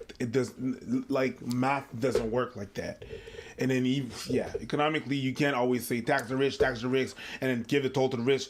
Rich, like, it's prosperity. That's how you prosper. When your businesses are doing good, when you can't always tax everybody that's trying to have a business, everybody that's doing, let's just give free. Someone's gonna have to pay, and it's always gonna be the same people. Eventually, these people that are the richest, that are working the country, are gonna leave. It already happened. It already happened in the past. There's a couple of times that it shifted. I'm not gonna go into, but yeah, there's a couple of times. Yeah. I actually did this to find out like what my political alignment is, and it's definitely pretty liberal. I think I'm like that even on economic issues and social issues. I think the one There might be like a few issues I align with conservatives on, one being immigration. I think that's one that I'm glad the liberals definitely had a change in stance in regards to how many immigrants they're letting in, because I think it was overly done. And what's more, there wasn't good paths for a lot of these immigrants to find jobs and be well integrated. So I wish they would have put a country cap, you know what I mean? There's just too many immigrants always just come from one country, and what ends up happening is they create ghettos when they get here. And that's not what I want. So I would like to see a little bit more of a country cap in regards to where they come from, and a bit more of a balance. And also, when it comes to... Someone needs to tell this dude the harsh reality that he'll never be a billionaire. So the whole refugee relocation... No, Sylvia, okay, so, yeah, no, we're right about that. But I think that there is this, like, little thing where somehow anytime that we start, taxing the rich, small businesses and small, God, I don't want to say the business owners, because, yeah, they should pay their personal taxes, but like small businesses do get lumped into that, and like there aren't enough incentives to create like that whole thing. But then again, there's the other side of that coin that it's like, yeah, but some small businesses, like everybody, they have such a rosy view of the mom and pop shop instead of looking at it for like the, wage exploitation that it usually is. I'm not a big fan of how they're setting it up right now, where they're overloading hotels and motels in specific areas with just a bunch of... My point was that it's like, I can just see, like, if you make your first million and then they tell you you're not going to be a millionaire because you have to pay this much in taxes on it, and it's literally half of it, then it's like, yeah, you get pissed. Refugees that we all... That's why I personally, to avoid that and to let like these Delulu idiots have their time, is you tax it at like the 200 million range. Like you start taxing it at the range where it's like they're never going to see that. But then we see the incremental, Put the bill for. We'll see. I think it's okay to say, on an immigration standpoint, the previous liberal administration did a horrible job. I'm hoping this next one, which already the changes they've made, will continue to reduce those numbers. So that's probably one I align more the conservative side with. However, on everything else, my problem is this. Yeah. Is we would be taxed less if it was managed better. If you're gonna tax me, if I could see where my money's going, I'm like, you know what? I see where it's going. It's fine. Taxing the rich is about doing corporate taxes and taxing net profit before revenue, so you reinvest into the business and not into your pocket. But if you're taxing me, you keep on taxing me, and then they're supposed to go in... Yeah, but that's also where we have to like start like really doing regulations on like stock buybacks and that kind of stuff. Every services, and I look at the services, and they say that the healthcare is free here. It's not free. That's not true. That is not true. It's not free. Yeah, but you're speaking about inefficiencies, but I also think you're being hyperbolic. Yes, in some situations, has there been cases? Well, no, but there's also many other cases where it is free, where you get your treatment on time and you're good. Sure, I think it's a balance. No, and that's the thing. Like, until you're in America and you have to experience like even those small things, because this is my problem with Canadians thinking the grass is greener. They don't ever have a concept of that. Do you know how many times I've actually like had this where... not even just in streaming, just in my real life, where talking to a Canadian person, when we tell them about the whole, you have to pay for an ambulance, you have to pay like for everything. And then the one that really gets them, pregnancy, like for birth, like they're just like, wait, you have to pay for giving birth? It's like, yes. They're just like, oh, maybe I won't want to be American. I'm not mad at that. Right. But what I'm saying really is the efficiency and the way it's dealt right now, and the way we're spending money left, right, and it's federal level, it's at the state, at the provincial level. These motherfuckers have to do something different. So you know what this makes me think of? This makes me think of that quote from Winston Churchill, which is, democracy is the worst form of government except for all. It's also weird how nobody actually, like, we could solve a lot of these waste issues by hiring forensic accountants. Weird how nobody wants to do that. All the others. Which, when I heard this, it really rung true with me. There's absolute inefficiency in your system. Yeah. You would always want them to be more efficient with a lot of different things.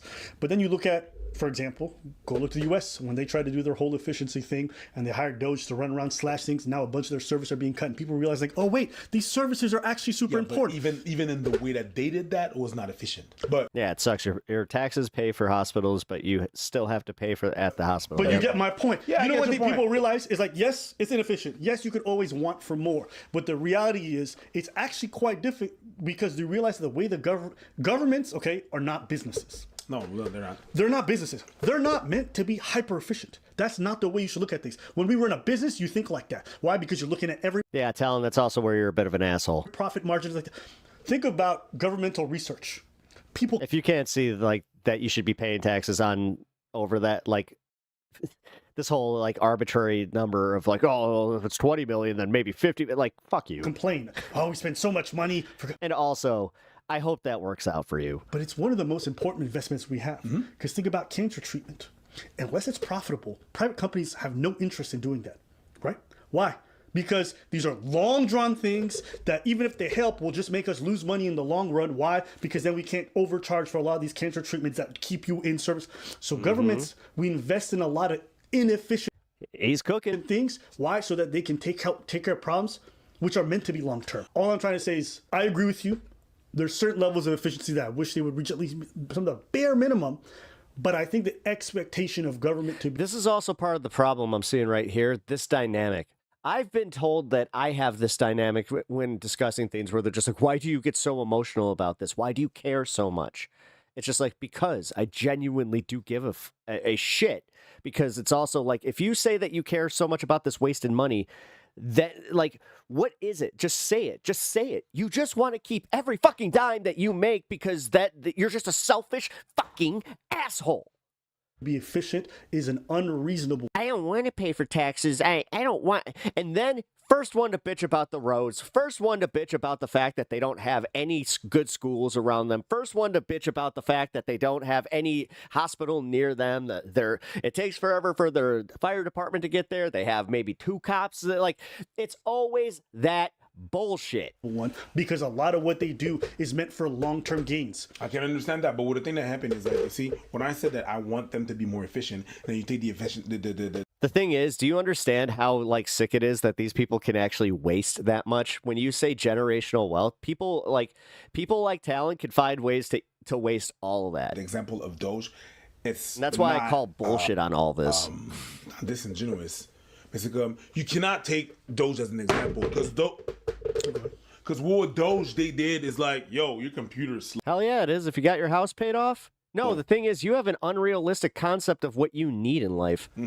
You're doing the keeping up with the Joneses thing. Instead of just having a medium-sized house, you want the biggest house. You want the most property. You want all the toys. Ew. That's not how you fix a computer. Sure. You know, they went and fucking, oh shit, it's not working. That part that I took out like a crazy person, I needed that. Even if the computer was slow, right? There's a more efficient, can we have a middle? Can we have an in-between? There's a more efficient way of doing efficient stuff. So if you want to fix or do something better, you don't have to go like what the fuck they did and just be like, yo, pull things left and right. You can analyze things and be like, you know what? That's part of the problem with the fucking Trump administration, the way they did things. We do better. Right, so I'm just saying, I understand what you're saying. They didn't build on anything. Everything on the face of it, you're like, this... If it had not their name on it or it wasn't their idea, they got rid of it. I mean, look at how arbitrarily Donald Trump has done that, where it's just like, you know what, I'm going to get rid of this, whatever Biden, the child, there we go, or not the child tax credit, but... Seems incredibly inefficient. And sometimes, I don't have a good example. I'm going to give it to you, it just is. And then other times, it's like, the reason why we have this is because we have barriers between this and that. For example, trade. They always say, what? The government's inefficient between intra-provincial trade. Why is that? Because we've put barriers in between the provinces because they want to protect some of their sovereignty or some of their ability to rule. So there's actually inefficiencies that are built in, but part of it is because provinces want to maintain certain rights. Sure. Part of it, so we're essentially paying inefficiently so that certain places can keep certain opportunities and powers. I understand. It's just as someone that is paying and that I can see how things could be moving faster. It's very frustrating, and it's, you know, we're talking about the lives of certain people, but I understand how it is. Sometimes, you know, the lives of people, man, who cares? It's really much more. It's bigger than that. And sometimes we are numbers and we just social security numbers. It is what it is. Like we're collaterals. If it's a couple of people are gonna die, it's okay. I'm gonna hit a couple more people to make more babies. It's gonna be alright. Whatever. It's okay. It's just a couple of people. That's how it works, and I understand that. Yeah, but the thing is, you're only okay with that until you become the statistic or your wife becomes the statistic. Like, trust me, I get the nihilistic way of thinking, but this is also why I'm not going to just use that to be like a shield for why I should care about my fellow humans. What do you mean that's how it works? You think like people at the top are just like, we don't really care if people die? Oh yeah. No, I mean, don't fool yourself. Some people die. There's always a collateral. There's always they literally do the math. A couple of people. It's all right. Okay. The problem is that, that's my people around me. That could be potentially be me. So of course I'm going to be like, yo, that's crazy. Over some bullshit, that is some fucking shit. I'm going to be like, yo, you could have done something there. I'm trying to keep the power of things. Be broke by 50. So you plan on retiring before 50? You're a fucking retard. I'm sorry. Talon, sometimes I can't stand you. And this is one of those times. You really are just so far gone. So of course I'm going to feel some type of way about that. Yeah, listen, I'm going to have the unpopular take. Because like anytime you're any type of way pro-establishment, it's always going to be that way. Yeah, sure. I just think that when I see problems, I don't normally go to assuming that they have the worst of intentions. I think there are inefficiencies. I don't think it's malicious. I don't always think it's profit-driven. I think that sometimes these systems are incredibly complicated and you're dealing with a lot of bureaucracy and it's hard to unravel a lot of these things. Sometimes you're dealing with problems that really don't have much of a solution unless you radically change things. Mm-hmm. People don't want to radically change things. Sure. Like, for example, the shortages when it comes to teachers, and then they have the negotiation. But it's also again, you want to talk about systematic change. Again, this trickle-down economics thing. Everybody can see like the merit of trickle-down economics until you actually apply it to trickling, like actually doing it. Before, like the problem is, they never send that money down. Everybody wants change. Nobody wants to break a 20. And people are like, well, I'll take radical change. Okay, radical change. It's gonna take a minute. It's like Doge sometimes. Oh shit, that's actually radical change. You like, okay, I want everything. Oh, tariffs. Everything's broken. Radical change does not always mean good. It can get substantially worse before it gets better. Before it gets worse. Before it gets worse. Problem with trickle down is that the trickle up is faster than the trickle down. It can get worse before it gets worse. It can get substantially worse. So it's one of them things. Like, it's tough because you're like, Alba, are you arguing for the status quo? It's not what I'm arguing for. I'm just saying if there's going to be a platform for change that we're going to ask, and some of these systems need drastic overhaul, I need to see a real plan that's actually feasible. I don't want to be sold on dreams. I don't want you to break the whole. How much of this, just based on basic math here, how much of your millions do you already have saved up? System, because I'm unhappy with it. I want you to actually. Because you haven't donated, I'm going to just call it out. As somebody who's consistently here, you haven't donated a single thing. So I'm going to just call it. If you have this kind of money to just kind of put into your retirement and then talk like you're retire at 45, this is a money where your mouth is kind of situation. Actually show me. Talon is trolling. It's like I'm sick of his shit. 12-year process where we can actually have this change, where it's going to have to span multiple administration. Because I already know in 4 years, you are never fixing this issue. You're not. Right? And so the problem is people want this change, but they also want it now. And I also don't think that people are willing to. Yeah, but that's not exclusive to left or right. I'm going to say that right now. Sit through that long, whatever cost it may be, because then they're like, well, so you have That's literally everybody. To convince people that you can make the change, that this is what the change is going to look like, and that's what actually one of the things I liked about the liberal. Stock market typically grows about 10%. If you diversify, you can get around 5%. And if you have $1 million or more, means annually you'd be making about $50,000 or to $100,000 based off investing. They didn't say, listen, the debt's going to go up. I'm not even going to lie to you. We will not have any opportunity to balance this budget anytime soon. At least. Just say that. Don't sell me on a pipe dream. And I think me personally, why I may not be on the same side as you, I've been sold the promise of we're going to fix it. Because people have the same sentiment as you. And what I ended up finding is it just broke it more. But that's what Trudeau did the first time. That's what he did. And I didn't vote for him. We're gonna fix it. I'm gonna fix it. Yeah. Everybody's gonna have clean drinking water. Yeah. Listen, we're going to see how things are going to go going forward, but yeah. What's the hold up on the clean drinking water thing? Wait a minute, that was weird. Please don't touch my guns. If you have enough money, you don't have to do anything to get money. Oh yeah, that's venture capitalism. That's literally the American dream now, is to become a landlord so you don't have to do anything. Just let your properties fucking do all the work for you. I mean, literally, it's what it is. Exploit the lower classes. And this is why, honestly, they push back against the caring so much, is because they truly do know that they're pieces of shit. They do know that they're like, they had to sacrifice a piece of their humanity to feel that way, and to honestly, like, yeah, just die missing that piece of them. Which again, cool. If they want to be like that, you just call them on it. Just like, don't let them ever like pretend that they're somehow better than you because they did that.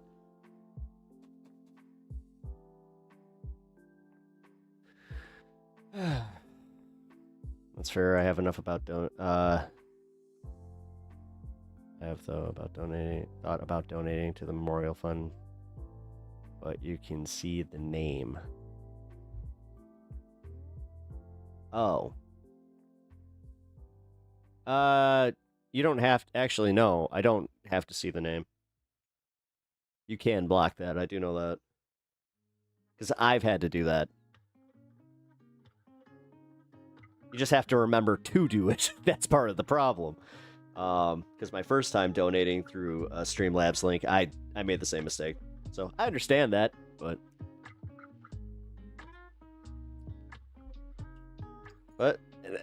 you know,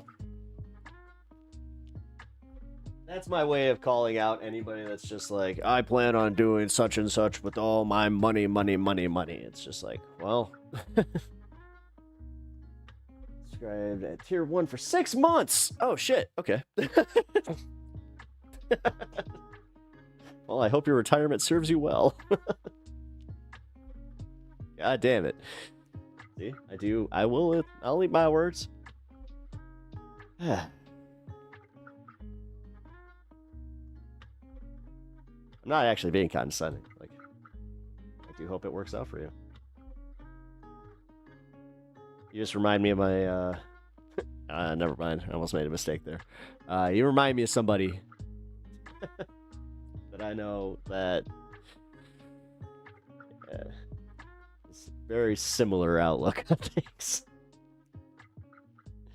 But they are what I would call the epitome of delusional.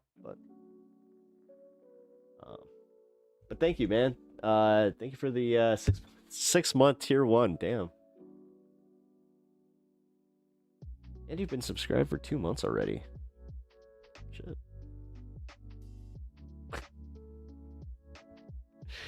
You really are an anomaly sometimes to me. All right. Well, 420. Wow.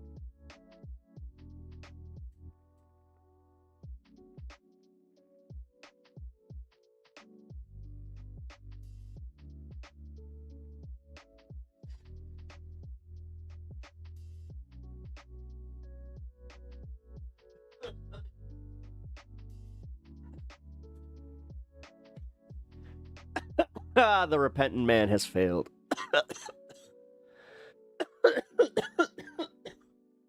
All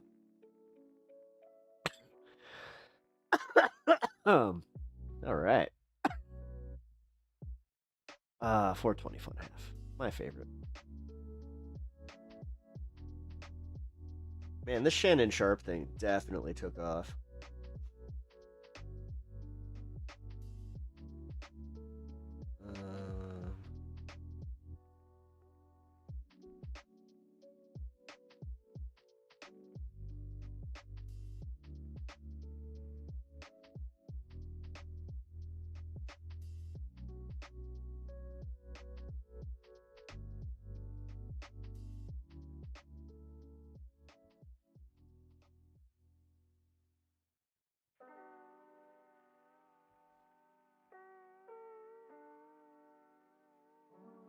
Okay, we didn't watch the millionaire one. Let's do that. And then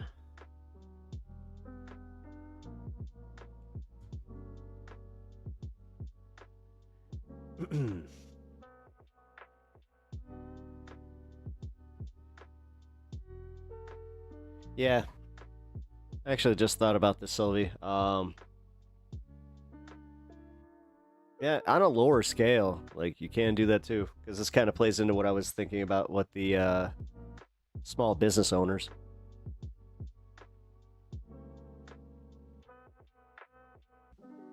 I don't know. Is there really a solution to this?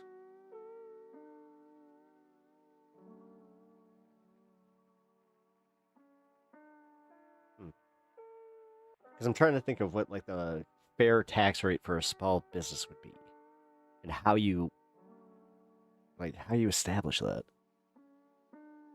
It would have to be based on how many people you employ. Give your money. If you give me your money, or if you give me your business, and I can do money order at Walmart with that, and anonymously I'll send you 1K. Oh shit.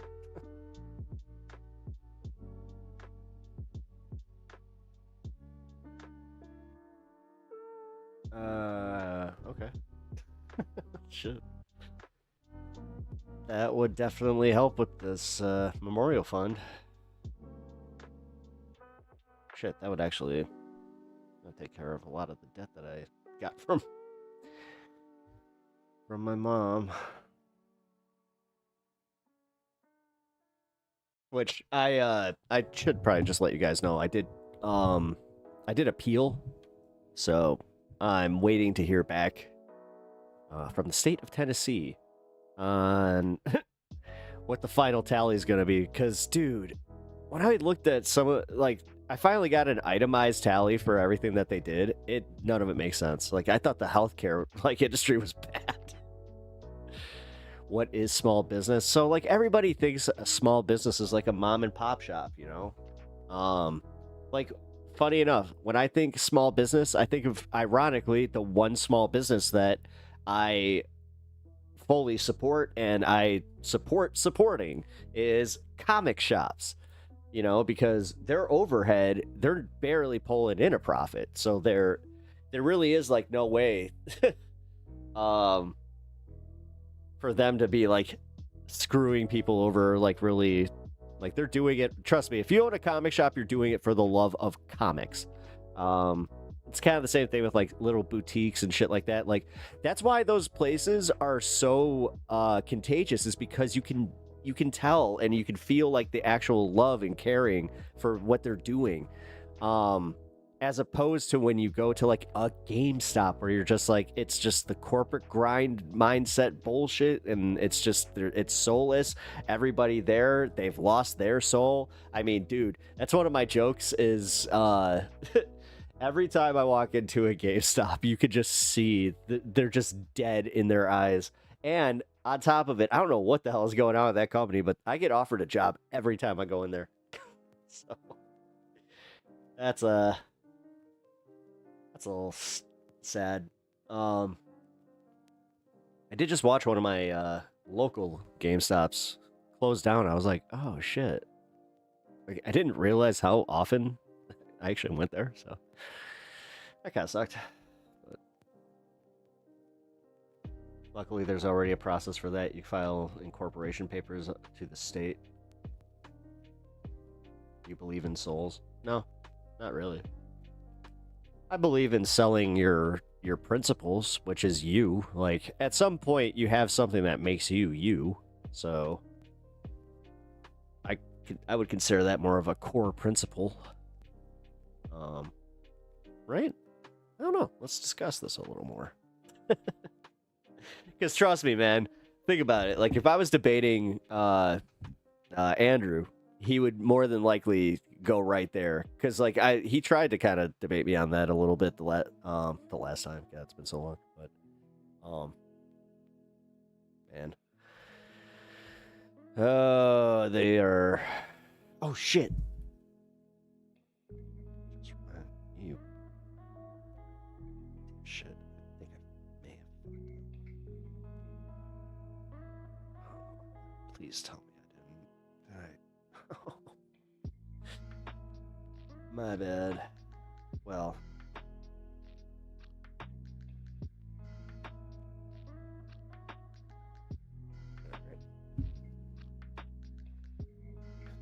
I don't know, Steven. Do you believe in souls? I don't believe in souls in, like, ghosty shit, you know? Sounds like you're a philosophical materialist, then? What do you mean? I don't know what that is. Like, I mean, I know what philosophical, and I know what materialism is, but is it what? God damn it. You're making me do research.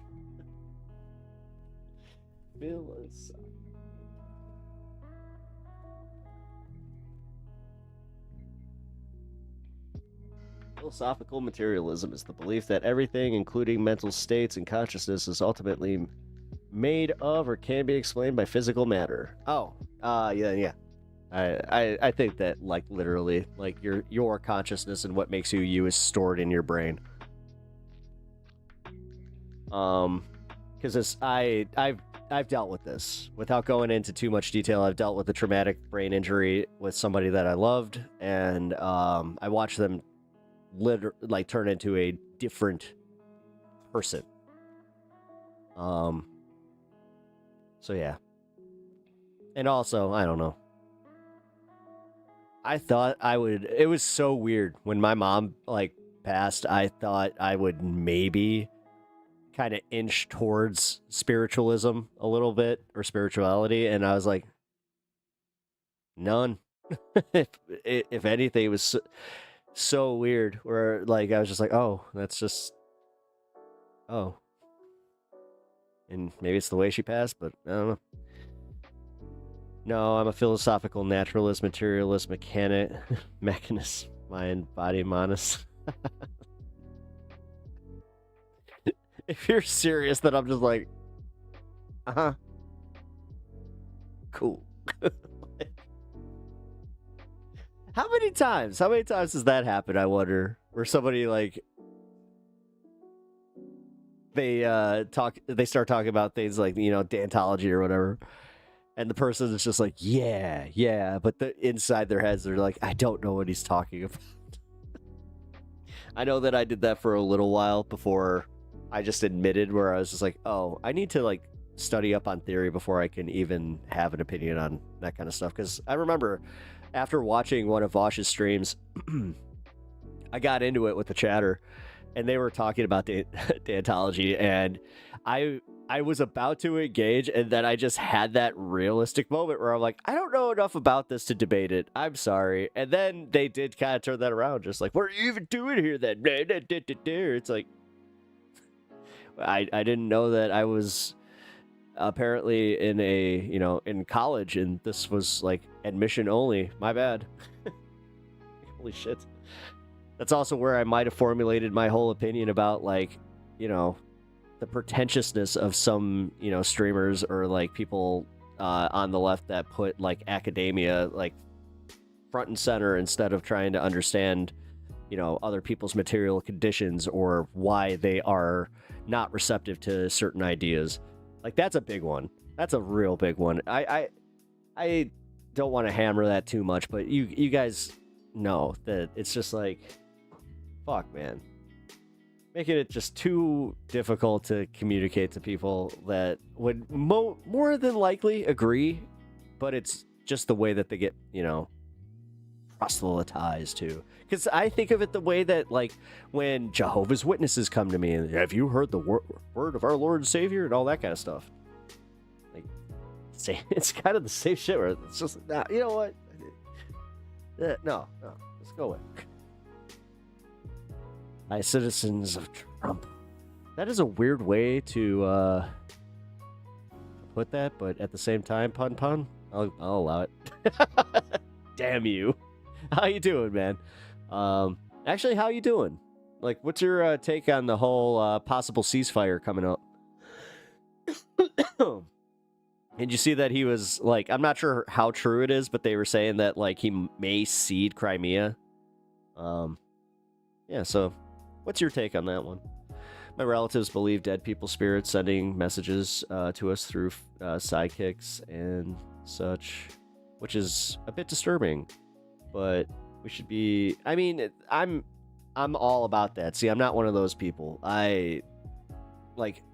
I get uncomfortable when, like, for instance, if they're like doing a seance or some shit and then they want me to participate, then it's like,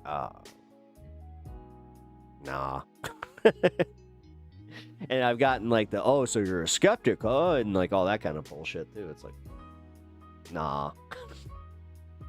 I don't want to. I don't know, man.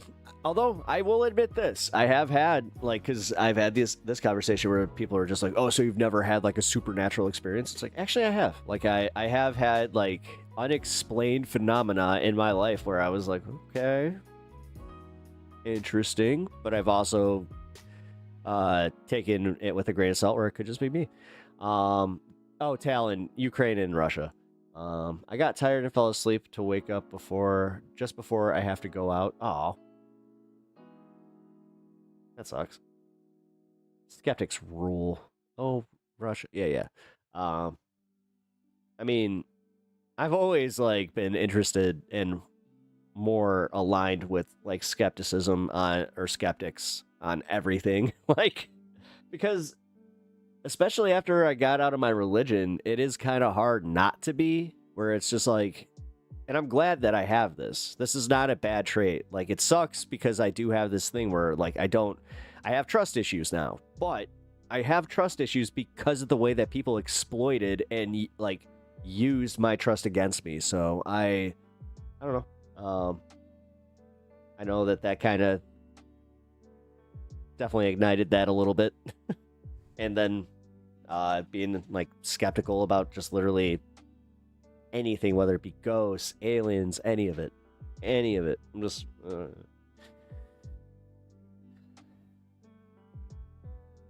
because I think back to that too. I've seen some aerial phenomena where I was like, wow. But then I think back to like, oh, was that just a bunch of drones being tested that like, especially nowadays, like I think back to a lot of that where I'm like, oh, they were definitely testing some drones before. That's what that was.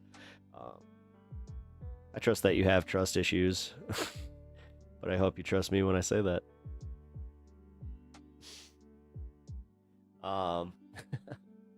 There was a very evil presence in my house. I fix it with divorce.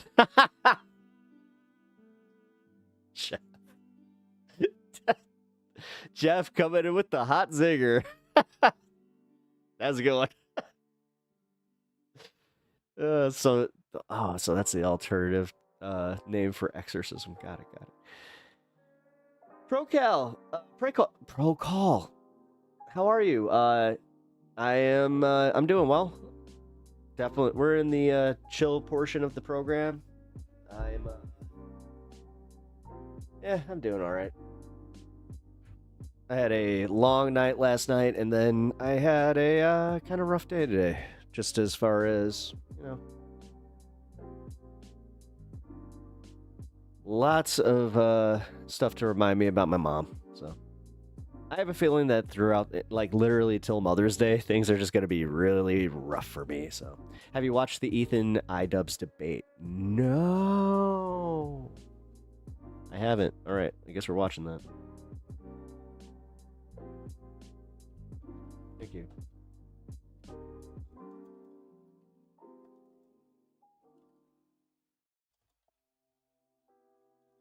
I can't spell.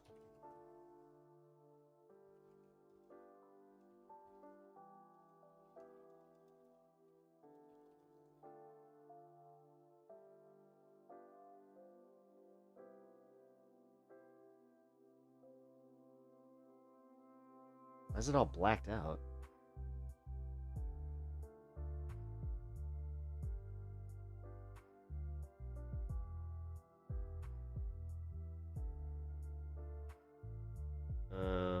Seven days ago. Calls out iDubbbz. Do you have a link for that one, Procal? No, I'm not finding the debate.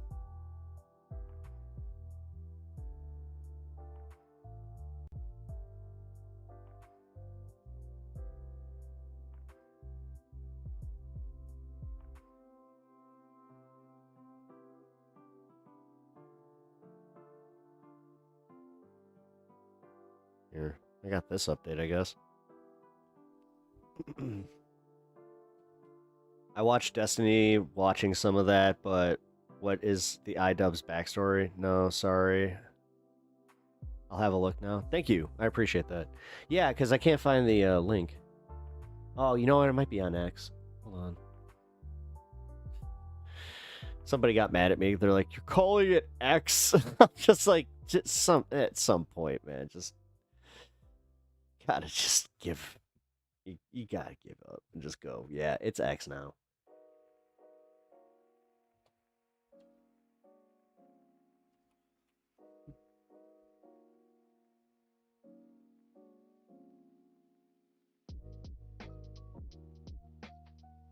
Klein's brain nearly explodes mid-sentence as he attempts to refute the idea that he's being shitty.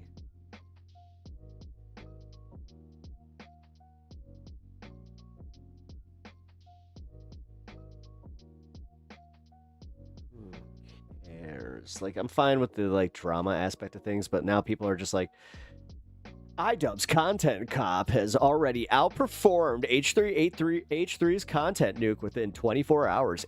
Ethan Klein definitely cried when his podcast cameras turned off, reacted to it. Jesus. Whatever, man.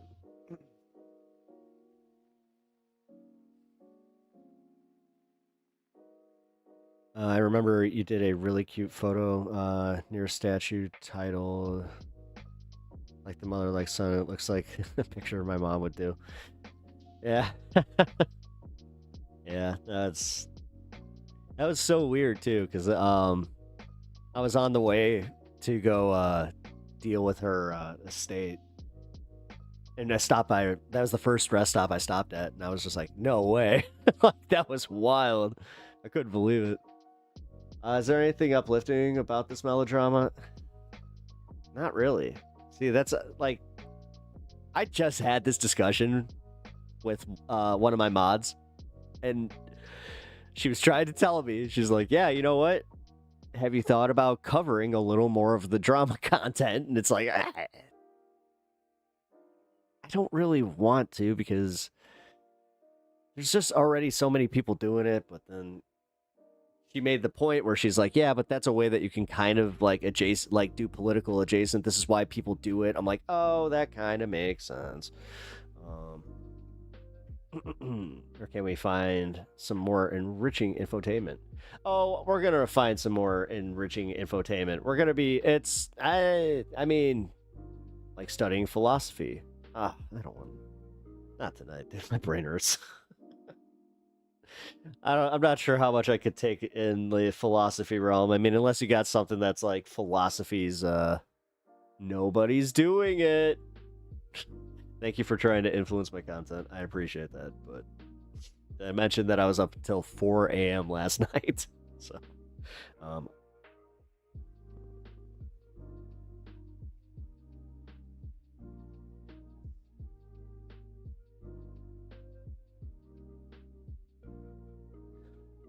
that was quick.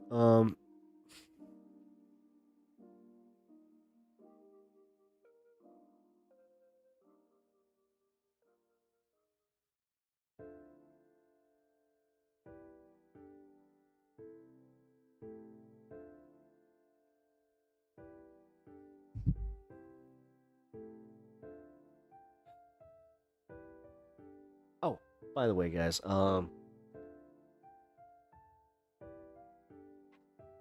here.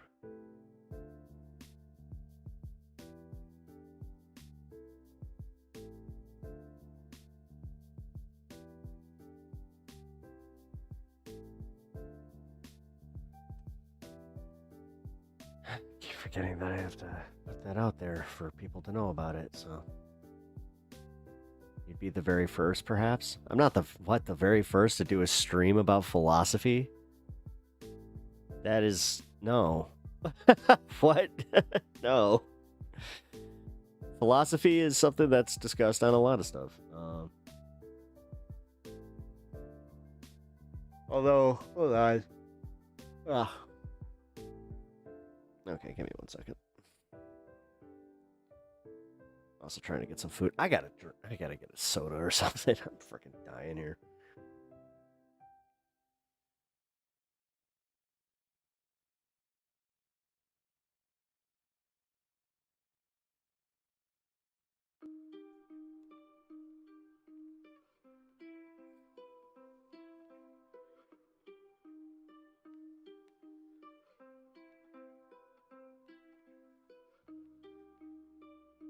Sorry, I am trying to make dinner plans.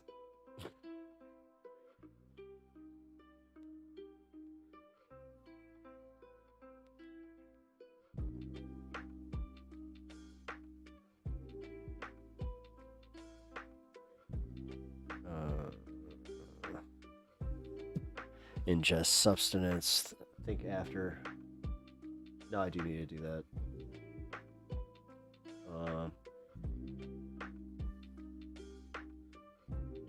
Give me one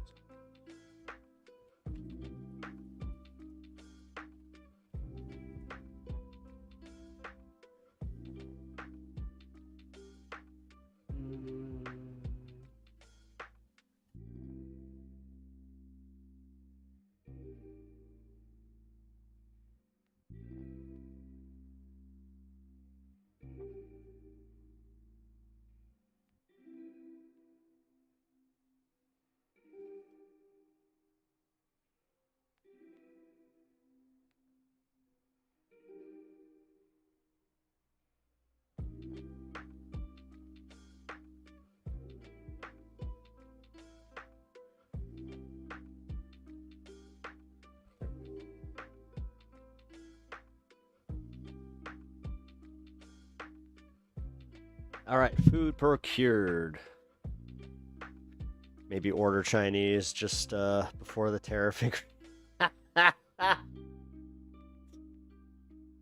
Wait a minute, shit. Do you think that's actually gonna happen? No, wait a minute. Hold on. All jokes aside. No, they wouldn't. No.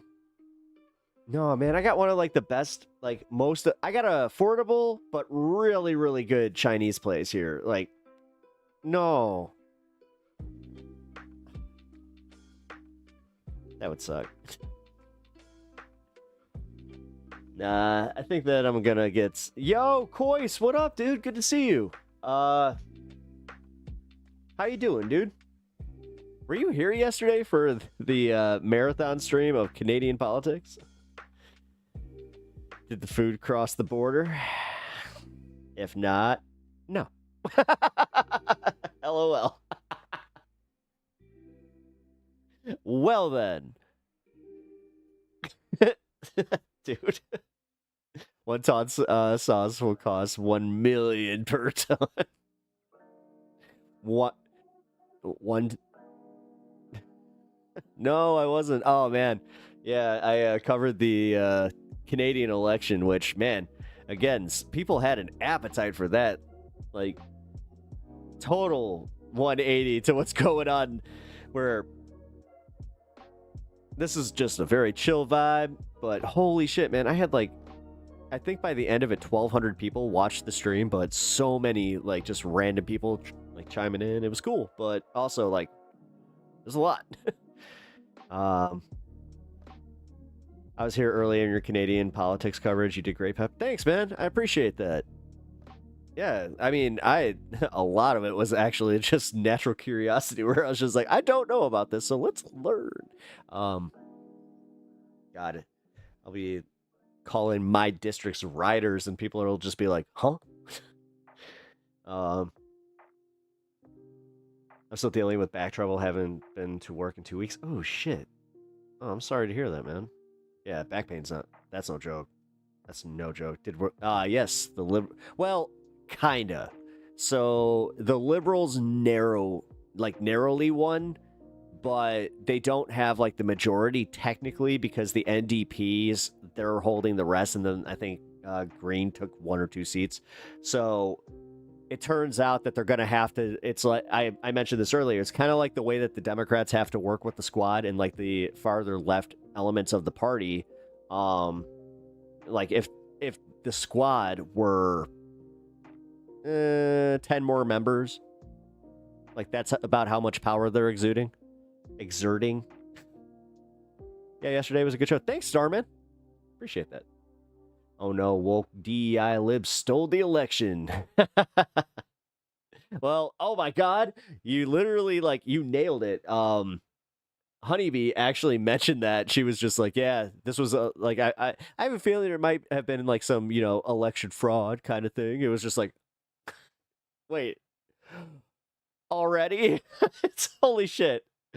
They have to form coalition to form government. Yeah, the thing is, it seems like, listen, another thing I noticed was just how not like American politics, Canadian politics are, because they do actually like get more done. It's just, yeah, it seems like Justin Trudeau promised a lot, and I mean a lot.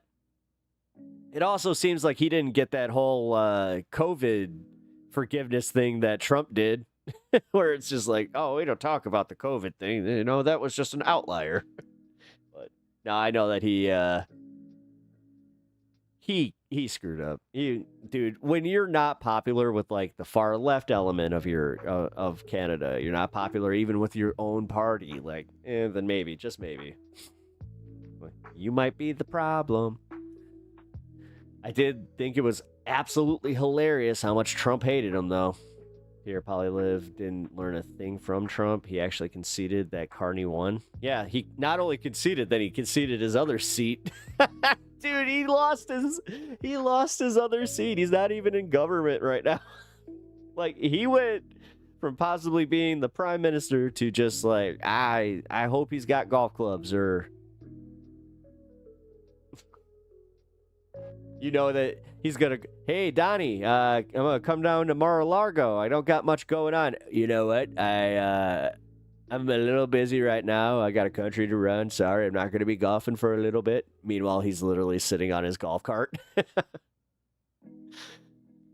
At Pep Talks, I think he overpromised because he's actually smart in juxtaposition to Trump. Yeah. Well, I don't know. I think that it's kind of weird. Like, the Liberal Party didn't really promise anything this time, where they were just like, more of the same. Or not more of the same, but what was it? Status quo. They actually said that on CBC last night. They were just like, status quo. Status quo. Is like, interesting. By the way, CBC didn't hit me, so I could have actually continued my coverage with CBC. Nuts. That was definitely the better coverage. At Pep Talks, and when you asked where I was, well, I answered the other day. I was over 5'10", where I think about retiring. I am trying to do it by 45. No, I remember that. I remember what you were saying. Maple syrup MAGA. Yeah, I remember. Hey, I mean, it is, though. That is the nice part, is like the most extreme elements of Canadian politics, like the trucking convoy crowd. Yeah, they're not popular. And honestly, I'm glad. I'm glad that at least Canada didn't even entertain those idiots. They're just like, you know what? We saw how that went down there. Nah. I don't think so. Oh, God. Oh, right. I need something to drink. I am freaking very thirsty. Here, give me 1 second. Oy vey. Ugh. Woo! That was my bag.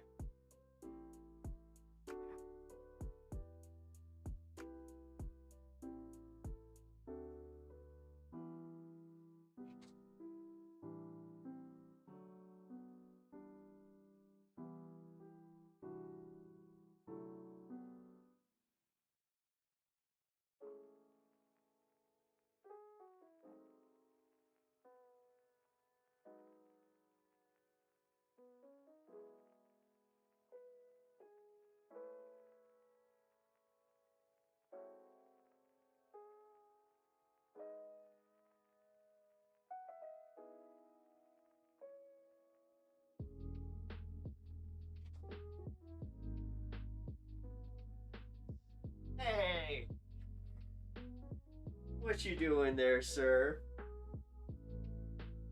Huh? What was that?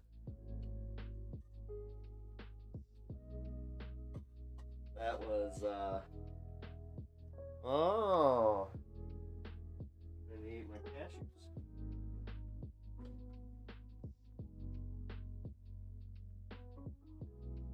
Oh.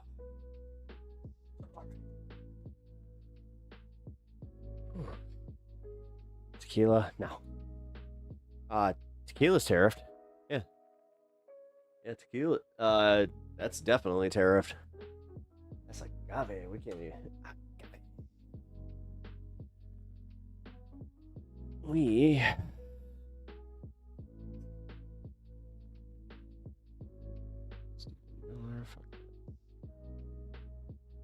Cigarettes?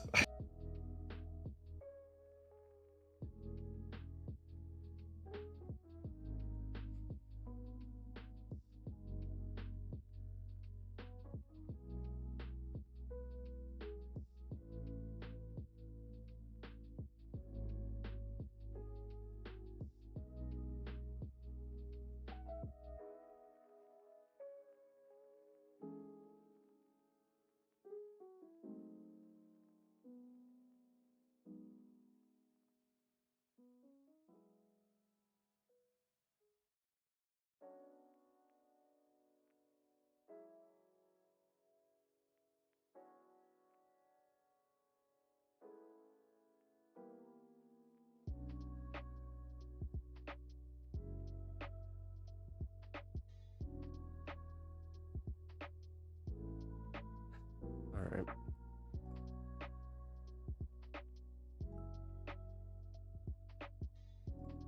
Can domestic tequila from Texas require imported ingredients?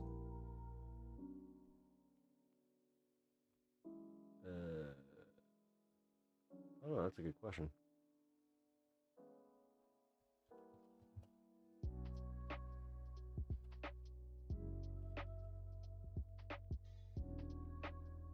Wait.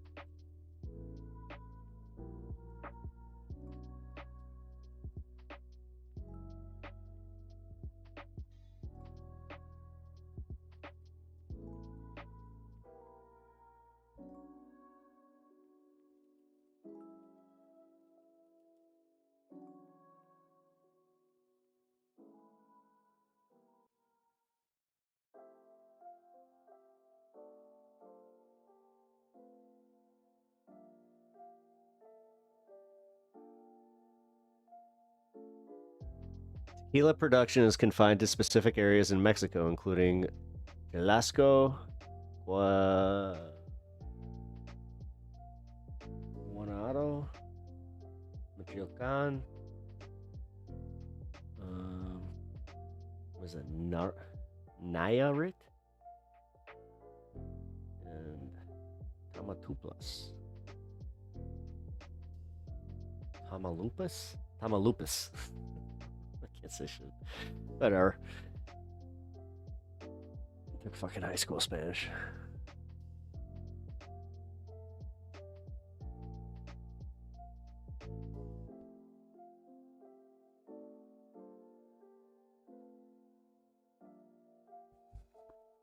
All right, guys, here. Let's watch this little bit of fun here. Yeah, I don't feel like going into debate drama right now. I should though. Shit. All right, hold on, guys. Let's cover some of this drama. I don't want the drama or politics. Nah. All right. Let's do the fun then. Honestly, thank you for that. I needed that. That pushes me to the fun. Let's go to fun. Don't come here for politics. They come here for the streamer. That was me being a little presumptuous. All right. Hello, welcome in. There we go. What's your name? My God. Mozzie, mic up. Mozzie. Okay, and Mozzie, how old are you? I'm 38. And what do you do? I own a trucking company and a car wash. Okay, very cool. So what are some things you like to do for fun? Travel, book private jets, yachts, and pop bottles in No. clubs. Tuesday on. This sounds like Not the balloon. something Not a balloons. 14-year-old says when they want to be older. I want to. I love this show. I'm sorry, Slap man. I out absolutely love this. Jets and pop bottles in clubs. I ain't mad at it. Live your life. You know what it makes me think of? What? I just want to smoke my friends and do ratchet shit. No. What was it? Go. I just want to do ratchet shit and smoke with cigarettes. I had my friend come in and he smokes with cigarettes. He smoked. Do bad things with my friends. Fun. I just want to smoke. I just want to do hood stuff, hood rat stuff with my friends and smoke with cigarettes. Fun to do bad things. It's fun to do Driving bad things. To a car. So did you know that you could perhaps kill somebody? Yes, but I wanted to do hood rat stuff with my friends. I wanted to do hood rat stuff with my friends. If it was a skit in the Boondocks, it was certified. And he smokes with cigarettes. That's this. I forgot they put him in the Boondocks. What? And the clip is funny. If you never seen it, the clip with the kid driving his mom's car. Terry on? Was that his name? Latarian Milton is not your typical 7-year-old. Man, it's so weird looking back and seeing the long T era. That was a weird time. Everybody had their fucking pants almost just above their knees, and that T so long it covered their booty. That shit was so gay. I can't do that. That shit was gay. I couldn't have done that because my mom would have beat my ass. Good. And she would have had easy access, too. Thank you very much. It all ended on Investment Lane and Consumer Drive. That's where Latarian hit the curb and sideswiped the sign. The SUV took most of the beating, snapping off one of his axles and wheels. A grandmother's rage. I want to whip his behind. That's what I want to do right now. If I thought they wouldn't take me to jail, I'd whip his behind right now. You don't think he should be punished for all of this? Just a little bit no video games for a whole weekend. I want to do it because it's fun. It's fun to do bad things. I want to do it because it's fun. It's fun to do bad things.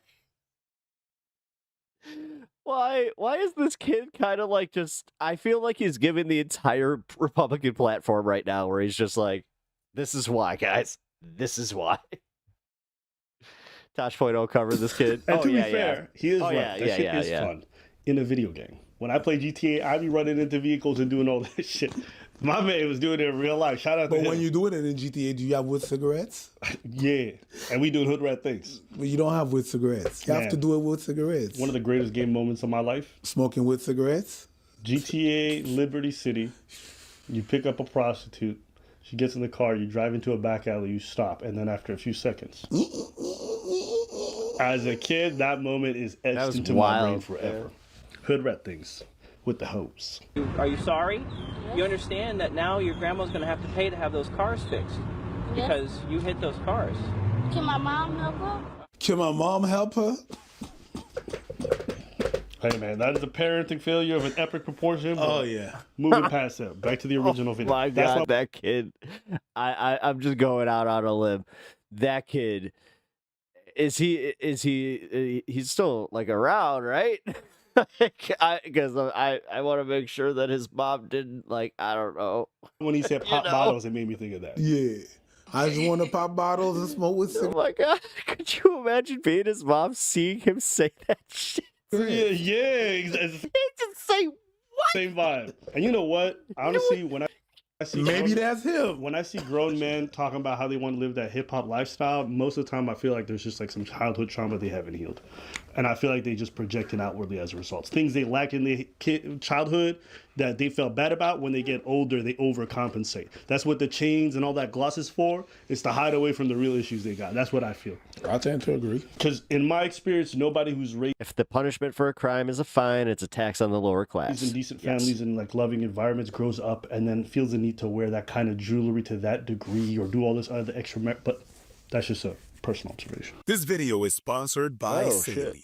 I travel a whole bunch and I love to travel. The wonderful thing is that my phone works in the most places that I go. The bad thing about that is that my cell phone where you want to go, and it works on all Android and iOS phone, and you can have your money back. You have a money back warranty if it doesn't work on your phone. I got a solution for everything. Anyways, enjoy, people. Enjoy. What are some things you look for in a woman? A woman that's not promiscuous. She believes in herself. She's assured of herself, and she don't have no insecurities. Okay. Now, what are some deal breakers? That what I just said. Okay.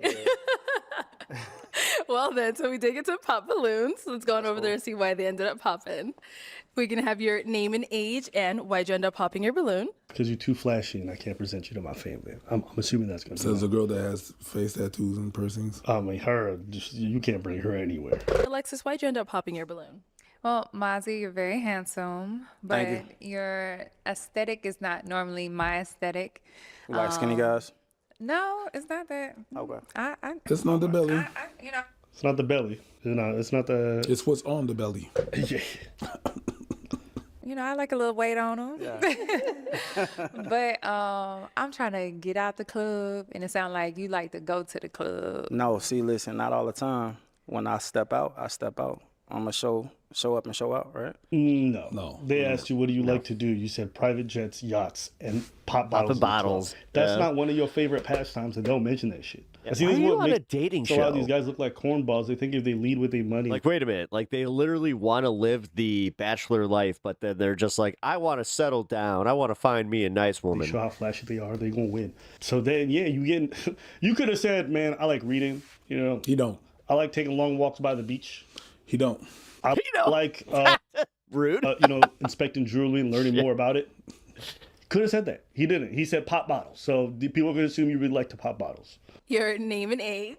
Shania, 28. Okay, and Shania, why did you end up popping your balloon? Just a bit much. Okay. Like, you got a lot going on. I pity the fool who criticizes his I don't know. his many chains. You look like you be in the club. Before you even said that you be going to the club, I'm not a club girly. I'm a church girly. You're a homebody. No, I don't be home. I be at church and at work. No, I go to church. With them sleeves, okay, girl. You also look like you be in the club, my girl. But she's not. The times change. You look like you in the club every night. The only one that can judge is the Lord. The way he had absolutely no... And the rest of the church. He didn't edit himself at all. That's all them girls, when you walk in their tattoos, they judge it. That's for sure. Let's carry on. Your name and age, and why'd you end up popping your balloon? I'm Sativa. I'm 29. Her name is Sativa. Her name is Sativa. Your parents named you Sativa. Her parents named her Sativa. They named you after a weed strain. That's crazy. Yeah, that's insane. That's crazy. I just pop, like, you look buff, but like I like to do a lot of like conditioning and mobility working out. So you look big, but you don't look like you move a lot. Hey. You look big, but you look your high blood pressure. That's what she looked at and said. Damn. It's hard, like, I like cardio. It just sounds. You're not as like fit looking as I would probably be into, but. Yeah, he put his sunglasses on and flexed. What a douche. I'm super. What a douche. Extra too. I got. Yeah. How about the pythons? Grills, top and bottoms. I was gonna wear them, but I didn't because I didn't think. I was like, I don't want to be too much because I'm already a lot. So. How do people like this go through metal detectors? What? Like a lady like this with all them piercings in her face. Well. They have to wand. They literally take you into another room and wand you down. It shows, and they have the little woo woo woo woo woo. Pause. You got something there. Yeah, we know it's your face. You know what I mean? It's the two things. The metal detector is gonna detect the concentration, and then you're gonna localize where the concentration is, and then pat down. Gotcha. So, is she someone that's your type? Nah. Okay, why not? She got too much going on in her face. She beautiful though, but she just got too much going on in her face. Like you got face tats too. That might get caught in the exactly. The stuff on her face might get caught in the sheets or something. You know what I'm saying? No. How'd you say that? How'd you say that was the thing? Did you just really say that? The kettle that called the pot black. Is that what they say? The pot calling the kettle black. That's meant to switch it up, but the same thing. Okay. Your name and age, and why'd you end up popping your balloon? Hi, Mazzy. Hey. I'm Wakuna. I'm 36, and I popped because of the reason the both girls gave. I got too much going on. Yeah, that's it. There's something wrong with that? You know, I'm not used to that. It's a little different, and sometimes we're scared of difference. So yeah, 100%. Okay, got it. Is she someone that's your type? You ever been on a private jet before? No, not yet. That's corny. I'm not gonna lie. Corny ass motherfucker. I'm sorry, bro. No, it's okay. It's not your fault. I'm sorry. It's just. I like how he actually that made him mad. It's just. Oh, let's take a look at it. You're gonna laugh so. Is it? Oh no! Oh no! You're telling me that? Oh no! You know what the thing is? No. It kind of looks a little bit classy. You understand what I'm saying? So he was like, oh, hold on, guys. I gotta mentally prepare for this one. You look like you like them things, so let me lead with that. You know what I mean? Yeah. No, not yet. Not yet. I want to find out. No. Not impressed. Oh You my ever been on a yacht god! before? No. I'm in Miami. It's everywhere. Not phased. This guy trying to make her reinflate that balloon is just. And she's like, I got money. No, I got more money. No, I got more. She's like, how do you say no? And you know what? I got money enough to rent, not to own, but I got money. The more you have to fight after a rejection, the more she just look at well, you're a loser. Yes. That's all it looks like. He's just trying to prove something. That's it. Your name and age, and why'd you end up popping your balloon? Excuse me. The minute he put his glasses on, when he realized all the balloons was popped, man, it's like kind of a facade and not facing the truth for real. Yeah. Whenever I see people like going in the clubs with the glasses on, I think That's so dumb. I'm like, Yeah. it's not a vibe. You just can't look at motherfuckers. And you're trying to look mysterious, and you can't stand looking at people in the face, but it's fine. He looks nice, well put together. The reason I popped was because the tattoos. A little too much tattoos. I like tattoos. Is she from Memphis? It's a look like the other. Yeah, I like tattoos. Maybe the music is a bit off. You know what I mean? The news feed is really. I know you've been watching Just Hilarious. No, that's Glorilla. Okay. So just a little too much. But other than that, that's why I popped. And I didn't see till he got up close that he had the grill. So I was like, when he started. It's my teeth. It's in the grill. Oh. Yeah, Can I get another balloon to pop? Yeah. Let me reject you. Oh, that's your. Oh, okay. Pop. Can I pop another one? Oh, more tattoos on your pop. Oh, well. It's 30. no, I'm just playing. You want to bring me on a private jet after I rejected you? Pop. Yo, by the time you do it, it just looks like a fucking balloon graveyard.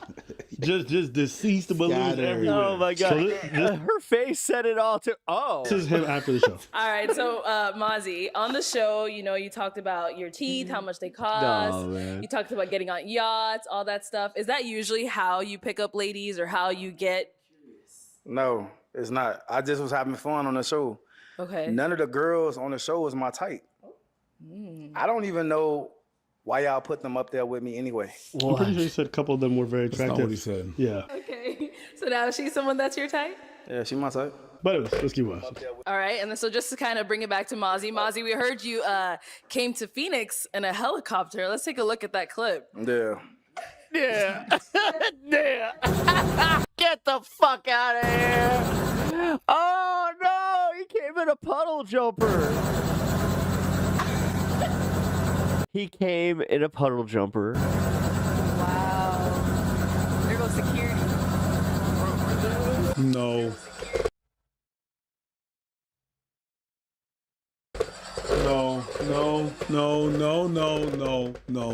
No. Helicopters don't land on platforms like that. That helicopter was rolled in, okay? Yeah. And never went nowhere. Yeah, I was literally it's not the helicopter from Vice City. Dude, we know that thing's going down. It had no license to fly. It was, no. That thing didn't stay in the air for more than frickin' 4 minutes. Sorry. Cap. Wait, are you telling me when helicopters don't land on little ass platforms? Mini Magnum PI. Like that. They land on the ground. That would be hilarious if he shows up and he's got the Hawaiian shirt in the white pants. Was rolled there. How could you not? Dude, I would just do it. Like it's like if I knew that I was going and taking a ride in a DeLorean, I would definitely at least make an effort to kind of like put maybe a little Marty ensemble up. Yeah, that would definitely be. It's like let's go Magnum today. And then he went in with they start the engine, they filmed, and then he got out, but he never flew in that. Have you been in a helicopter? Huh? Have you been in a helicopter? Yes, sir. I have too. Have you ever been in a helicopter with a real nigga? Because them motherfuckers will land on anything. I've been in helicopters with military. I don't land on anything. You know what I mean? You put a platform, you put a triangle, bro. You stupid. You put a little Reese's crackers. You almost got me. You almost got me. Good, congratulations. I'm gonna give. Nah. You know what? I'm gonna give it to you because I was like, nah. He. Okay, let's keep watching. You stupid. Yeah. God, I love these guys. Oh my god.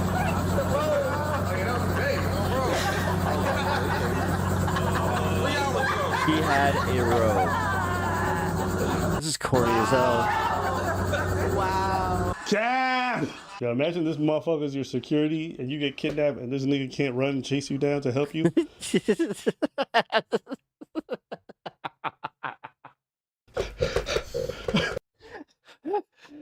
Hold on.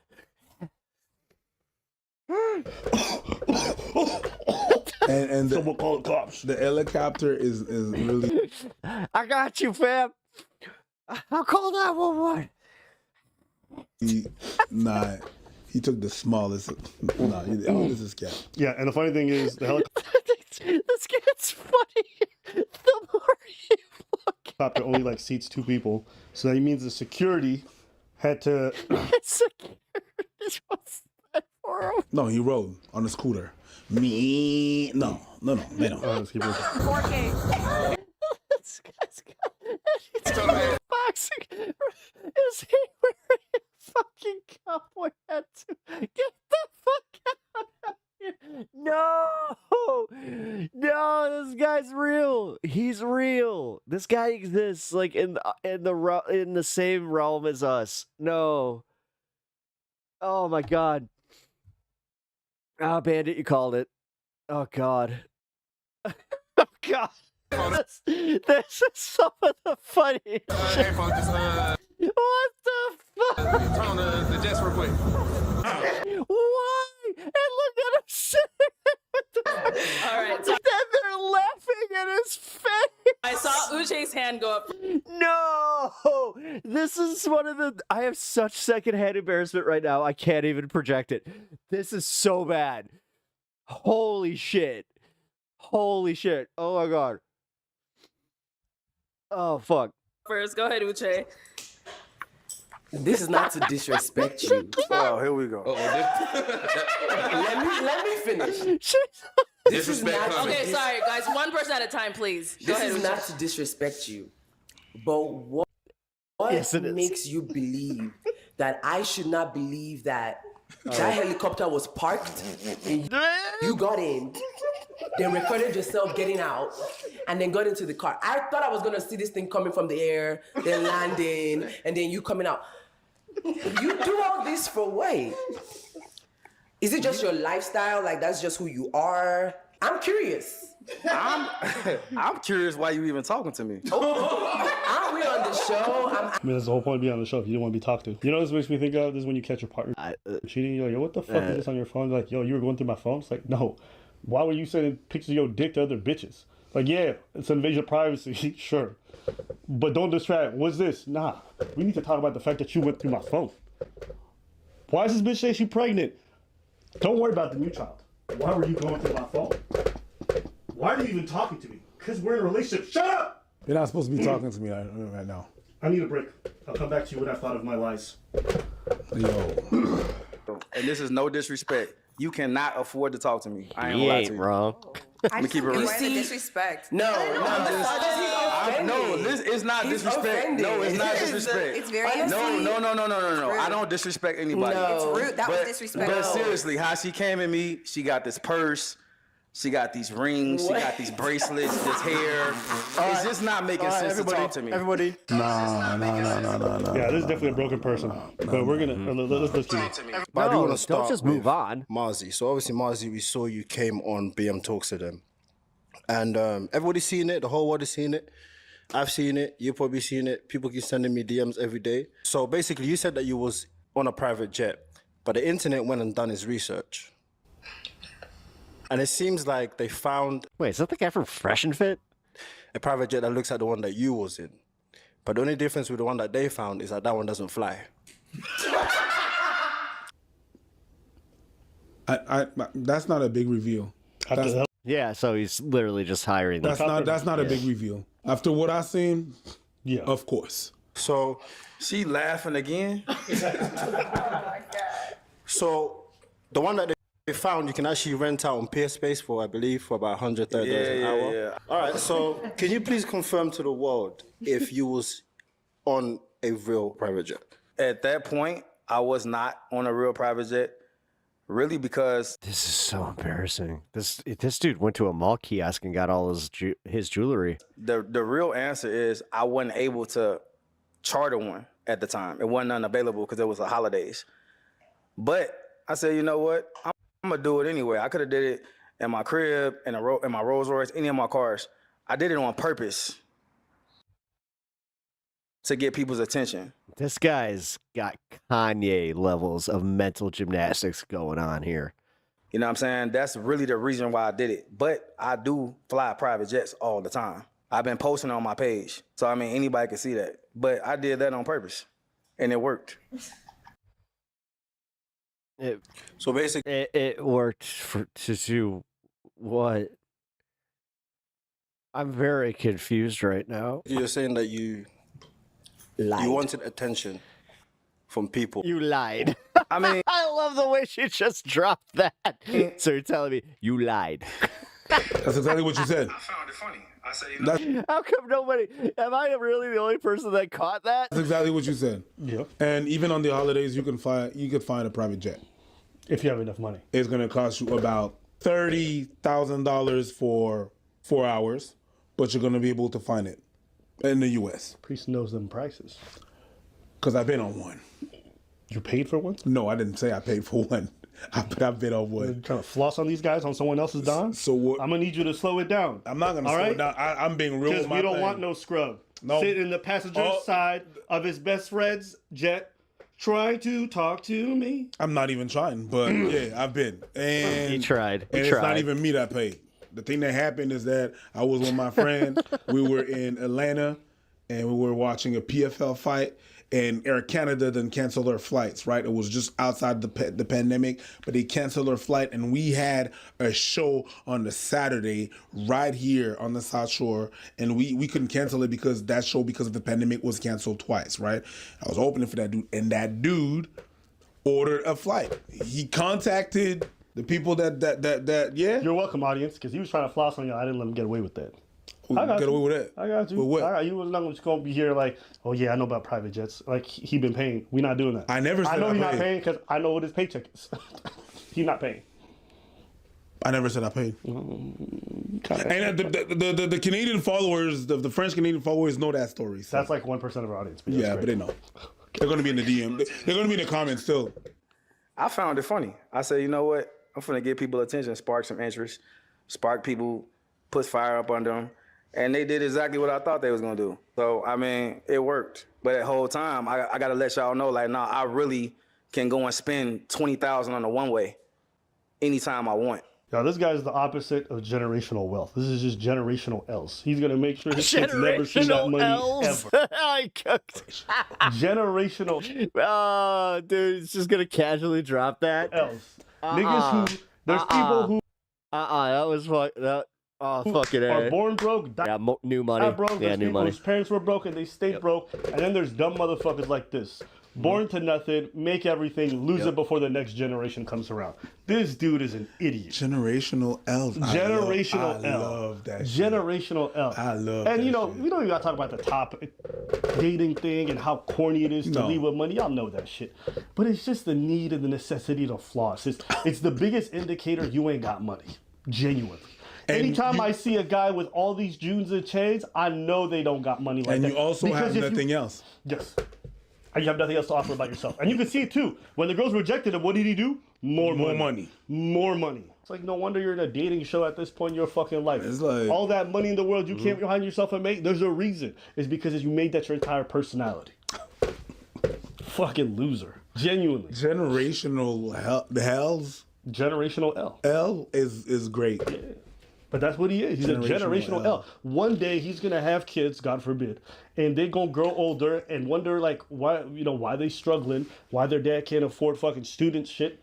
And then they're gonna see his videos of him being goofy, like paying for fake helicopters. And it's like, bro, that could have paid for a whole year's tuition. That could have been put in my savings. This could be put into a 401k. It's just so stupid. And like, people are like, oh, Ab, would you? No, I would never. I would literally rather. I was gonna say something gay, but no, I'll just put in investments.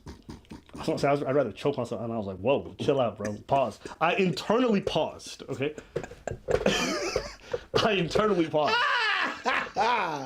Shit. But all this to say is just my money's in my investments and my property stuff. That's where it stays. And I stay very chill. I'm not saying you can't afford some luxuries, but you living outside your means.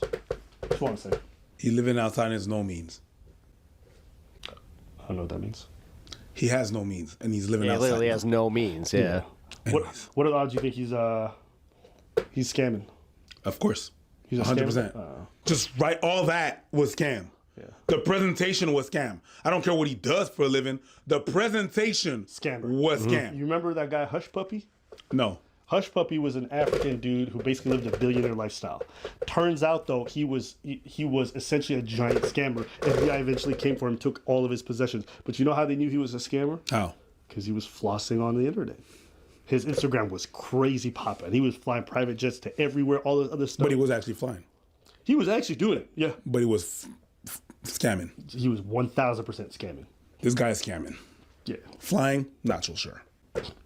Hey, man, it's hard to say. But yeah, I just thought this was a funny one.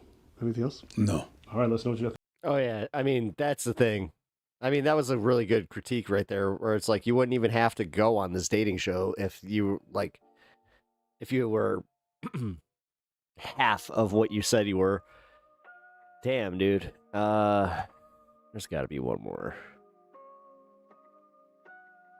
Ooh. How much money is in your guys' savings account right now? Mm-hmm.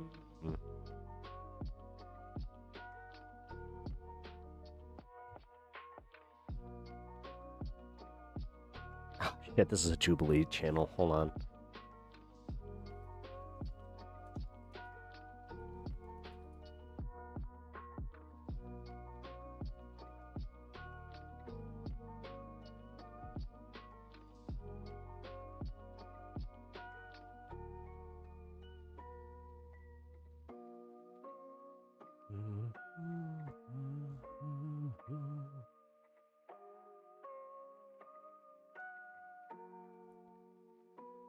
So is the button just not a thing anymore?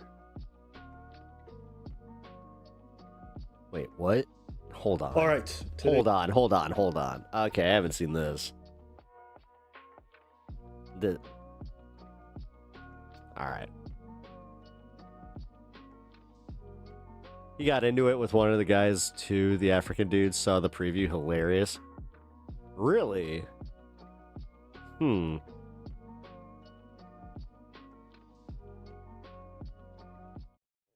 Today's topic. Let's do this. Today's topic. All right, so I've been enjoying this guy's videos. He's become one of my favorites. And I think you, as a super Negro, can greatly appreciate what I'm about to play for you right now. Are you a virgin? Yes, And how old are you? I'm 21. Why haven't you done the deed yet? The key to a strong society is family. And so, in my view, choosing my future husband is like the most important decision I'll ever make. And I'm somebody that I know my heart, and I know that I fall really hard when I meet somebody. So I want to retain some level of objectivity when I'm selecting a future partner. I hear nothing wrong. What do you mean, okay? Tell me. Just because of the accountability of, I know that whenever I fall for someone, I fall for someone. Hard. Yeah, when she said that, that's actually, that was showing like a level of emotional maturity that like a lot of people don't have. Big pause. So yeah. I just need to, clear my head out. I think that was beautiful. I think that objectivity, that person was able to see herself, that self-awareness. Yeah, that's a daughter that you could be very proud of. Yeah, that self-reflection. As far as like just thinking for herself and making those types of decisions. I don't know. I was like, but you could also be proud of your daughter who is out there doing her own thing and living her life, and no king shame. Go on. Can I just say I like that this is happening on a Red Pill channel. And to be clear, this guy's a Red Pill channel. He's like a regular donator to all of these Red Pill spaces. Because you see the comments, and the comments are glazing. They loving this girl. Yeah. Okay. Now just keep that in mind. And I know that if I had sex with them, I would be completely imprinted on them. And instead of being like, okay, is this person, do they have the qualities that I'm looking for in a husband? Or am I just making it work instead of like seeing red flags and leaving? Is there any reason why you're dressed so modestly instead of revealing like most women tend to do when they come out to Miami?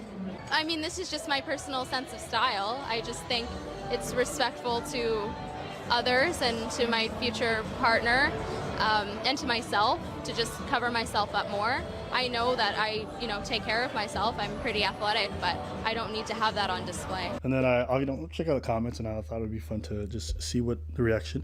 Everyone's like, "Yo, what's her at? God bless her. She's the right kind of woman." Nah. And a lot of people were, showing some love. And I thought it was fun. But there's an irony here, because on one hand, here she's talking about like, I'm doing this because I want to respect myself. I understand I'm someone who falls deeply in love, and so I know I won't be able to control myself and see the person objectively, whether or not they're a good partner for me. I'm like, that makes sense. Right? You're saving yourself for your future partner. You want to create families, etc., all that stuff. And then you have these people. But as a Red Pill dude, I need to get some whores. 50 women at least. To know whether or not I can find a good one. So you're going to go and turn these women to the exact opposite kind of women that you appreciate. Yeah. You're going to proliferate your shit out there. You're going to become less eligible for marriage or be able to maintain a marriage and keep a family together. And yet you're going to, it's just that duality never ceases to fascinate me. How they, on one hand, it's like watching, how to explain this? It's like watching Monique eat a Twinkie while she telling me how great it is to be in shape every day, and then also selling courses on how to get Twinkies on sale. And it's just like, okay. Just like an immigrant voting for Trump. Like, I understand. No shade to Monique. Shout out to Monique.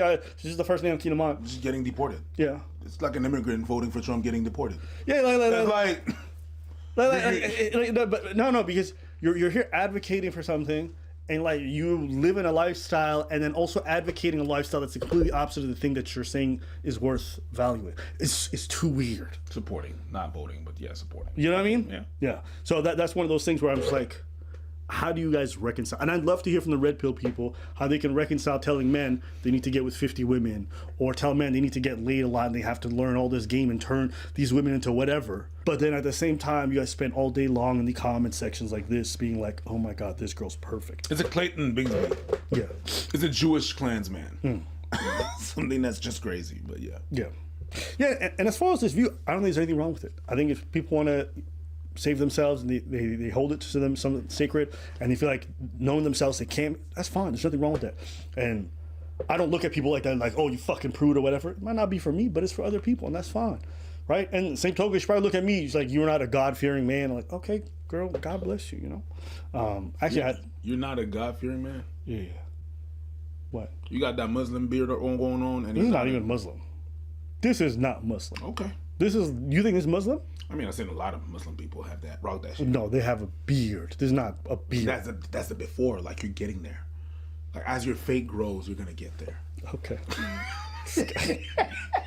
This guy just yapping. Yes. Yap. Most of the time you yap. What the fuck are you talking about? Start freaked out.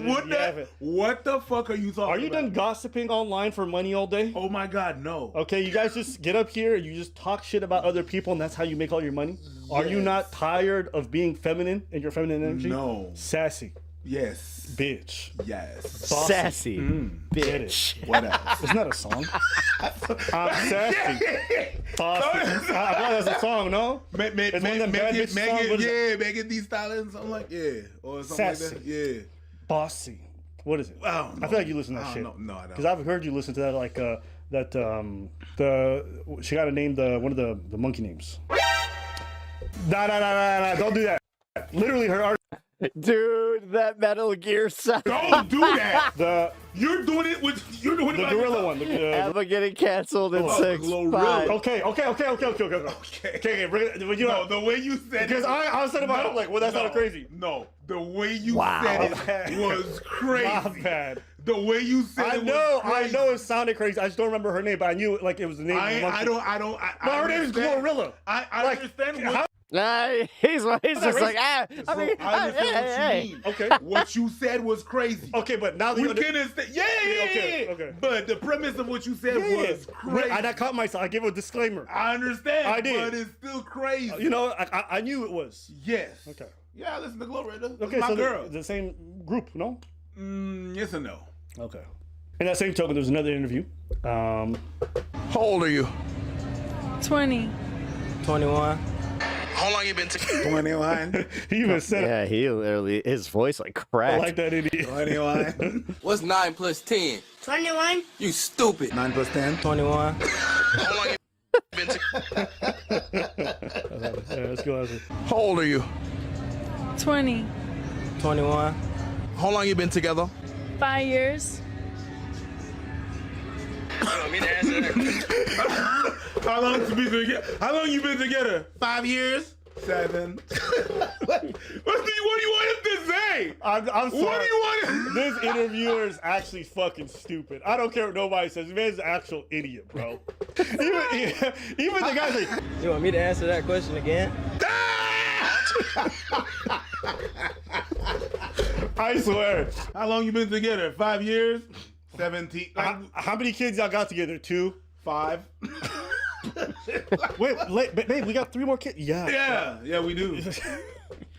Do you remember we did that video with the red pillar meets a normal woman and can't believe it? Yeah. And he asked her that question about her partner. Yeah, she had her baby and she was like, yeah, like we good. How long you had a man?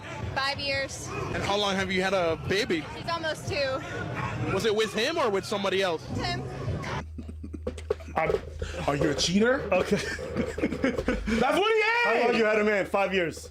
How old is his baby? 2. Mm-hmm. With him? No, the man I cheated with him.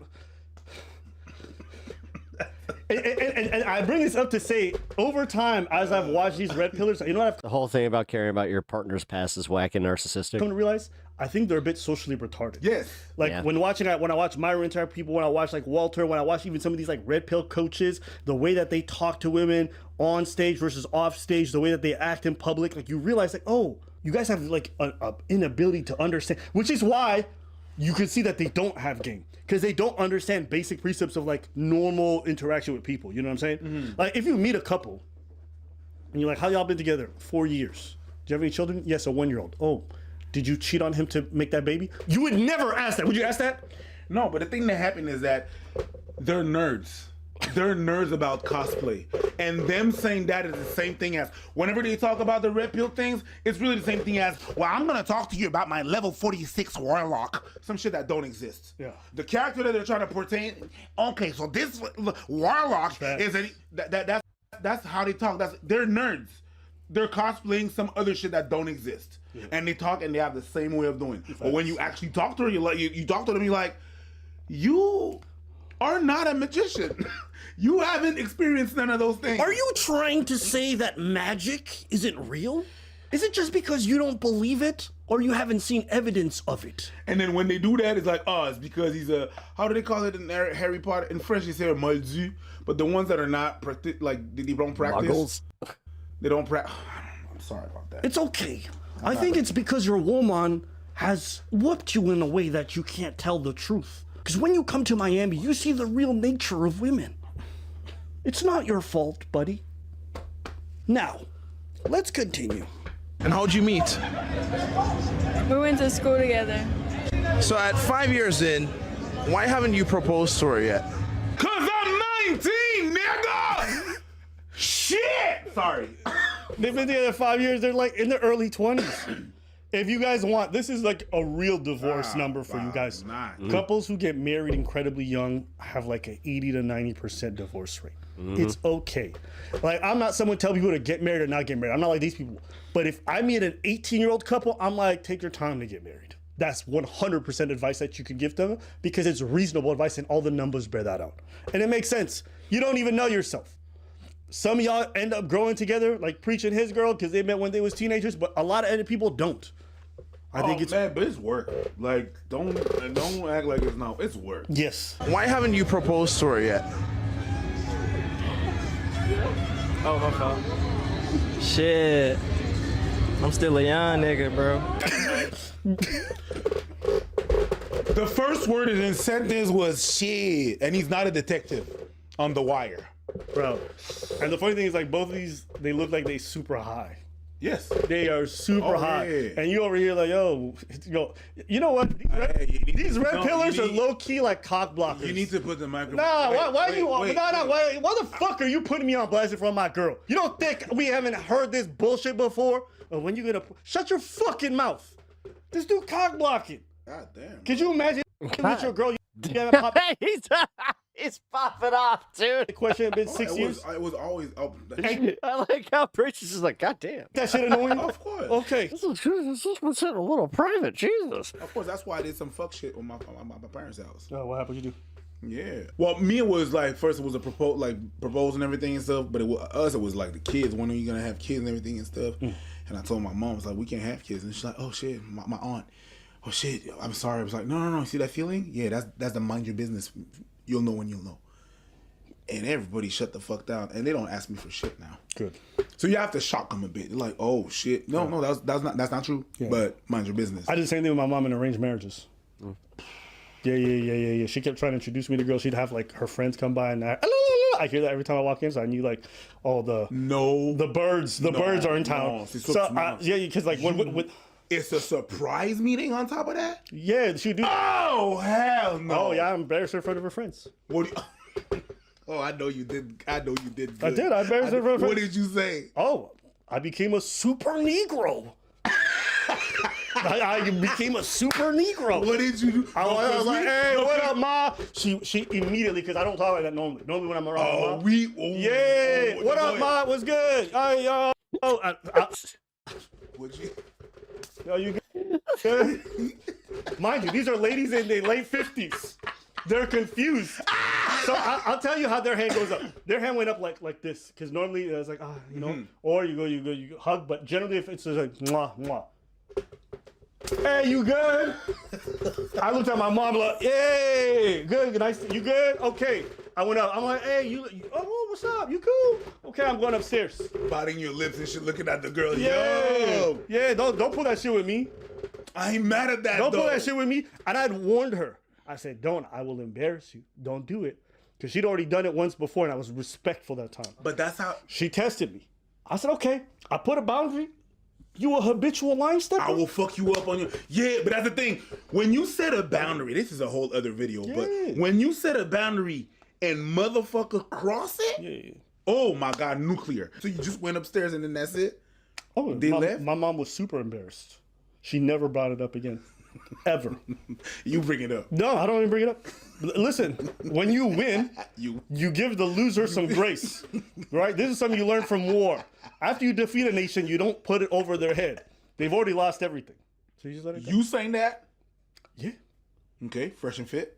Oh, there's more for them to win. Oh, there's more. There's more. Are we winning? Yes. Are they shrinking? Yes. Can it be more? Absolutely.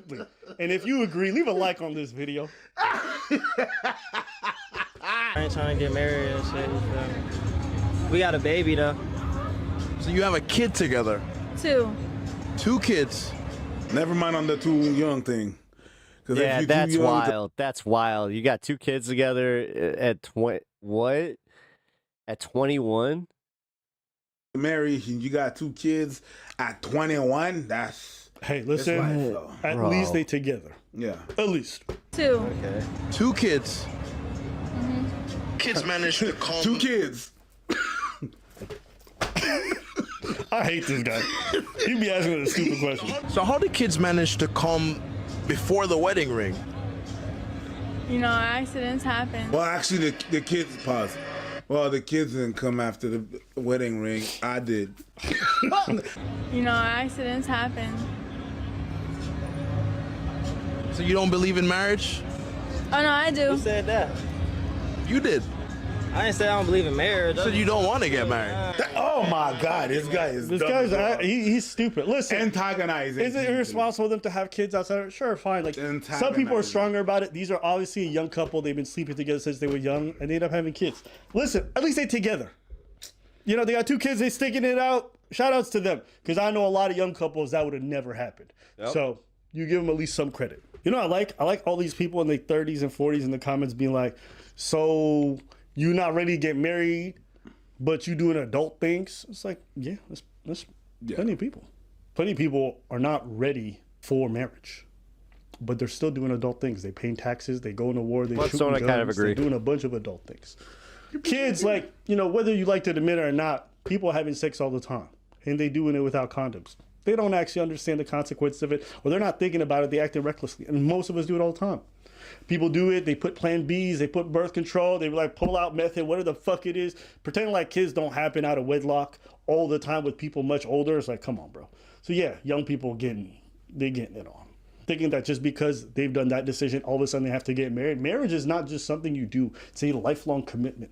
Do you really think that an 18 or a 19-year-old is ready for a lifelong commitment of labor? They don't even understand what that really means. And also, let's be honest. All these people judging him for not being married, you haven't exactly gone through the lengths of making marriage appealing to young people. Literally, I go online every day and it's just people saying marriage is fucking horrible for men. Oh, marriage is this, marriage is that. Isn't that what everyone spends time online saying? But I ain't mad at them. Just look. You don't have to look online. Look at history. Look at how it goes down. Look at what you hear. What do you mean?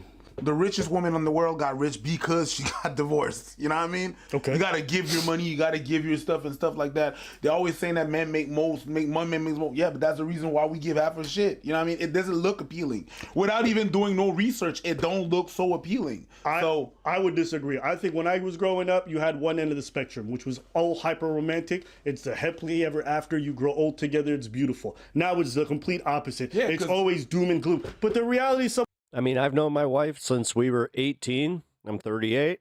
Somewhere in the middle where it's like, you know what? We didn't get married until I was 26, though. Yes, there's the downside, but all we see now is the downside. Because the thing that happened is that when we was growing up. But shit, do you know how much crap I took for that? When we was kids and everything and stuff. Where they were just like, oh, you've been together 8 years and you're still not married? Meh. Cute stories of happily ever after. That's what they were saying in the stories. We didn't read the news. Now we older, we see the news. And what's in the news is a little balance of that. Like it's not balanced. You think it's balanced? I'm not saying balanced, but it's like there's a shift. There's the other side. Okay, I'm not saying okay. My bad. I understand what you're saying now. There's like the pendulum, should I say. You know what I mean? So when you was kid, you're not watching the news, you're not in adult stuff like that, but everything that they're force feeding you, Barbie, Disney movies, Pixar movies, is the happily ever after and everything is great. You just see that. Whoa. You grow up on, and it's fine. It's not a problem. It's not, but you don't see the opposite. So you think that it was all rose and gold and everything was all great and everything was glittery. You grow up, you watch the news, you just go on the internet, you just scroll your story and everything, and you see another side, another story that is not necessarily representative of what the reality is, but you see a different thing. So you might think, man, it was way better when I was growing up. No, when you was a kid, you didn't have access to all that other shit. I mean, she told you she wanted to be married within a year? I think I disagree a little bit because we all grew up around parents who were divorced. So even if we didn't have it in the media, we saw it in our lives. Everyone I grew up with knows parents who are divorced. I would say over half of them grew up to parents who weren't together. So saying we didn't know the reality, we did. Mm-hmm. I saw it all the time. Literally, I would say more than half of my friends had grown up in a divorced household, and the other half were in a marriage. Right, but you had the perspective of the kid, and not oftentimes you heard like the financial thing that would happen between the parents, or the bullshit that was happening with the parents. Sometimes you would because of the parents were just reckless with their shit or trying to weaponize that thing with their kids and talking to the kids about grown up stuff. But most of the time you wouldn't hear about it. Yeah, your friend's parents were divorced. They were 1 week here, another week there. Yeah, it's a lot of work though. But to understand the financial struggle and what it entails of losing your house and losing your shit, and what you understand that way later, not when you're a kid, not when you're growing up. So you think everything is all right until you realize you grow up and you're like, God damn, it's not cute.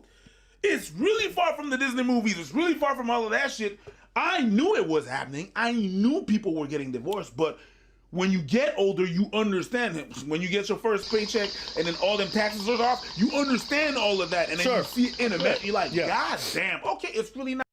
Thank you for the follow. I appreciate that. You are officially the 300th follower. Rock on. Not cute. Hell yeah. You just really didn't understand what you Well, I would say it's not cute. You're saying divorce is not cute. Right, divorce is not okay, cute. my bad. Okay, Yeah. yes. I would agree with that statement. But again, it's one of the things where nowadays that's all these kids see online. So these kids are growing up in this era where they have the opposite experience of us. Sure. They grow up in the era where it's just people complaining. Yes, exactly. And it's only that. Because That at the I end of the day, would- if you got a decent marriage, you're probably not on social media making content about it like 24/7 the Yeah. way unhappy people are or the way upset people are because they have like an internal motivation to be up there complaining. So it's just one of them situations where it's like older gentlemen are getting mad at them, but how many of these older gentlemen spend any time online speaking about the positives of marriage? Fair. How many older women are speaking about the positive? No, because most of the people who are happy in minding their business. They with their families. They with the motherfuckers who got time to be on social media are generally the single people. The one that are divorced. I'm being honest with you. Like you notice that trend because like when I talk to my friends who are married or who are in like these long relationships they've been in for a long time, they don't be in these comment sections all day long like this shit. Like I ask them about their social media presence. I've never been in a relationship, but I'm 29. It's no big deal. If it happens, it happens. If not, I'm still pretty chill, just vibing hella stone. No. Hell yeah. Good attitude. Now, this is anecdotal, but this has been my experience. It feels like when I ask them about it, they're like, I'm not really plugged into that stuff. They don't know about the red pill stuff. They don't know about all this other shit that's happening. No, they don't. Most of them, the people that are in real life, yes, they're like, what? People think like that? Yeah. Well, people that are online and go out on the weekends, they think like that. Oh, what? I'll say really basic relationship stuff, and niggas online will argue like I just asked them to sell a limb. C'est vraiment ça. And I'm like, c'est tellement ça. I'm like, yo, sometimes when your girl comes to you with a problem, she just want to vent. She don't want to, yo, that's not my problem. Go see a therapist. Go talk to your friends. It's like, the nigga, why are you in a relationship? Die alone. I hope you do. You sound miserable. It's like, someone said, I'm not an emotional sponge. I didn't ask you to be an emotional sponge, but if that's your friend or if that's your partner, listen to them when they're having a hard time. You're not just supposed to fix their problems. Sometimes they want to be seen or heard. Nah. And I'm like, oh my God, you niggas online just sound miserable. Like genuinely, like the more time I spend in these spaces, I'm like, y'all niggas just sound so goddamn whiny. There's some shit I have to vent, but I only vent to my girl because that's their upper alley. You just want to listen to me to that. That's not your emotional sponge. Go see your therapist, nigga. Well, also I'm doing gay shit with her, so I'm allowed. I mean, and why don't you go do some straight shit? Go see a therapist. Why would I do that? Because she don't deserve that emotional. Nah, I'd rather do gay shit. I think like online specifically. I think it's become a big place for people to do like this whole like woe is me act all the time. And I'm just like, is there no balance to it, motherfuckers? Like, yeah, okay, there's female entitlement, but like, do you guys not see that like sometimes y'all don't want to do some of the labor that's necessary? No? Y'all can't see both sides of it? It's just, oh no, modern women are the problem. It's nothing to do with modern men at all. Okay, marriage is the problem, but it's not to do with how y'all talk about it or the fact that y'all don't have good examples around you. Like, I don't know. To me, it's one of them situations where I can acknowledge, like, yes, there are risks with marriage. Okay, cool. What are the upsides? Do you guys ever discuss that? No, there's never a discussion about that. The only discussion they'll have about marriage is you might lose half your shit. You might have to pay child support, or if you have a kid with them, very like your bitch. It's like, okay. But what are the upsides? You guys ever talk about that? Do you ever talk about the life expectancy of men who are married is like 3 times higher or twice as high than the one who aren't? Do you guys ever talk about the fact that divorced men, vast majority of them want to get remarried and they don't regret it? Do you guys ever talk about these actual stats that exist? No? So we're only going to talk about the stats that reinforce what you say. There's no balance to it. I need to send you some pictures. I got my vegetables all planted. And that's why I realized I got 4 pepper plants right now. Hell yeah. Even people who come to our channel, they come to hear what they want that reinforces their worldview. Anything against that, you simp. So, for example, when we did content and we said, yo, women be fucking up in this area, niggas love that shit. Yeah. Then you do the opposite end. Then we're simping. So now you're simping. It's like, okay, so niggas is perfect? You can't acknowledge the fact that men have some deficiencies and some of it they have to be accountable for? No. So I guess what I'm saying is when they're coming at this young man and they're being like, how come you not married this and that shit? It's like, bro, he's 21. He's 21, man. Y'all have never made marriage seem appealing to him. What's easier, plan a marriage or put a dick in a bitch? Come on now, B. It's like, come on now. And look, I'm not saying that he shouldn't think about making that kind of commitment, but let him get there on his own time. Life came at him fast. He's not even finished college by the age that he's at. He got 2 kids and he got a full-time relationship. You think he's gonna at think about 21, marriage? I'll be honest with you, I don't think I could have managed. I'm 2 kids? 2 kids is crazy, but been with her since he's 16? If I got 2 kids, yeah, I'm definitely not thinking about marriage. If I did the deed with my girl, kids, I'm not thinking about. I'm not thinking about. Oh well, now I have to get married. No. Yeah. No, and we're not in medieval times. I don't have to marry her, or else my head's gonna get chopped off. You know what I mean? No, but there are tax incentives. I don't have to do it, so I'm just gonna take care of my kids. Also, how do you even do the whole wedding thing? Like, think about it. You probably barely making enough money with your minimum wage income at 21, that whatever you're making. How are you gonna be able to set up the marriage and do it properly and have the families come together financially? Also, why? Take care of your kids. Exactly. I'd rather you stay together, you take care of your kids, than you do some dumb shit with a marriage that's gonna last one day.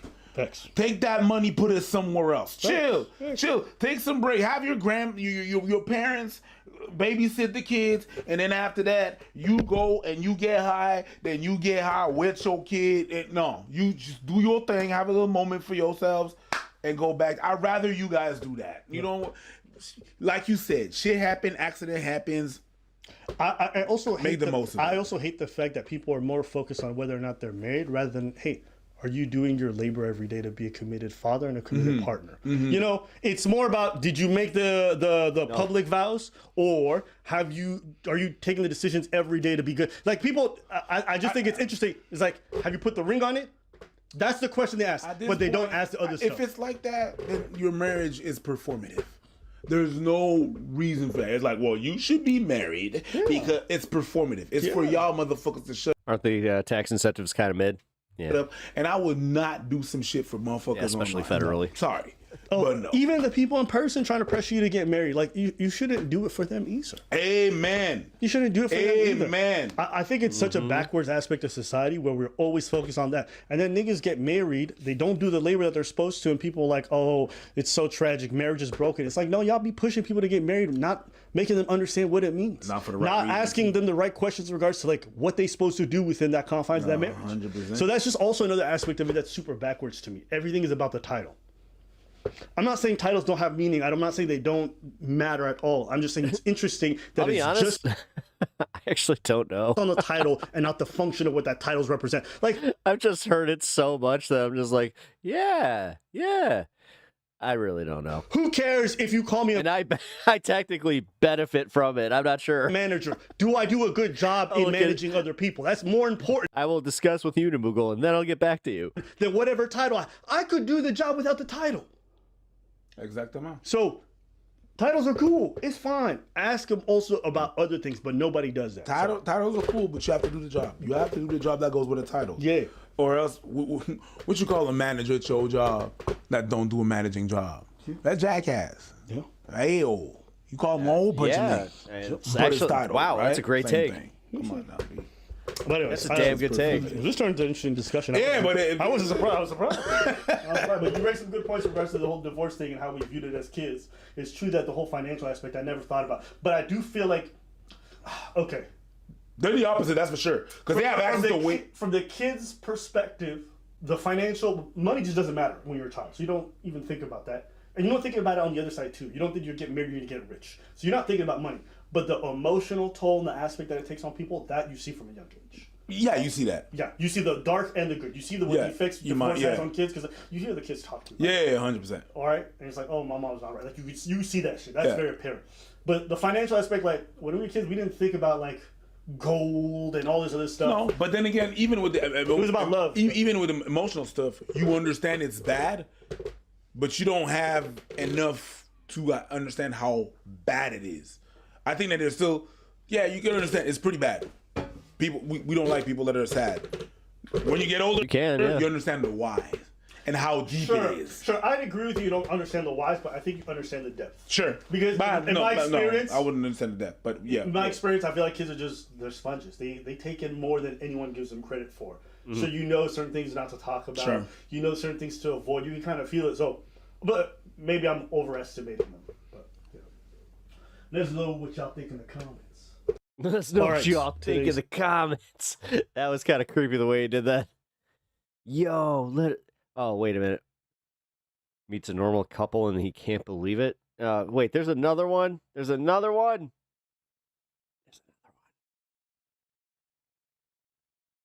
I don't want any of these kids. Wait. All right, let's do a complete. Why does he look like a banana? Baby. What you don't want the baby for? I can't do this. I already got 2 kids. I can't. I barely even want those 2 kids. Yeah, but you told me to do it and I did it. You're talking out of the ordinary right now. I don't want these kids. I don't want none of these kids. Yes, you do. Stop eyeing up, bro. I don't want none of these kids. What you gonna do then? Cause we not getting up. We not doing our abortion thing, bro. That's not what It's not we even doing. about getting an abortion. It's about me not wanting to be a mom no more. I don't want to be a mom For at what? all. What made you not want to be a mom no more? Cause the baby's always crying. You gotta wake up. Yeah, hey, just, this guy is kind of a reason that you might want to just, I don't know, I don't know, just, holy shit. much. This is kind of sad. No, this is sad to watch. It's too much for me. You sitting here. You doing the most for what, bro? You over here choking and stuff for what? Oh, because dude, this guy's a prick. For kids, bro, that you sat down. Oh and my had. God. Yes, you do want to do it. Not strong enough. Yes, you is. Stop crying. Just stop crying, bro. Please. Just stop crying, bro. Stop crying. My body looks horrible. These 3 kids is fucking my body up. I don't have it in me no more to be a mom. All right, so that's the video. This dude is asking all the wrong questions. All of them. All the postpartum depression is real. Questions are wrong. See your wife in that state, you have to understand and you have to ask yourself, why is she in that state? While she's saying it, it's too much for her. So is it because you're not stepping up? Is it because her mental health? I don't think her mental health is right. And I'm not even doing that to shade her or whatever, whatnot. The hormones can fuck you up in a very kind of way, in a bunch of different kinds of ways. And me seeing that, as a father, I don't feel comfortable with my kids being around my wife no more. If she doesn't want to be a mom no more, what's she gonna do with the kids when I'm going to be... Oh, my wife is having a mental breakdown. Let me record this and put it on the internet for likes. Yep. Like, what does that mean? There's much... Yeah, while also simultaneously showing that he's a certifiably or a certifiable piece of shit. Questions to ask about what her mental state is. Like, what does all that mean and why is it? It's a conversation. The stop crying, that you're doing the most, none of that is going to help. No. That's a mental health check right now. I would call some authorities for that. Well, I mean, they're hold on. They're in. No, not the cops. Not the cops. Yeah, they're not the cops. So but what I mean by that, what I mean by that cops. is that, well, they're in the States, so it is different. But here we have different people that can check her mentally and stuff like that. No, do not call the cops on someone that's doing a mental breakdown. Man, that's probably just venting. I don't have the tools she's to deal with definitely that, having so a let me call breakdown. someone that have all the wrong tools. No. I mean, if she don't want to be a mom no more, they got the tools. I mean, yeah, but I'm not trying to get to that. I don't want to try to get that dramatic. I mean, I want her to heal, but not the God way. You know what I mean? That's not what I'm trying to do. I'd show that to his definitely mom. Something Yeah, no that shit. has to be done there. And I think this dude doesn't have all the tools, but he's saying all the wrong things to me. I don't want to shame him because not everybody has the right tools. Not everybody has been around people, but he is definitely doing nothing to help the situation. I'll shame him. Shame him, but that's 3 kids. That's not his first rodeo. Mm-hmm. Sure. It's one of them things where sometimes you can just hear somebody's voice and feel like you can learn so much. Like you hear her, she's in agony. Like whatever is weighing her down, mental, physical, hormonal, a mixture of all 3, you can hear it. And his voice sound like, what's the problem? Let me just film. Yeah, let me post it. Weird. You doing the most. Why don't you quit crying so I could go play some PS5? It's like, Yeah, that shit's That's fucked. a mother of your kids, and that's what you thinking? You doing all the wrong things. There was one line he said, and I don't know if I read too much into it. She's like, "Why are you crying?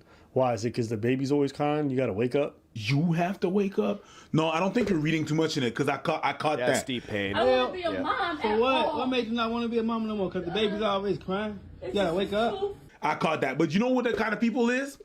When she takes care of the babies, she takes care of the babies. When he takes care of the babies, he's babysitting.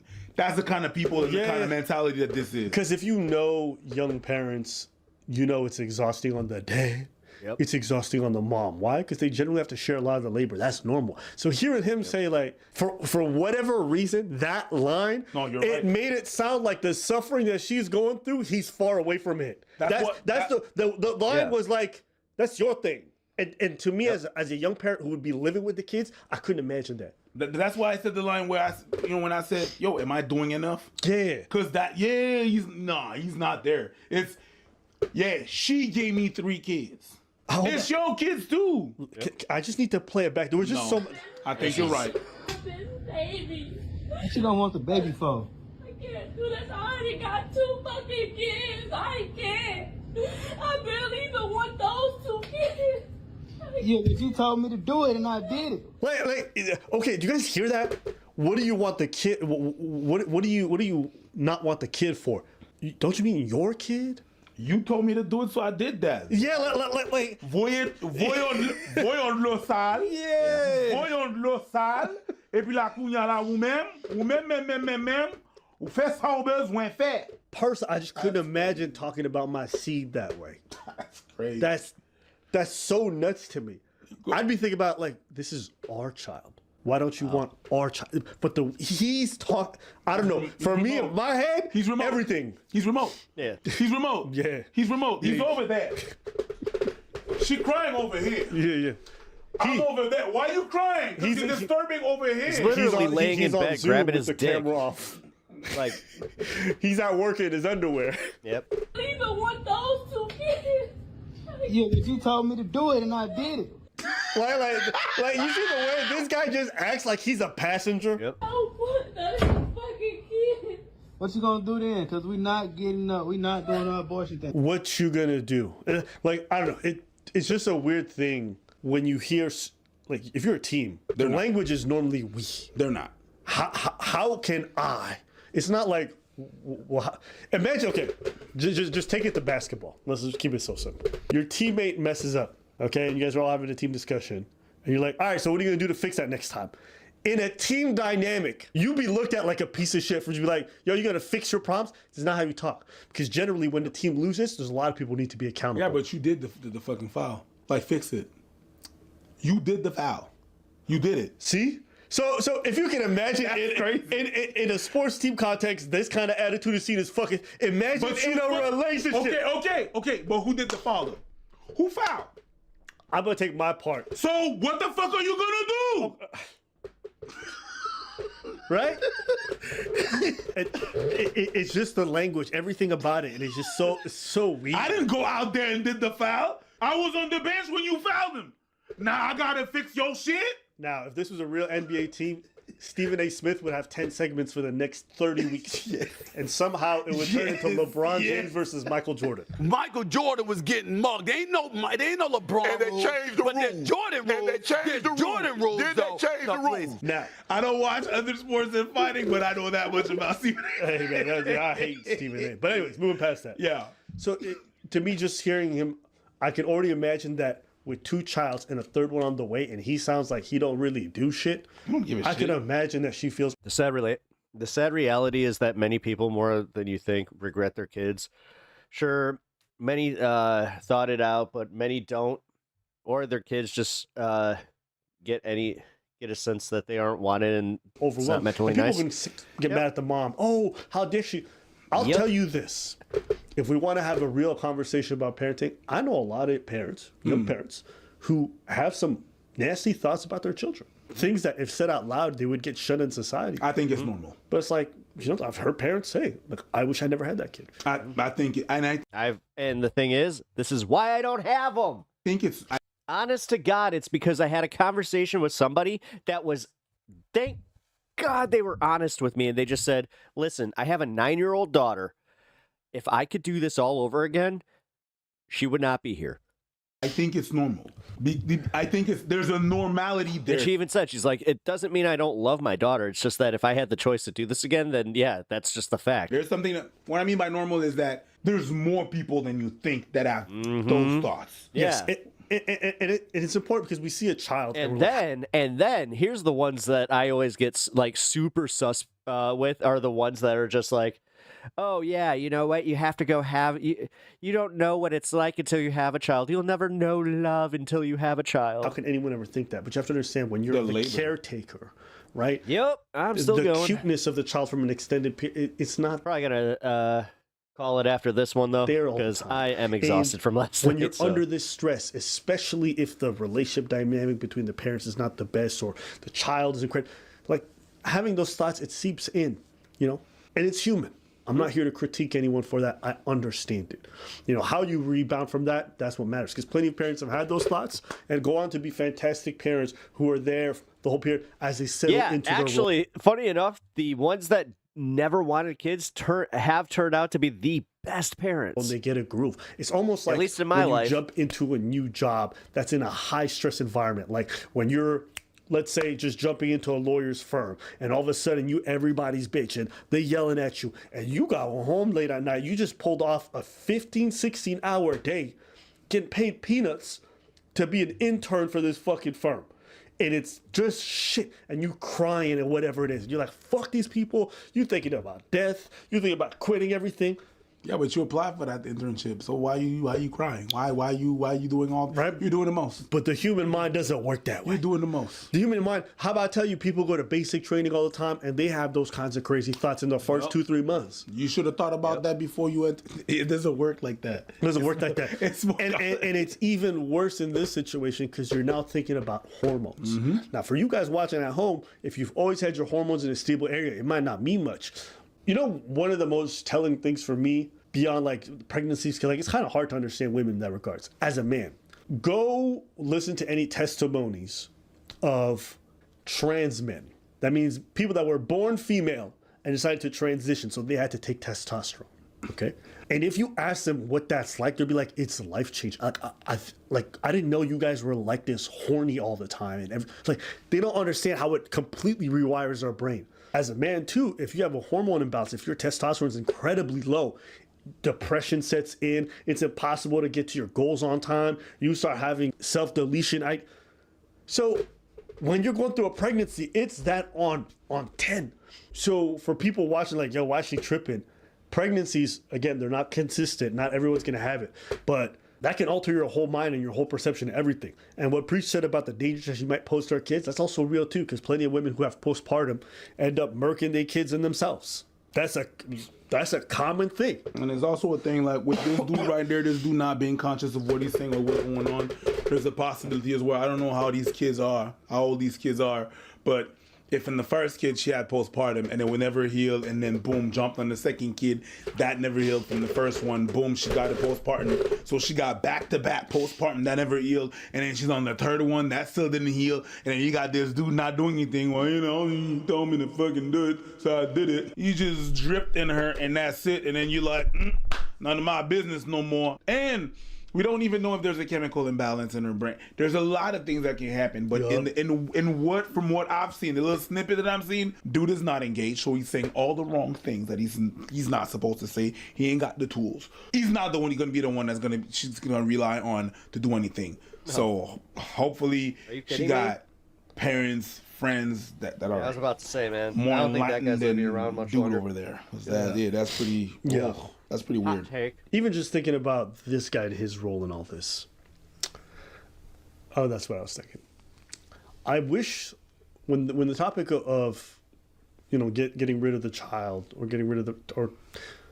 when the topic of terminating the pregnancy came up, it was like, we're not doing that. And I just wish that a lot of people who were pro-life were also pro-maintaining and sustaining that life. Like, for a lot of people, they think that as long as they don't just abort the thing or abort the fetus, that's it. Their job is done. But like, if you had that same conviction about not terminating as you did about doing your labor every day, showing up for your partner, making sure that you're doing everything you can so she doesn't even have to consider that thought or that option, I would probably have more respect for that stance. Here she is, like, enduring all this stress, doesn't have somebody who's supportive, and their only real say is like, yo, tough it out, you're not getting rid. Like, again, I'm not saying you should stand on one eye or the other, but if you're going to be about protecting life, that requires more than just not aborting it. There's a lot of steps that come after that. And for a lot of people, I don't know, sometimes I just hear them and the way they talk about young kids, you'll fend for yourself, this and all that. It's like, where is the protection of life after it comes out of the womb? Or protection of the mother and her life as she's telling you she can't take it anymore, she doesn't want to go on. That life doesn't need protecting. It just feels incongruent in my head to take this compassionate stance about life and then not recognize that you're also disregarding a life right in front of you. I ain't no one's expert, but she looked like she was past 3 months. So I don't think that's even an option, so whatever. Yeah. Welcome back to my series where I read messages from regretful parents. I was always on the fence about whether or not I wanted children. I knew it was not something I needed in the way that some people do. But coming from a big family and marrying into another, it was something that was expected of me. I was always told that my indifference to children was simply because they weren't mine, and once I had my own kids, I'd see that any fears or hesitations I had were unfounded. About 2 years after we got married, my husband and I started trying to get pregnant. It didn't happen easily and wound up turning Way to say you had lots of sex. into years of fertility treatments and 2 miscarriages. I told my husband that if what we were trying didn't work, I was not willing to put myself through IVF. Question. I don't know much about IVF, so maybe you can inform me. What's the labor part of IVF? You have to, oh my God, you have to take hormones that are not fun to take. You got to take certain medication as well that are not fun to take. And then it doesn't mean that it's gonna work, right? It's just a lot to go through to have a kid. Gotcha. And you always have to have those appointments to go, and then the disappointment. It's a lot. It could be a toll on the. Got you. And the thing that happened, just so I know, is that you could feel very, when it doesn't work, there's a feeling of you're not competent, because that's what you're supposed to do.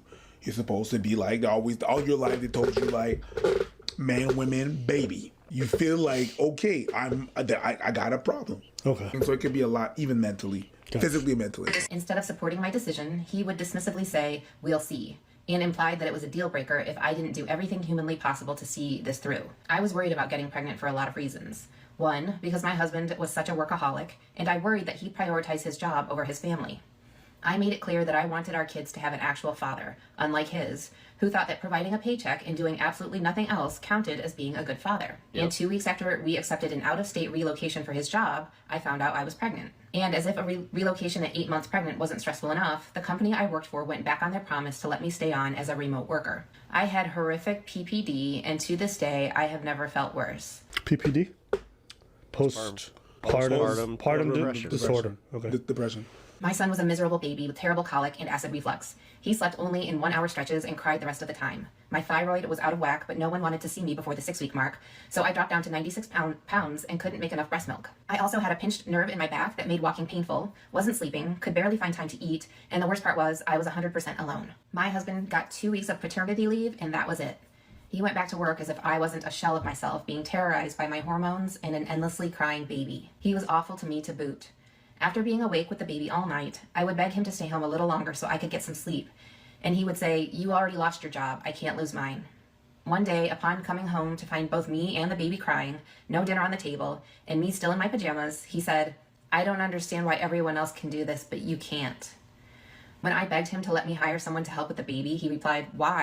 And this is where every once in a while it is just like, and that's where you should have had what I call the chair brick, where it's a brick right next to your chair that you throw at your husband for making such a overtly stupid comment. Why? So you can really do That's what I call brickworthy. nothing all day? I wished that he had been honest with me and with himself, that his need to be a father was more about his need to appear perfect than it ever was about a desire to be a parent. He didn't want to be a father. He wanted to be able to say he was he's a father. Exactly. He's like, I want to be, yeah. His friends were having kids. honestly think we'd be divorced if he'd not had his own bout with depression a couple of years after mine. He realized how horribly he treated me and that I wasn't weak or exaggerating what I'd gone through. He's a much better partner now, but I can't say I don't still harbor resentment for having to shoulder the burden of parenting alone for so long. But by the time he proved that, Two things. The first thing is she said something interesting in regards of, he said that if I wouldn't go and get a baby with him, it would be a deal breaker. It is absolutely a deal breaker. If you don't want kids and the person you're with want kids, that's a deal breaker. I don't care how much you love each other. You're wasting people's time. Right, but they didn't do IVF. No, but it was not about having a baby? I told my husband that if what we were trying didn't work, I was not willing to put myself through IVF. Instead of supporting my decision, he would dismissively say, "We'll see," and implied that it was a deal breaker if I didn't do everything humanly possible to see this through. The deal breaker part was more so about the IVF. Okay. And right. Because she was like, if this stuff doesn't work out, I don't want to do IVF. And he's like, we'll see. Oh, yeah. And then that's what I understood. I could be wrong, but I feel like I think you're right. Anyways, the second thing is, no, there's actually three things. The second thing is, this is just making me like so angry at the whole thing. Yeah. It's very hard. Parenting is crazy. It's hard. And it really goes, I've been saying that shit for a long time. You know, some people want to have kids, they don't want to be parents. However, third point, in your case, you have more of a case of a jackass partner than kids being difficult. Yeah, kids are difficult. It's even difficult when both parents are there. But your partner really didn't want to have anything to do with the labors of a kid. That's the kind of person that when he takes care of the kid, he says, I'm babysitting my kid. No, motherfucker. People who are workaholics should never have kids. They will never prioritize the home, partner, or kids, especially if they're a man. Most men are not expected to parent in this society. It's always the women. Yep. You taking care of your kids. They're your kids. It's more than just, I regret having kids. It's, you regret having kids because... Yeah, and then, like, God forbid there is a stay-at-home dad. They get shamed, and trust me, there's such a stigma. Your partner... It's the... wasn't there, and you was alone. But have kids in America. You were basically alone. You said, hey, listen, I need you on this. And he said, man, I don't give a fuck. And he opted out. Yep. You didn't have the proper partner. Even though, eventually he realized how bad he was and everything and stuff. What is done is done. And that's the reason why you feel the way you feel. Now you can either forgive him or... It sounds like she has worked through it and she appreciates the fact that now he understands her pain more now that he's gone through it. Yeah. But it makes sense for her to also resent him. 100%. That's what I'm saying. When I said like do this or that, it's not. You know what's wild? I didn't even plan that. I wanted to just take a hit. I'm not saying that she doesn't have a reason. She has all the fucking reason to resent that dude. I'm just saying, I agree with what you're saying. She has all the reason. I'm not excusing what he's doing. You either get over it, honey. It's either you forgive him or you get out. But how do you forgive somebody, or I personally think it's very difficult to forgive somebody who hasn't really gone all the way to really understanding the harm they caused you? 100%. So I don't think it is a binary. I think some people actually live with a partner and have some level of resentment towards them for some things. It's like cheating. You could flirt, but there's still a little bit of that resentment that you put me through that pain and it doesn't go away. Yeah. I don't think it's a binary. Sure. You know? I agree. You know, when you do something that's that harmful to somebody in your life, they can work with you. Y'all can work together towards the future. But I think this whole idea of you can forgive them, like even if I say I forgive the person, on the inside, where we at for real? Yeah. And I don't think you could ever truly heal that part or let that shit go for most people unless that person has really come to understand how much they hurt you, because it's still there. It's really hard to make someone understand. As a stay-at-home dad for a while, it took so much shit for it. How much you are done. I don't even know if I agree with that. Like, if you care about somebody and you see them like truly hurt by something you said, I don't think it takes that much empathy to really see where they're coming from. If you're trying to see it from their perspective. I'm gonna say again what I said. So I think it's very hard to make someone feel the way you feel.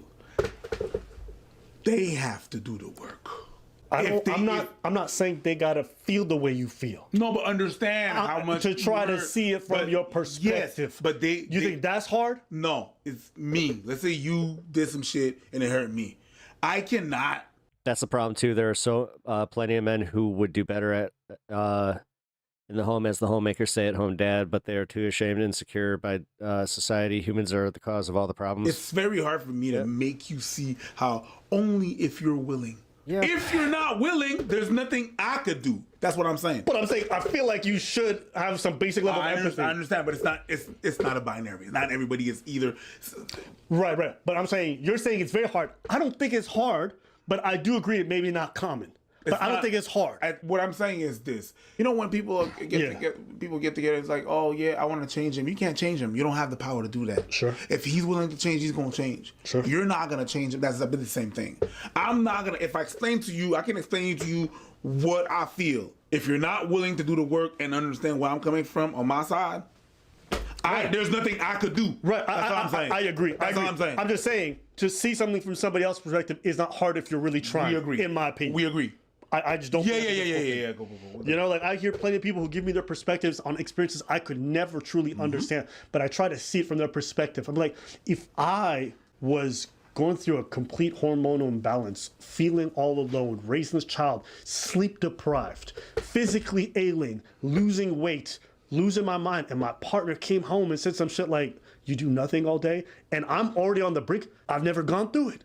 But I could easily understand how hurtful that could be. Because I know what it's like, maybe not in this context, to be disregarded when you give everything and the person not only doesn't acknowledge it, but insults you for it. I understand. So to me, that's not a far bridge. I think you have to intentionally or have a wall up where you don't want to see that person's perspective. You have to, I think it's actually harder to try to not see their perspective than it is to try. Depends how the person is broken, but yeah, the potatoes. Yeah, no. But yeah. Because a person can lay the bitch out, and you have to be like this, nigga. You know, you really have to close your eyes to not see it. I know a lot of the mauvaise foi. But I'm saying that takes more energy. Because I'll say this: when someone's explained to me how I hurt them or how I said something bad, it is actually so easy to then make things work afterwards. It is harder to argue with that person and do all that stuff and keep the energy. That's more energy. That's more complications. It would be for you, but I can tell you that much.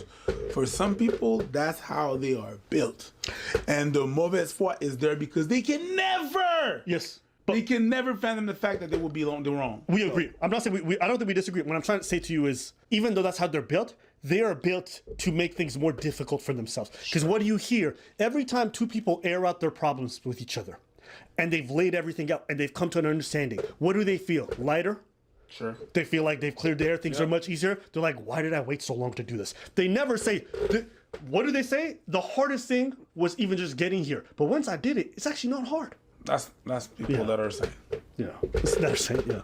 But you know, it's just a there's a lot more fuckery out there. Anyway, all that to say, I think it's three. It was the 3 points I was saying. Yeah, you made good points. That's real though. It should be a deal breaker. It definitely should be a deal breaker. Y'all should not waste anybody's time. Yeah. Part ways. I know y'all love each other, but it's only gonna be doo doo as you move. Okay. Sorry to say, I don't want to put that shit on you, but you had a lot of red flags indicating you that, you know, the person disregarding what you were saying and everything. And also, there's a lot of pressure about on women. There's a lot of pressure on women because that's the thing that you're supposed to do. Yeah. You know, like kids, I've heard the thing that you said about, once it's your kids, it's going to change. I've heard that shit. I've heard that shit. So it's not solely your fault. Yeah. No, society definitely puts a lot of pressure on women. Help, sure, there's a biological push for it too, but there's also a lot of societal aspects pushing people who don't want kids to have kids. Yep, 100%. And I've definitely even seen that in my native country. Like, I know a lot of girls had kids because it's just like the thing to do. But you can see they don't like being parents. They were never cut out for that shit, and they are miserable parents. And you know what? That shit seeps into their child. You know, when she speaks about that kid coming out with anxiety-ridden acid reflux, I have seen the difference when two parents who are healthy, who are ready, and who are good come and bring a child into this world when two parents are not. I've seen the difference in how the kid is literally like genetically built different. Like, I've seen how calm some kids can be and I can see how not. And you know what? I know there's probably like scientific data to back this shit up, but whatever the parent is going through, that anxiety, that stress, those negative emotion, it seeps into the kid. It creates a hotbed for their anxiety. Yeah. So all understand the way you feel about it, the things you're going through, that thing being in your stomach for 9 months is not just absorbing nutrients. So it's not just absorbing your genes, it's absorbing even how you feel. The stress that you feel. So let's go back to it. You're saying that you had to switch job and your job flip up on you, and you didn't really know that you was getting pregnant, and then now you're pregnant, and now you have to all that stress, and the baby come out and has acid reflux and anxiety and can't sleep and it's always upset. Like, okay, I'm not saying there's a correlation, but maybe there's a correlation. I ain't no doctor, but I ain't stupid either. Slow at times. Let's know what y'all think in the comments. All right. Slow, but not stupid. I feel that. Oh, man. I love the fact that I've been able to just kind of vibe with you guys and watch some of that, because honestly, yeah, with everything going on politically, and it's like, Sylvie kind of nailed it. The Ethan stuff, all of it, it's just so much right now. Oh. Oh, man. What time is it? Oh, jeez. Oh yeah, I've been on for 6.5 hours. Look at that. Alrighty. Well, I think that the rest of this I can just put on the back burner for tomorrow. Yeah, the Ethan Klein and sound stuff. We'll do that later. I don't feel like doing that now. Oh, man. That was a really refreshing video. As somebody that is, 38, I don't want kids. So I'm kind of like, oh, all right. It's kind of refreshing to actually get, like, the truth. What happened to Ethan? Oh, nothing. I guess him and iDubbbz actually, like, debated or something, or went back and forth. Yeah, excuse me. On Twitch or Twitter or whatever the hell. I'm gonna look a little bit deeper into it, but it's just a continuation of the iDubbbz stuff and whatever. I get why Hassan's doing it. It makes sense. Hassan needs content. This is content. Would I actually say that he's doing it on purpose? Not necessarily. Is he poking the bear? Definitely.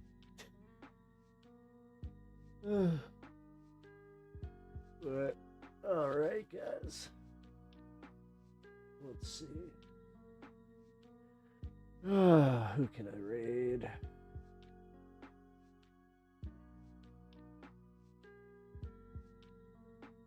I don't know who to raid tonight.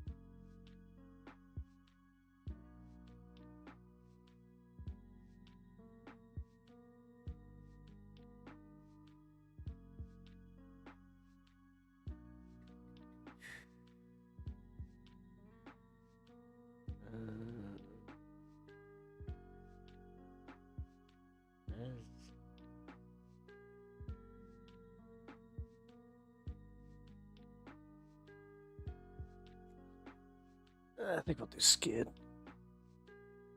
He's doing politics, right? I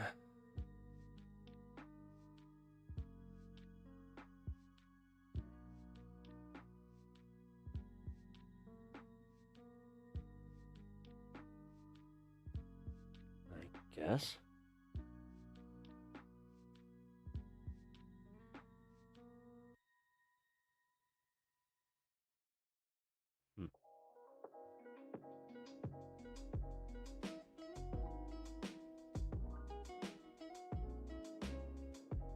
Yes, good.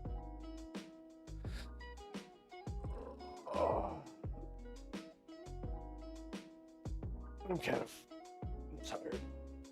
Yeah, I'm gonna call it. I wish I could play a game right now. Why can't you? Wait, are you at work? That sucks. Yeah, I'm not sure if I'll even be able to play a game. I think that, yeah, what games do you play? Actually, wait a minute. Yeah, before I go, Sylvie, what are you playing? I don't want to assume. Because every time I do that, I always am, like, so far off. It's like I'll guess, like, Animal Crossing. It's like, no, I love Call of Duty. It's like... My bad.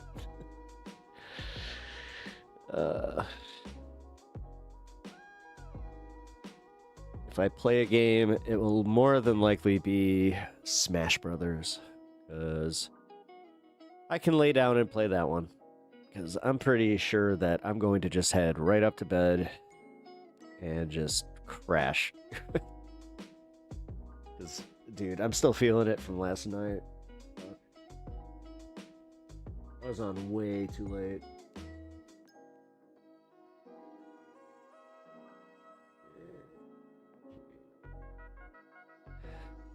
Whatever. No rage for her. Sorry. Yeah, check out Honeybee's channel over on Twitch. I know that she'll probably be doing something tonight. I don't know. She's been doing a lot more Overwatch, so good night. Oh, Robin, thank you. I appreciate that. Yeah, guys, I'm doing my Midwest goodbye thing, so I'm just going to put up the call screen. The call screen. So, wow, that took me back. My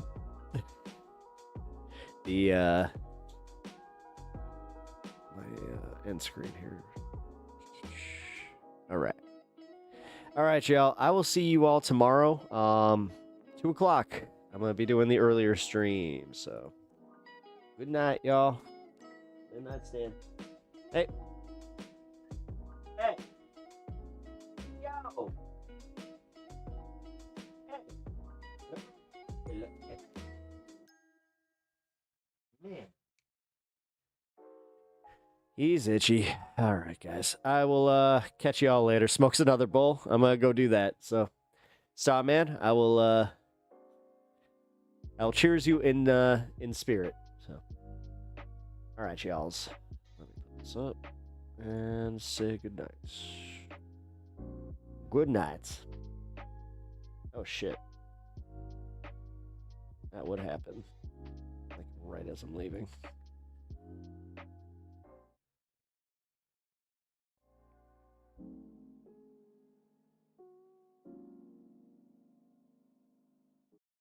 Who the heck is Pep Talks? I'm not gay, but I fantasize about Marco Rubio. Pep Talks. Pep Talks. Pep Talks. Let's eradicate the Kung Flu. I'm literally coming. Pep Talks. Pep Talks. Who the heck is Pep Talk? They want our women. They want our children. Pep Talk. Sometimes no means yes. Grab them by the pep talk. Grab them by the Marco Rubio. Obama is a racist. Pep Talk. I'm literally coming. I'm Pep literally coming. Pep Talks. We found weapons of mass destruction. My fellow Americans, it has been confirmed today from Pep Talks that we are indeed all high on politics.